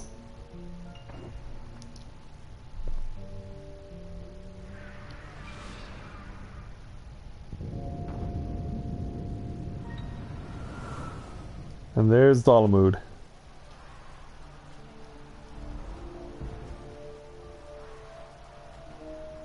And there's the scene we saw when we first did this Let's Play 2 years ago. Fore! Victory belongs to the bold. Show those Imperial whore sons what we're made of! The left flank buckles. Divert the barracudas. Bid them hold that position, though it costs them their lives. The yellow serpents are in need of succor. Pray, send the white wolves to their aid. The adventurers risk life and limb for our cause. We must not fail them.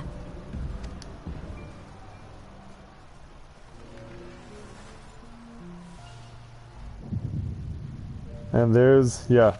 Okay, so it is always Kane Senna who notices the presence of an Asian from far away. Is aught amiss? No, it is nothing.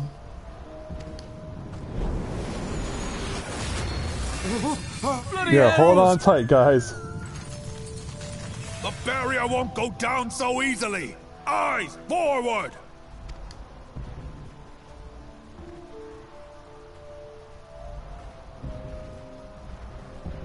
Yeah, the Elder Seer continues to preoccupy herself with the Asian from far away. We are being watched.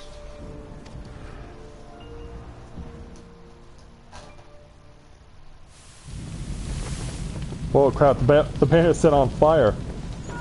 I don't remember that part. Raging Bull, calling Bloodthorn. Bloodthorn, respond! Respond, damn you!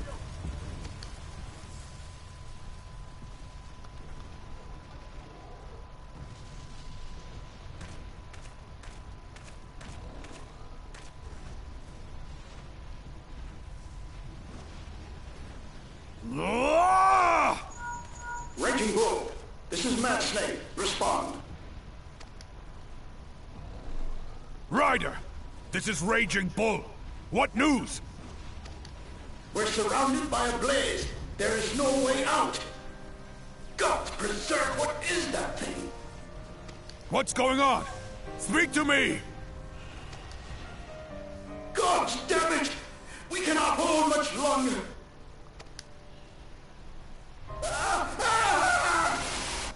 Ouch. Mad Snake! Mad Snake! Answer me! Snake! Snake!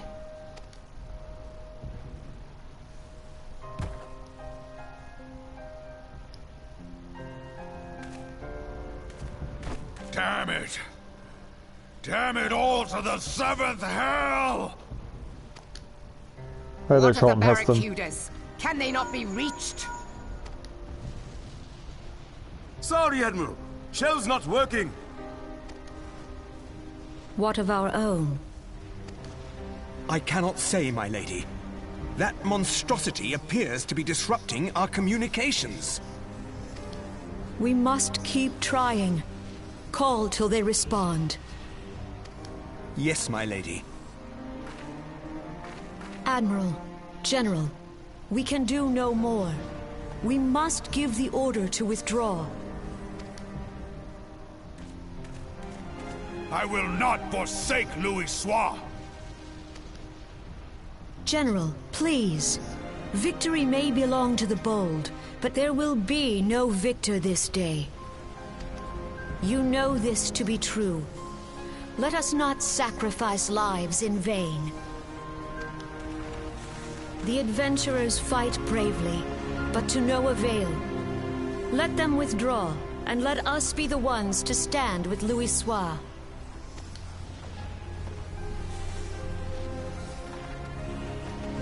Belay previous orders. All Maelstrom units are commanded to fall back, effective immediately. Give the foreign levy priority. Let the main host cover their retreat and bring up the rear. Damn it! Relay the order. All flames are to withdraw. I don't care if our link cells are useless. You still have a working pair of legs, don't you? Well, use them, you bloody half-wit!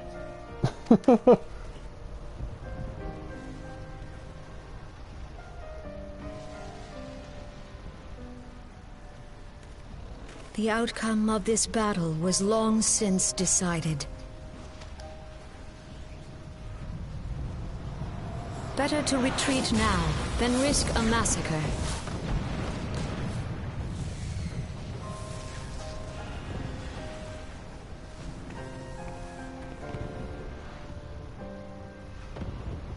This dark, stifling presence. Who or what?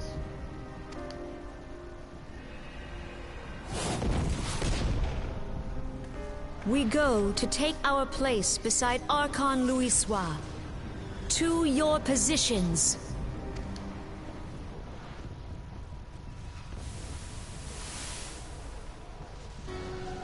Kasbamul, Soginin Wese Donzul.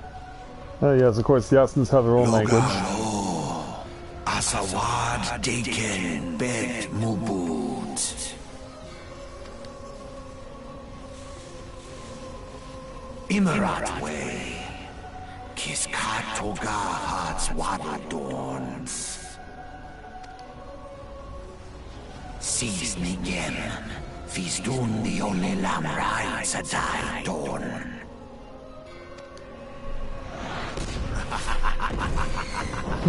Yeah, there's no translation for laughter.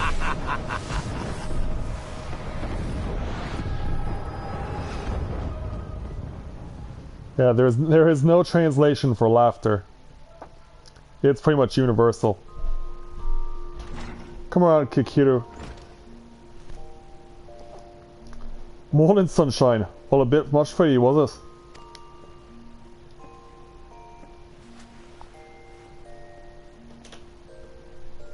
Hey there, Bateron. Or Bateron, I guess. What happened? Oh, you don't remember then. You killed over in the middle of the banquet and caused the right stir. Had to carry you back to the wench myself. Well, I say carry, 'twas more a matter of dragging and rolling. Too much cake, I reckon. Anyhow, don't fret. 'Tis little wonder you was exhausted after everything you've been through lately. Your little nap seems to have put some colour back in your cheeks though, so I'll leave you to it. Bugger, I almost forgot. The Admiral wants to have a word with you.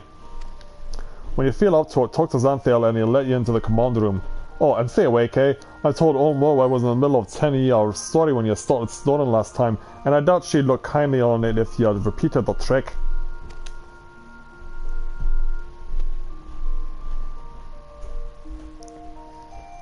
I'll keep that in mind there. Thanks, my good man. So yeah, let's come around here. Alright. Go back to putting on the previous attire since we don't need to worry about much else.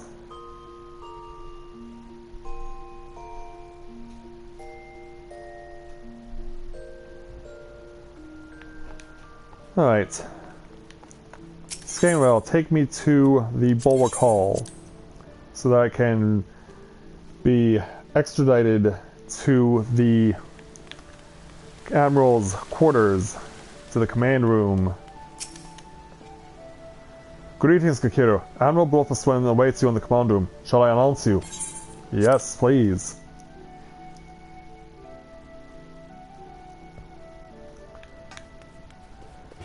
Admiral, my apologies. Ah, Kikiru, it is good to see you on your feet again. You are recovered? Then let us waste no time. I have a task that needs doing, and I would trust to no other. Very well. Please proceed then, Admiral. The duty I have in mind for you requires some explanation. I do hope you have not made other plans. To business then. With a level 15 challenge entitled the Lominsa Envoy, Merlweb wishes to entrust you with an important task. And so let's take it.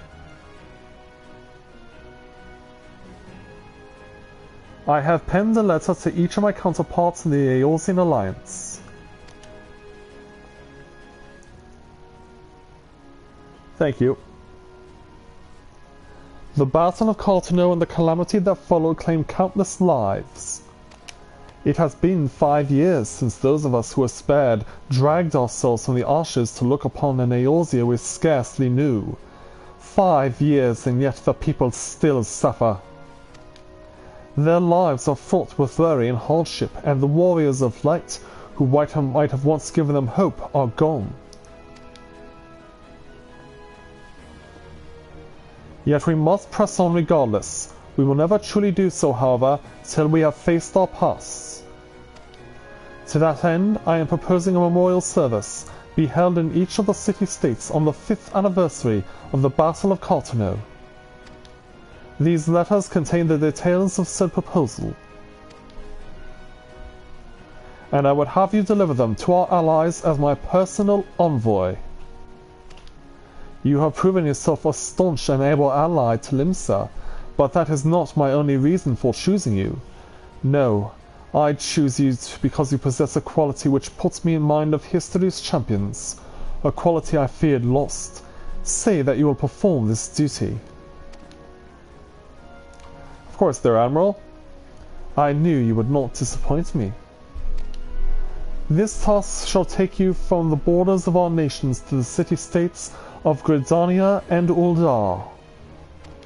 A grueling journey, to be sure, were you to travel by sea and land, but I mean to have you take to the skies. And thus, an airship pass to be used at your discretion. Airships bound for the nations of our allies leave from the landing connected to the bridge. But before you depart, I suggest you trouble Baderon for a few pearls of wisdom regarding each of your destinations. The old bastard is nothing if not well travelled. 'Tis a pity I cannot issue such passes with a freer hand as I did in more peaceful times when berths were not so limited. But in these times of war, every craft we commit to the clouds risks drawing the eye of the Empire, and every voyage must needs be born of necessity. Lest you doubt, I consider your place well deserved.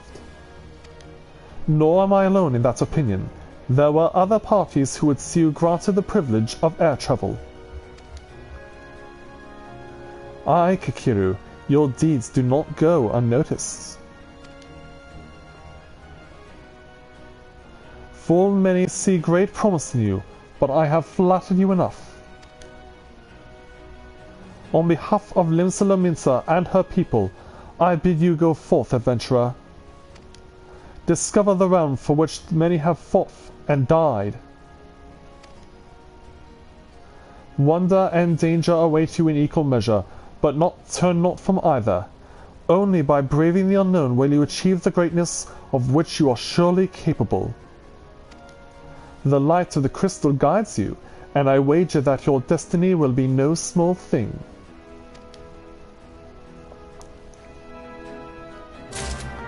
Thank you there, Admiral. Yeah, we gotta go speak with Baderon again before we can depart.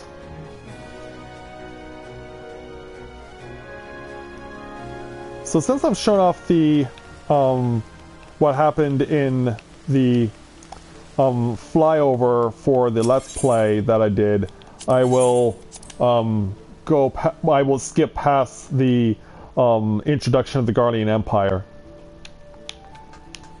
If you want to watch that scene, either play the game or watch my Let's Play. I believe it takes place in episode 16, I believe. It's either 15 or 16. Back from your meeting with the Admiral Lottie. And this is what she's told me. Personal bleeding envoy! So to be counting the word of the Admiral herself to the leaders of the Alliance. Bug on me, I knew you was going up in the world, but I didn't realize you got that bloody eye. I'm proud of you, lass. Thinking of how you fought you come, why 'tis enough to bring a tear to me eye. That ain't the ale talking neither. Well, not just the ale, at any rate. Bless the navigator for steering you my way. Of course, this is only the start. Now you got your hands on an airship pass. The whole soul of the Eorzea is laid out before you like a fair maid on a feather bed. And she's a big girl too, with plenty of enticing nooks and crannies. If you think us Limsans are characters, just wait till you cross paths with the grim forest dwellers of Gridania, or trade coins with the crafty merchants of Uldar. And then there's the wild places where the beasties rule, and no bugger with an ounce of sense sets foot. But you're an adventurer, so I won't let a little thing like that hold you back. Of course, it ain't all exploring and excitement. There's a heap of troublesome place every nation see, taint your stars. I'm talking intrigue and inviting beastmen and their goddamn primals. Aye, there's an ugly side to life, and sooner or later, you're bound to walk into it. But I'll wager there's bugger all out there as you can't handle. Someone tells me you're going to be just fine. The Rams had it rough, 'tis true, but folk are beginning to recover from the beating the calamity dealt them. Call me an hopeless optimist, but it wouldn't take much to turn things around. 'Tis the perfect time for an adventurer like yourself to get out there and make a difference. Well, what are you waiting for? As he looks at me with a confused look on his face. But yeah, we'll go to the airship landing now. We're going to the airship landing, please. Yeah, I was going to do Bulwark Hall again because I've repeated that thing so many times. Yeah, but we're going to speak to Lanaflo. Hello there. Greetings, madam. This is the counter for passengers traveling to Gridania. Wait, aren't you that famous adventurer? It's Kikiru Kiru, isn't it? I thought I recognized you. You are an inspiration to us all, madam. Highwind Skyways is at your disposal. Will you be traveling with us today? Yes, I will. And so yeah, they don't rotate it like they did back with Gridania. So I was thinking that we would go to Uldar first and then Gridania. But no, they have you go to Gridania first and then Uldar. So Uldar is last on both the Limsa journey and the Gridanian journey. That's a bit of a surprise to me.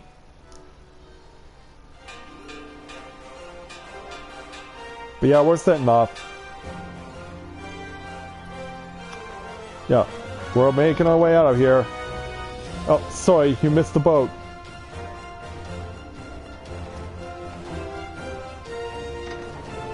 And now that the sun's come out for our flight over to Gridania.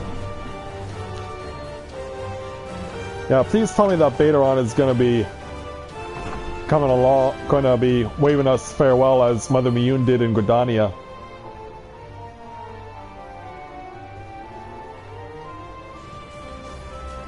Yeah, hang on tight there, Kikiru. Yeah, she's certainly enjoying herself. Yeah, hey, Bateron. And even Ashula is coming along as well. Yeah, thank you everyone for coming out to say goodbye. Oh, but Ashula, you're not staying? Well, I guess she's got her own work to do. Good fortune to you, Kikiru! The day will come when your name means the same as the hero to the folk of this realm. May you walk in the light of the crystal.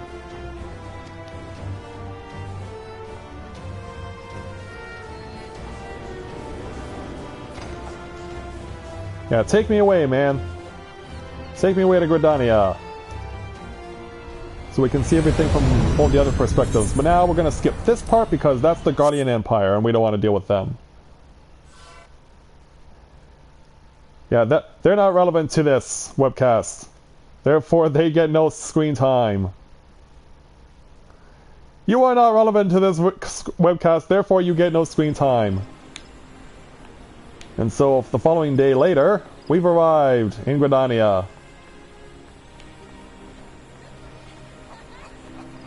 We gotta go ahead and speak with the honor guard, so we gotta speak with the attendant here.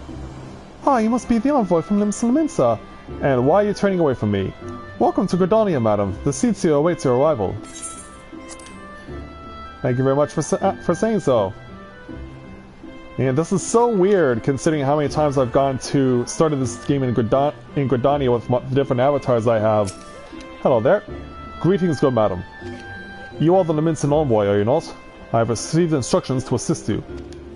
Pray make your way into the city proper, and identify yourself to the Conjurer and Nofika's altar. She will admit you to the Lotus Stand where the Elder Seer awaits. Thank you. And so away we go to the Carline Canopy. Hey, Mother Mion! It's me! Well, you probably won't recognize me dressed up as a Lalafell, but it's me! So let's go ahead and attune to the Gridanian Aetheryte. As a visitor this time, and not as a native.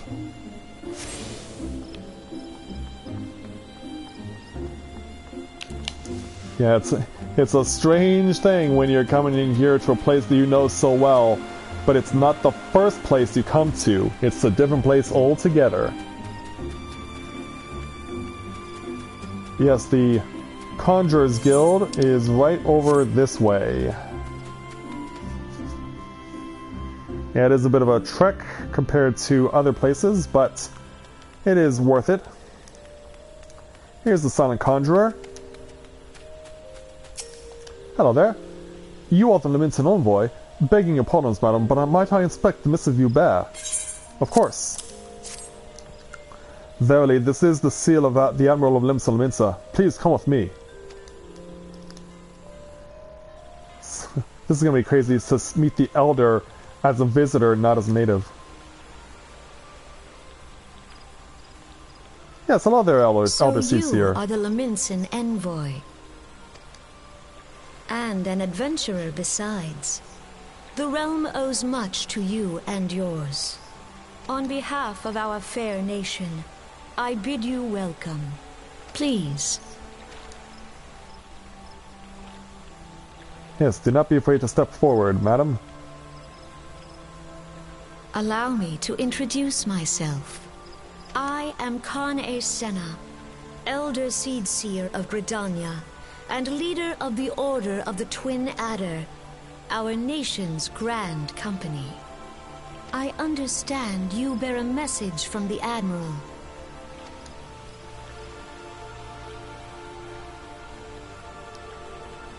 That we are indeed looking at.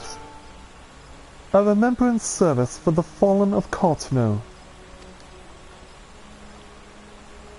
To think that 5 years have already come and gone.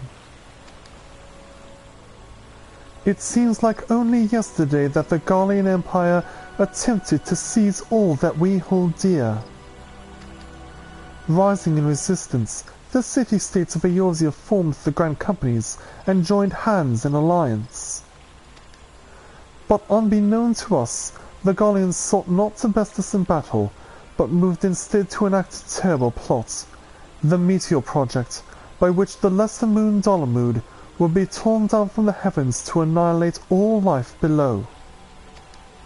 In a desperate bid to save the realm from certain destruction, our forces marched for the Cartano Flats, and there met the 7th Imperial Legion. More bloody a battle I have never seen, and would never wish to see again, yet the carnage was but a prelude to the atrocity which followed.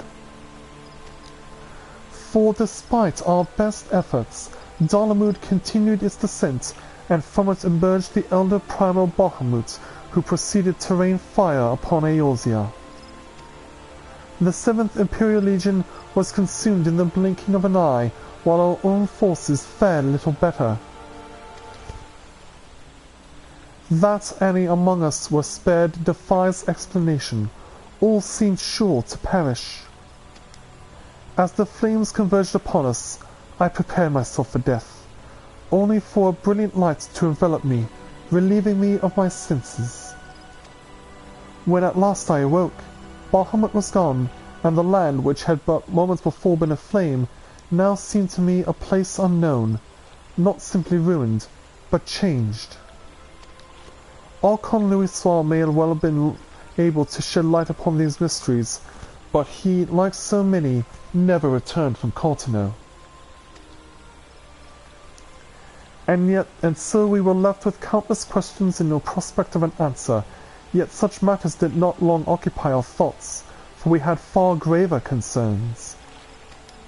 The calamity, as the devastation wrought by Bahamut has come to be known, laid our nations nigh to waste, and to this day we struggle to rebuild our lives and homes. To compound the matters, the beast tribes continue to summon their primals, while the Empire encroaches upon our borders, consolidating its foothold in Eorzea. The outlook, in short, is bleak. In the wake of the calamity, it has been all each nation could do to nurse its own wounds.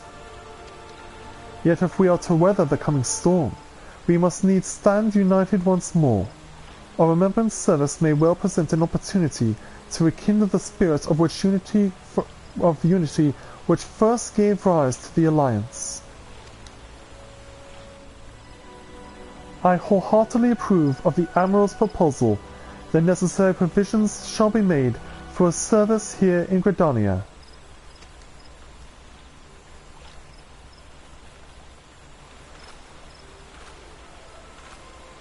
And so what will you say about the General when I arrive at Ul'dah?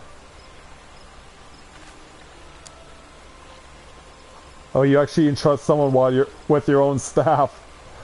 That's quite bold there, and surprising.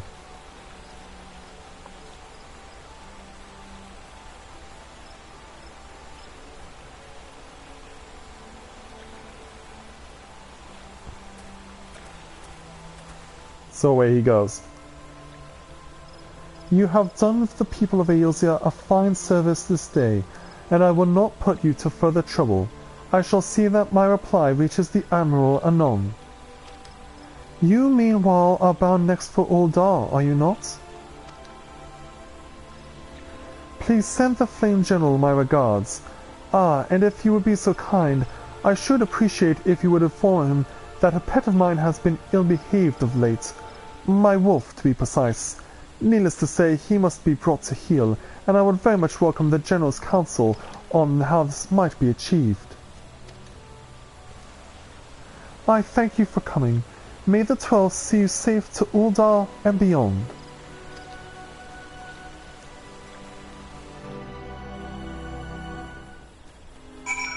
Alright, let's go back to the main Aetheryte over at the Gridanian Plaza. Warp our way back there. Yeah, and I questioned why someone asked, are you drunk? Was there a reason for this? I'm not drunk. I've just been going at this for 7.5 hours now, and I haven't eaten since breakfast. I mean, hey, it takes a lot of guts to continue streaming for 7.5 hours straight. Hi, Mother Mune! Alright, so let's make our way now to Ul'dah. Oh, I wasn't expecting you to greet me. My apologies. I was not expecting a formal greeting. Yeah, you get so used to playing the game a certain way that certain elements get forgotten about. Alright, take me back onto the ship.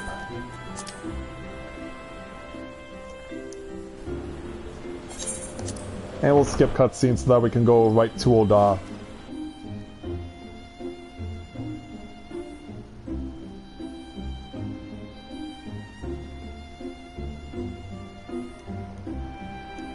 Alright, and upon our arrival, let's go ahead and speak with the attendant. Ah, you must be the envoy from Limsa. Welcome to Ul'dah, General, Madam. The Flame General awaits your arrival.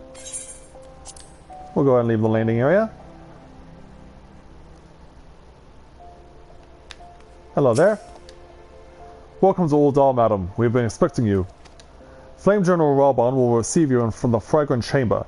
Please take the lift down to the hosting strip and speak with Bartholomew at the Royal Promenade.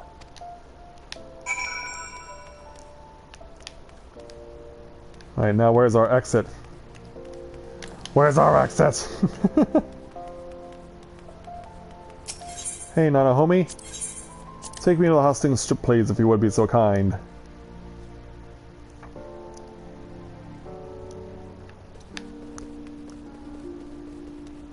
Of course, we'll have to make a stop at the Chamber of Rules Aetheryte.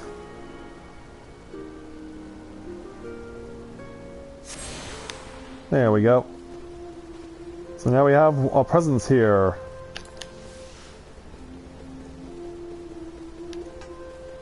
Alright, run it up. And we're running up the time is what we're doing. 7.5 hours. Wow. Hi, Bartholomew. The Lominsa envoy, I presume. Would you be so good as to allow me to inspect the midst of you, madam? My thanks. Of course. Ah, yes, the Admiral's seal. Please proceed.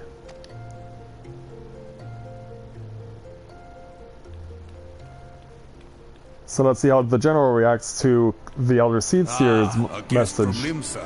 I thought I smelled stale ale. I won't hold it against you. If you're half the warrior Merlvib says, 'tis a wonder you don't reek of dead Sahagin. So he pretty much changed the words ever so slightly, based on where you came from. Welcome to the Sultanate of Ul'dah. I am Rauban al-Din, General of the Immortal Flames. But you did not come all this way to trade formalities. Nope, I did not. I have another reason altogether. Cartano. Aye, I remember bloody Cartano. Do you know what happened that day, adventurer, when we took the field against the Garleans? I got the word.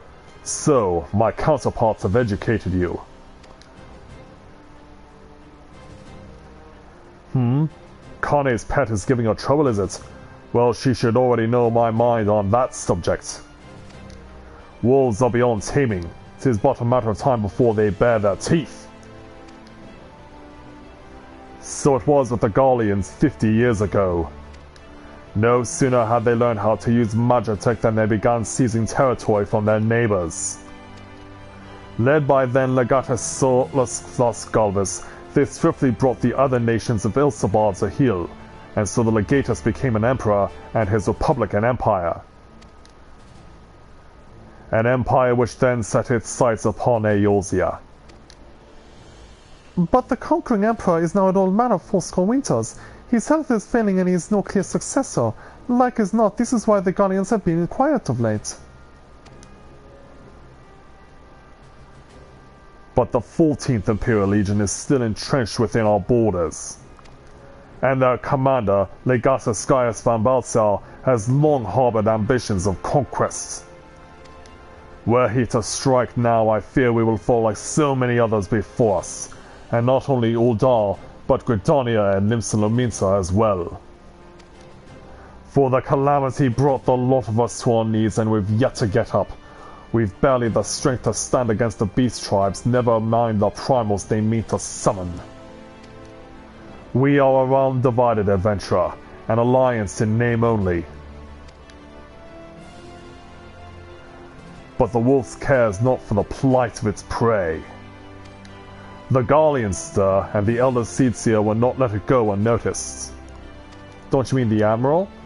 All other concerns pale in comparison to the Empire, even the beast tribes and their bloody primals.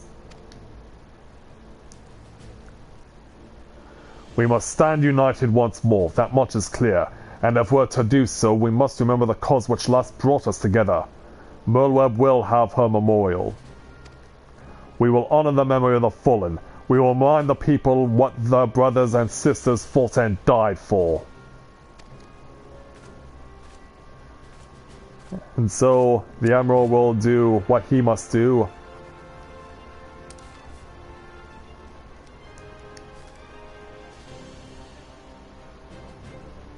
Shall I inform the Sultana and the Syndicate? I will speak with her grace myself. Very good, sir. The Admiral will have my reply anon.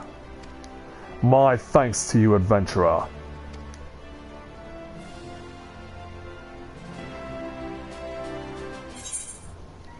And so that completes that quest. And so now that that's all taken care of, we'll go ahead and speak with Bartholomew. Actually, we don't necessarily need to speak with Bartholomew to do what we need to do next. So I'm going to end the stream here. So we have covered everything that I wanted to clear as far as the opening sequence of events for Limsa Lominsa. Everything from the introduction through to the main story up to this point where we start to see where we break off and go to the other cities and visit them. So that is going to do it for today's live webcast.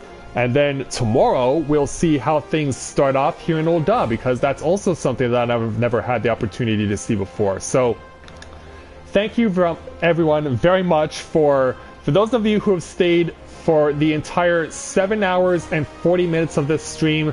My thanks to you, and I can only hope that we will continue, that we could end up with a stream that's just as long, if not longer, tomorrow when we show off the intro for Ul'dah. But I'm glad to be getting this out of my system now, that I'm getting to see how the game starts from the other cities, not just Gridania, and I'm glad that you guys are joining me for the ride. So thank you very much for watching and joining Kikiru on her journey, starting in Limsa Lominsa and now spreading her wings to the rest of Eorzea. And so, until I see you guys tomorrow for the introduction journey in Ul'dah, this is Matthew and Novaura Autism saying take care, and I'll see you soon.